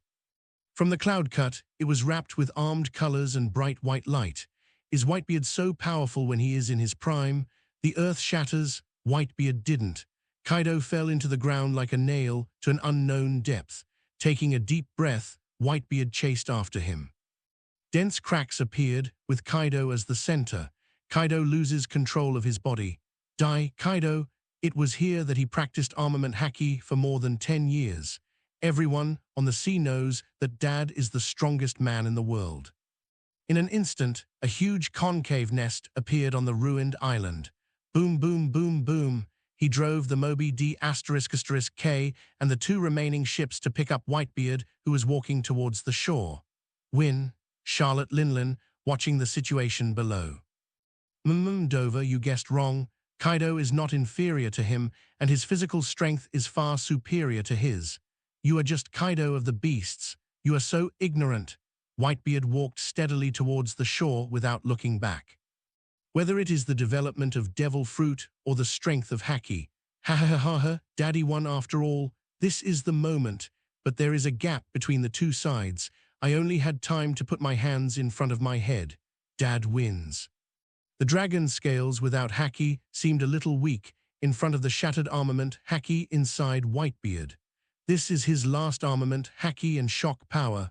Fortunately, the first target was the incomplete golden lion. It was almost 4 days and 4 nights of fighting that he was waiting for. FFFFFFFFFFF, what an unexpected development. The captains of the Whitebeard pirates shouted in surprise and vented their emotions to their heart's content. Doflamingo felt a little shocked. In his mind, the desire to take advantage of this opportunity to kill Whitebeard and dominate the new world grew stronger. What a horrible old man, Perrault. Can Mommy beat Whitebeard? If Kaido can't stop it, Mommy will definitely be able to stop it. Seeing the final result of the battle, the Charlottes on the singing ship in the distance were also talking about it. You are just Kaido of the beasts. You are so ignorant. There was not a single member of the Whitebeard pirates who wasn't cheering. Whitebeard defeated Kaido and Guy returned. The biggest purpose of this trip is to avenge Kazuki Oden, who has already succeeded. Defend Whitebeard's unshakable title as the strongest in the world. A moment later, Whitebeard stood on Moby D***K's main ship, holding Yunki and yelling, "Kulala, guys, we won. Ooh, it was very lively for a while. The opposite is true. Beasts pirates watching from across the island." The fleet, which was usually as noisy as a zoo, was now quiet with only the sounds of waves and breeze. Everyone looked at each other, still not recovering from what had just happened. I can't believe that the invincible Kaido boss was defeated like this, but I think about the fact that my opponent is a living legend. Whitebeard, the world's strongest man, seems to be reasonable again. But did Boss Kaido really die at the hands of Whitebeard? Are we going to change the boss? Kaido's big shot Quinn's green eyes darted around behind his sunglasses, looking at the descending flamingo. My mind suddenly brightened up, and I found a good place. Guy and Judge, 2 old colleagues, did a good job under Doflamingo. Isn't his transformation technology and virus creation better than Guy and the other 2? He can do it too, but he also felt that Brother Kaido would not let it end so easily. Whitebeard's attack is indeed extremely powerful and unmatched, but Kaido is a monster among monsters. The physique of the Ghost Clan, plus the ability of the strongest Zoan and the mythical beast species. Even if the heart explodes, maybe it can heal back up. As for the other big boss, it's Yanzai Jin. It was already rushing towards the hole on the island, dragging a tail of fire and a sonic boom cloud. He didn't believe that the man who led him out of Punk Hazard was dead just like that. But is this the end of it? Well, Whitebeard, I didn't expect you to win. Charlotte Linlin sat on Zeus and slowly descended. Charlotte and others on the singing boat in the distance saw what their mother did. Pilot the singing ship into the path of Moby D***K's fleet, aboard the Moby D***K. Whitebeard is eating while being surrounded by the captains, looking at the woman sitting on the cloud approaching. My heart tightened, but my expression didn't show it. Laugh and open your mouth. Kulalalalu Linlin, long time no see. The captains all looked solemn and worried. Dad fought Kaido on the island for 4 days and 4 nights. My current physical condition is unclear. Now a person of the same level as Kaido, Big Mom, is going to intervene again, and Doflamingo is watching closely. Situation, danger, thunder. Charlotte Linlin chose to say hello first, and Zeus under her feet instantly turned dark. The scorching thunder was drawn from the sky and fell into his palm, smashed down with a loud bang, pressed down Marco, who is ready to leave. Whitebeard's right arm was wrapped in a white light, and he punched the air. He is not so weak that he needs his son to greet his old friends on his behalf. Air shock, boom, the thunder and the exploding air collided and annihilated each other. Whitebeard took a step back uncontrollably, struggling to stand, blood oozing from his mouth. Shock fruit is powerful, but the price it pays is that it puts a heavy burden on the body. Whitebeard used his exhausted body to drive the power of shock. The body is under too much stress. Dad, the captains' faces changed drastically and they were terrified. They all glared at Big Mom, who was taking advantage of someone's misfortune. Marco, the ship's doctor, was right behind Whitebeard. His arms took on the form of a phoenix, and the flame of resurrection flowed into Whitebeard's body without cost. With this addition, Whitebeard's pale face took on a hint of redness. Well, Whitebeard, isn't your ship's doctor Miss Barkin, that leopard print B******ch, how did it become this brat? With just one strike, Charlotte Linlin could already tell that Whitebeard was at the end of his strength. Zeus taunted. On the flamingo behind him, Doflamingo had a look of frustration on his face. What did he hear? Leopard print B******ch. It seems that Miss Barkin is really having an affair with Whitebeard.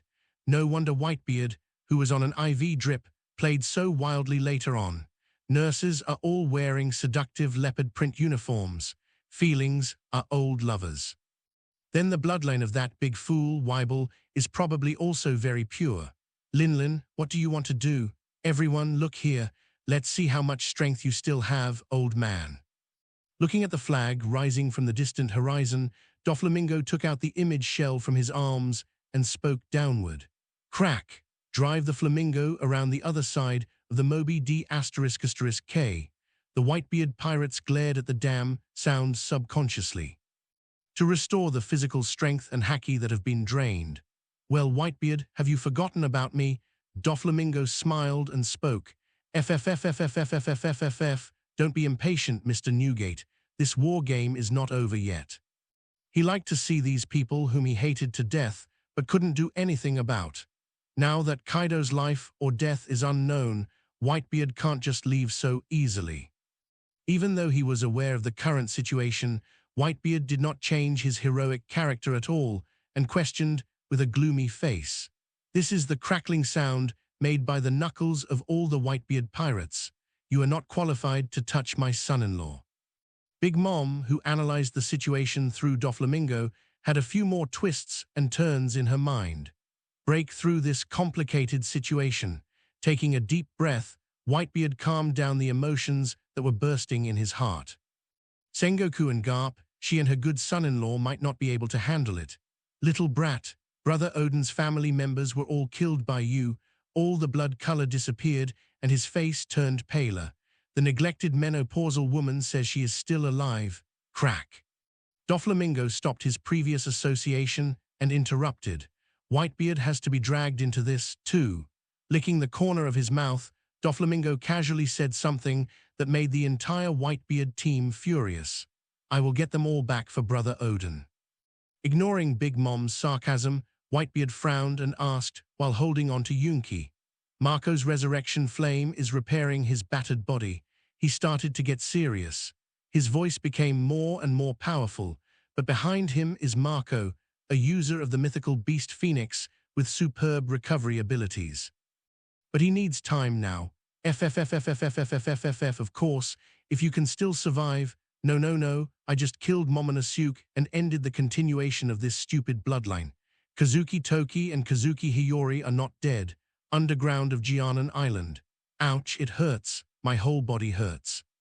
What a scary old man. He can't move his body. So weak. At this moment, Kaido traveled across the entire Jianan island. The whole person was trapped between the rocks and the sea. The sea water was encroaching upon his surroundings. This is not the most important thing, as the strongest creature on land, sea and air. Of course, he has the ability to survive in the sea. This feeling of powerlessness was even worse than the feeling of sleeping on sea stone. The worst thing is. At this moment, Kaido's chest to abdomen. There was a huge wound across his body, almost splitting him in two. The damaged internal organs can be seen. In addition to this, all the bones and muscles in the body were shattered by the force of the shock. If it were an ordinary person, even a golden lion, he was already dead by now. But Kaido was different. After a brief coma, then he regained consciousness. You can even hear the tinkling sounds from outside. That's his subordinates digging him out. Wow, wow, wow, wow, I lost. I lost to Whitebeard. Suddenly I realized that I was a female. Kaido suddenly burst into tears on the ground, like a 7-meter-tall child. Even that idiot Kazuki Oden couldn't completely penetrate his defense. Whitebeard completely tore my wounds today. However, Kaido has also made some progress. The cracks in its body are closing up little by little. The organs are regenerating and the bones are producing blood crazily. This is not Kaido using life return, but it is the green dragon fruit. He is completely merging with Kaido and beginning to awaken. But any recovery requires a lot of physical strength and energy. Kaido's sturdy body has visibly shrunk, but it's not over yet. Galulululu, hunger is an emotion that can drive people crazy, but Kaido at this moment had no food, so. Kaido, with red eyes, gnawed at the rocks around him. Crack! If you want to be a true dragon, you must learn to eat dirt. When Kaido was eating dirt, Doflamingo completed the Whitebeard family portrait. Ms. Linlin, you are still so safe. First of all, I would like to express my gratitude to Charlotte Linlin for protecting me.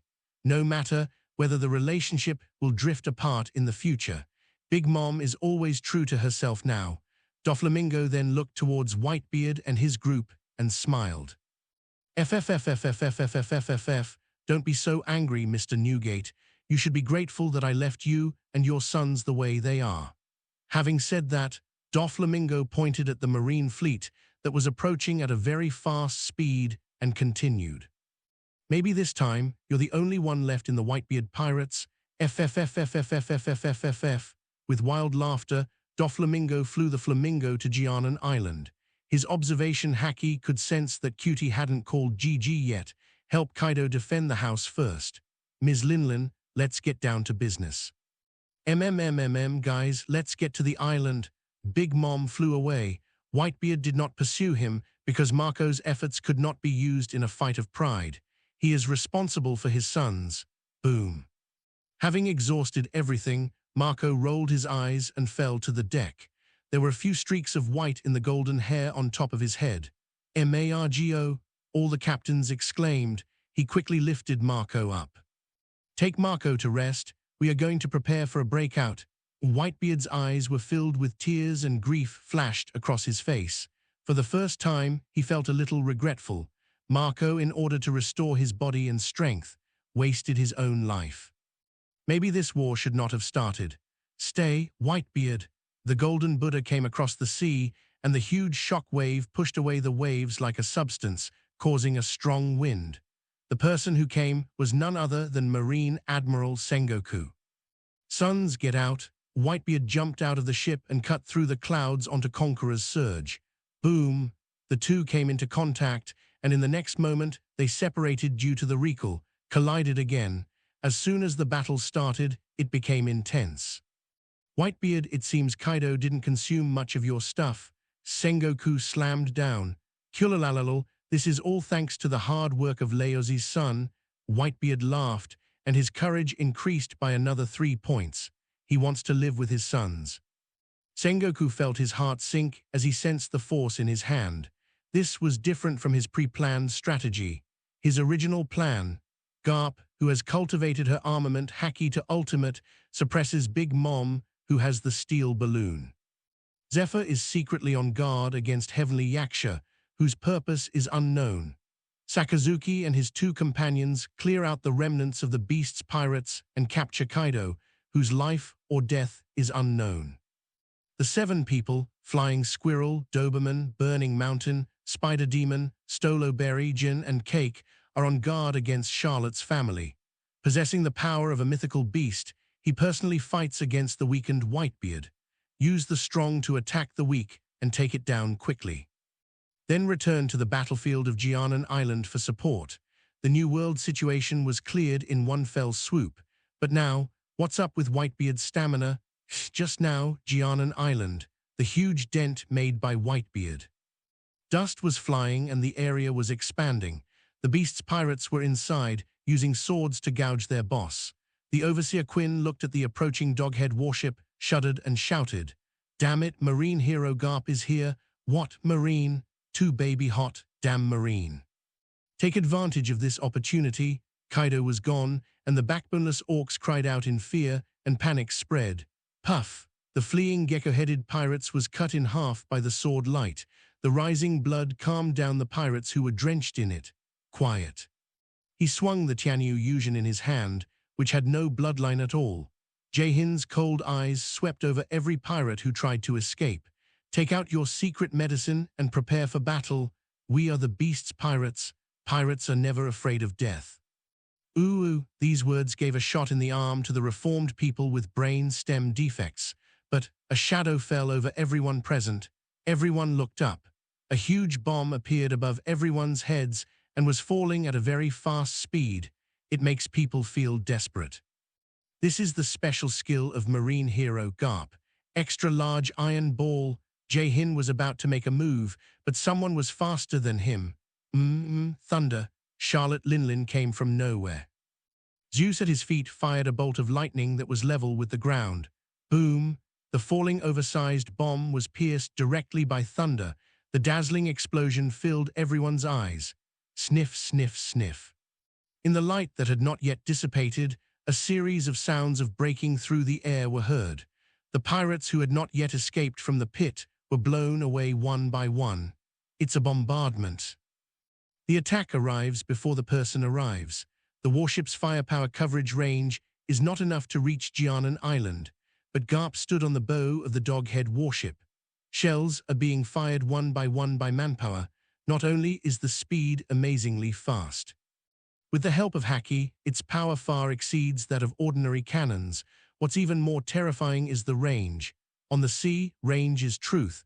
But can Charlotte Linlin accept Garp ignoring her? Cannot.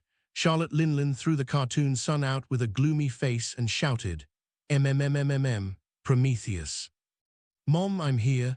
Prometheus laughed defiantly, instantly burning up, and turned into a fireball that rushed towards the incoming cannonballs. It is not afraid of fire. At the same time, the Napoleon above Charlotte Linlin's head turned into a giant blade held in her hand. Zeus under his feet began to accelerate immediately, rushed forward. Mom, rush! Boom, boom, boom, boom. The bomb detonated by Prometheus seemed to be beating the drum of war for Charlotte Linlin. Clang! Napoleon's fists collided with Garp's. The piercing sound made some nearby seamen first class look painful and their ears bleed. The non-commissioned officer on the ship immediately drove the warship away from the two people fighting. The dog-headed warship under Garp was under such heavy pressure that its tail was lifted up like a seesaw. But what about Garp himself? There was no effect, and he even smiled. Ha ha ha ha ha, the little girl back then has become so strong now. Garp spoke more easily. Prometheus, thanks to the passive skill of Iron Balloon. Napoleon in one stroke, the black and red conqueror's lightning stained it. Boom! As an old man, I still want to take care of my grandson. If the two of them continued to fight again, Marine would die in the aftermath of their battle. This was not a Marine attack. The flames that exploded above collided with Prometheus's two fists. MMMMMM, an old B*******, D, as annoying as Roger, go to hell. Prometheus and Napoleon merged into one. Sniff, sniff, sniff. A dark curtain of shells covered the Marine fleet preparing to land. Charlotte Linlin flew out backwards. Cut, cut, cut. On one side of Gianan Island, barrages of comments were sent out simultaneously. 4/waves were slashed out from the marine fleet. Land on the island, Charlotte family, we will hold them off. Blade Mother Flame, what a terrible defense. Roger, who stole the historical text, also had this smile. It turned into a flaming blade, and the hot air began to distort. Boom, falling instantly. This is not simply 1 + 1 is greater than 2. Garp clenched his right fist and pressed it hard on Charlotte Linland's stomach. With his left hand, he caught Charlotte Linland's strength, which was even greater than that of a giant. The anger on Charlotte Linland's face grew stronger, and it was this hateful smile. Rather, it was an automatic attack by the 1,000-meter-long ship, the Singing Ship. Charlotte Linland was unharmed. Fortunately, the automatic flying vehicle Zeus was there to stabilize the body. Charlotte Linland's courage increased a bit. She pressed down suddenly, grinning fiercely, rushed forward again. The soldiers nearby opened fire, but the bullets melted into a pool of molten iron before they could get close to his body. Boom! Garp left the warship on moonwalk. Let us resist the Charlotte family, holding a drawn samurai sword. The flying squirrel glanced at the attacking Charlotte family with cold eyes and gave an order to the marine behind him. As a vice admiral who had participated in the Battle of Vought and carried out Buster Call, he had the confidence. Beside him, Doberman, Burning Mountain, Onegumo, Stolo Berry, Jin, and Cake were lined up in a row. The top fighters of both sides instantly fell in love with each other. On the verge of happening, Prospero now had a bow and arrow made of candy in his hand. Katakuri's right arm turned into a high-temperature rice cake with scorching flames rising from it. Cracker didn't use his strongest cookie soldier. There was too much water in the sea. Pretzel, his sword's name in hand, /wave ready to go. Almond, Yaxiu, Dafu, and Owen followed closely behind. Grilled rice cakes, Rain of the End, Roll Pretzel, Atami Mane. A high-temperature rice cake fist, Candy Arrow Rain, heated high-temperature ocean current impact, compared to the Charlotte family's various attacks. The marine camp only launched a few simple slashes. Boom, boom, boom. Zephyr, who was secretly observing the situation, nodded secretly. Isn't this swordsmanship much better than that of Borsellino, the traitor who only knows how to play with the power of the fruit? The other side, inside the huge pit created by Whitebeard, Borsellino is missed by his mentor. With his hands folded in front of his chest, he looks like the manager who is the most lazy and the most laziest at work. He had a look of fun on his face, looking at the two employees in front who have a discordant aura, Kyuzen and Sakazuki. Sakazuki, start, find Kaido's body. Kyuzen's tone was cold and hard, not like he was talking to a comrade, but rather like he was treating a heretic. This was the strategy that Sengoku Admiral had planned in advance. Vice Admiral Garp creates chaos and attracts the attention of everyone present, and the three of them came to capture Kaido's body. Finally, return to the main battlefield for support. Next, it's Sakazuki's hard work time. Melt the earth with magma and find Kaido, who is buried underground. I know what I have to do, Kyuzen. Pressing the brim of his hat, Sakazuki retorted sternly. Ever since Ohara's trip last year, his relationship with Kyuzen has become increasingly distant. He doesn't think he did anything wrong. Justice must not be violated. Great eruption. Hot magma gushed out from under Sakazuki's feet. The solid island bedrock melted bit by bit, but such a blatant action shows too much disregard for Jin and Quinn's observation ability. Black flames. Quinn's brachiosaur head poked out from the edge of the pit. A laser beam that ordinary people cannot defend against. It poured out from its mouth and shot towards Sakazuki. Wow, they are an ancient species of Zoan, but they can emit such lasers. Borsellino dodged and blocked in front of Sakazuki. He squeezed his little eyes and raised his hands. The same golden laser light poured out. The two began to fight each other, and for a while they were evenly matched. But is this the end? There is another big boss. Fire Disaster Ashes. The flaming pterosaur appeared in the sky like a cruising fighter jet. The cold gaze was filled with hatred towards Marine. The head that is pulled high up is the launching trajectory. A bullet is the atmosphere that is instantly emptied. The powerful shock wave cut through the air and rolled up a sonic boom cloud. Dairo is the emperor. The target is still Sakazuki.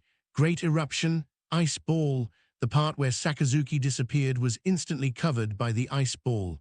Boom. Talk is talk, noise is noise. When faced with a battle, Kyuzen took action immediately, but it wasn't a good result. The two of them did not cooperate well, and Kyuzen's protective condom was directly evaporated by his teammate's lava fist. Let the battlefield be filled with high-temperature steam. Dog bites Red Lotus. He fired another magma punch, which collided with the shock wave. Sakazuki tilted his head slightly and sank into the ground. Since Kyuzen is willing to take action, he will carry out the mission first. Boom, above. After missing the first strike, Jin picked up the Tianyu Yuzhen and chopped it down with a bang.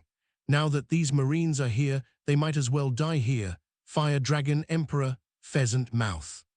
The battle between the Ice Bird and the Fire Dragon is magnificent yet dangerous.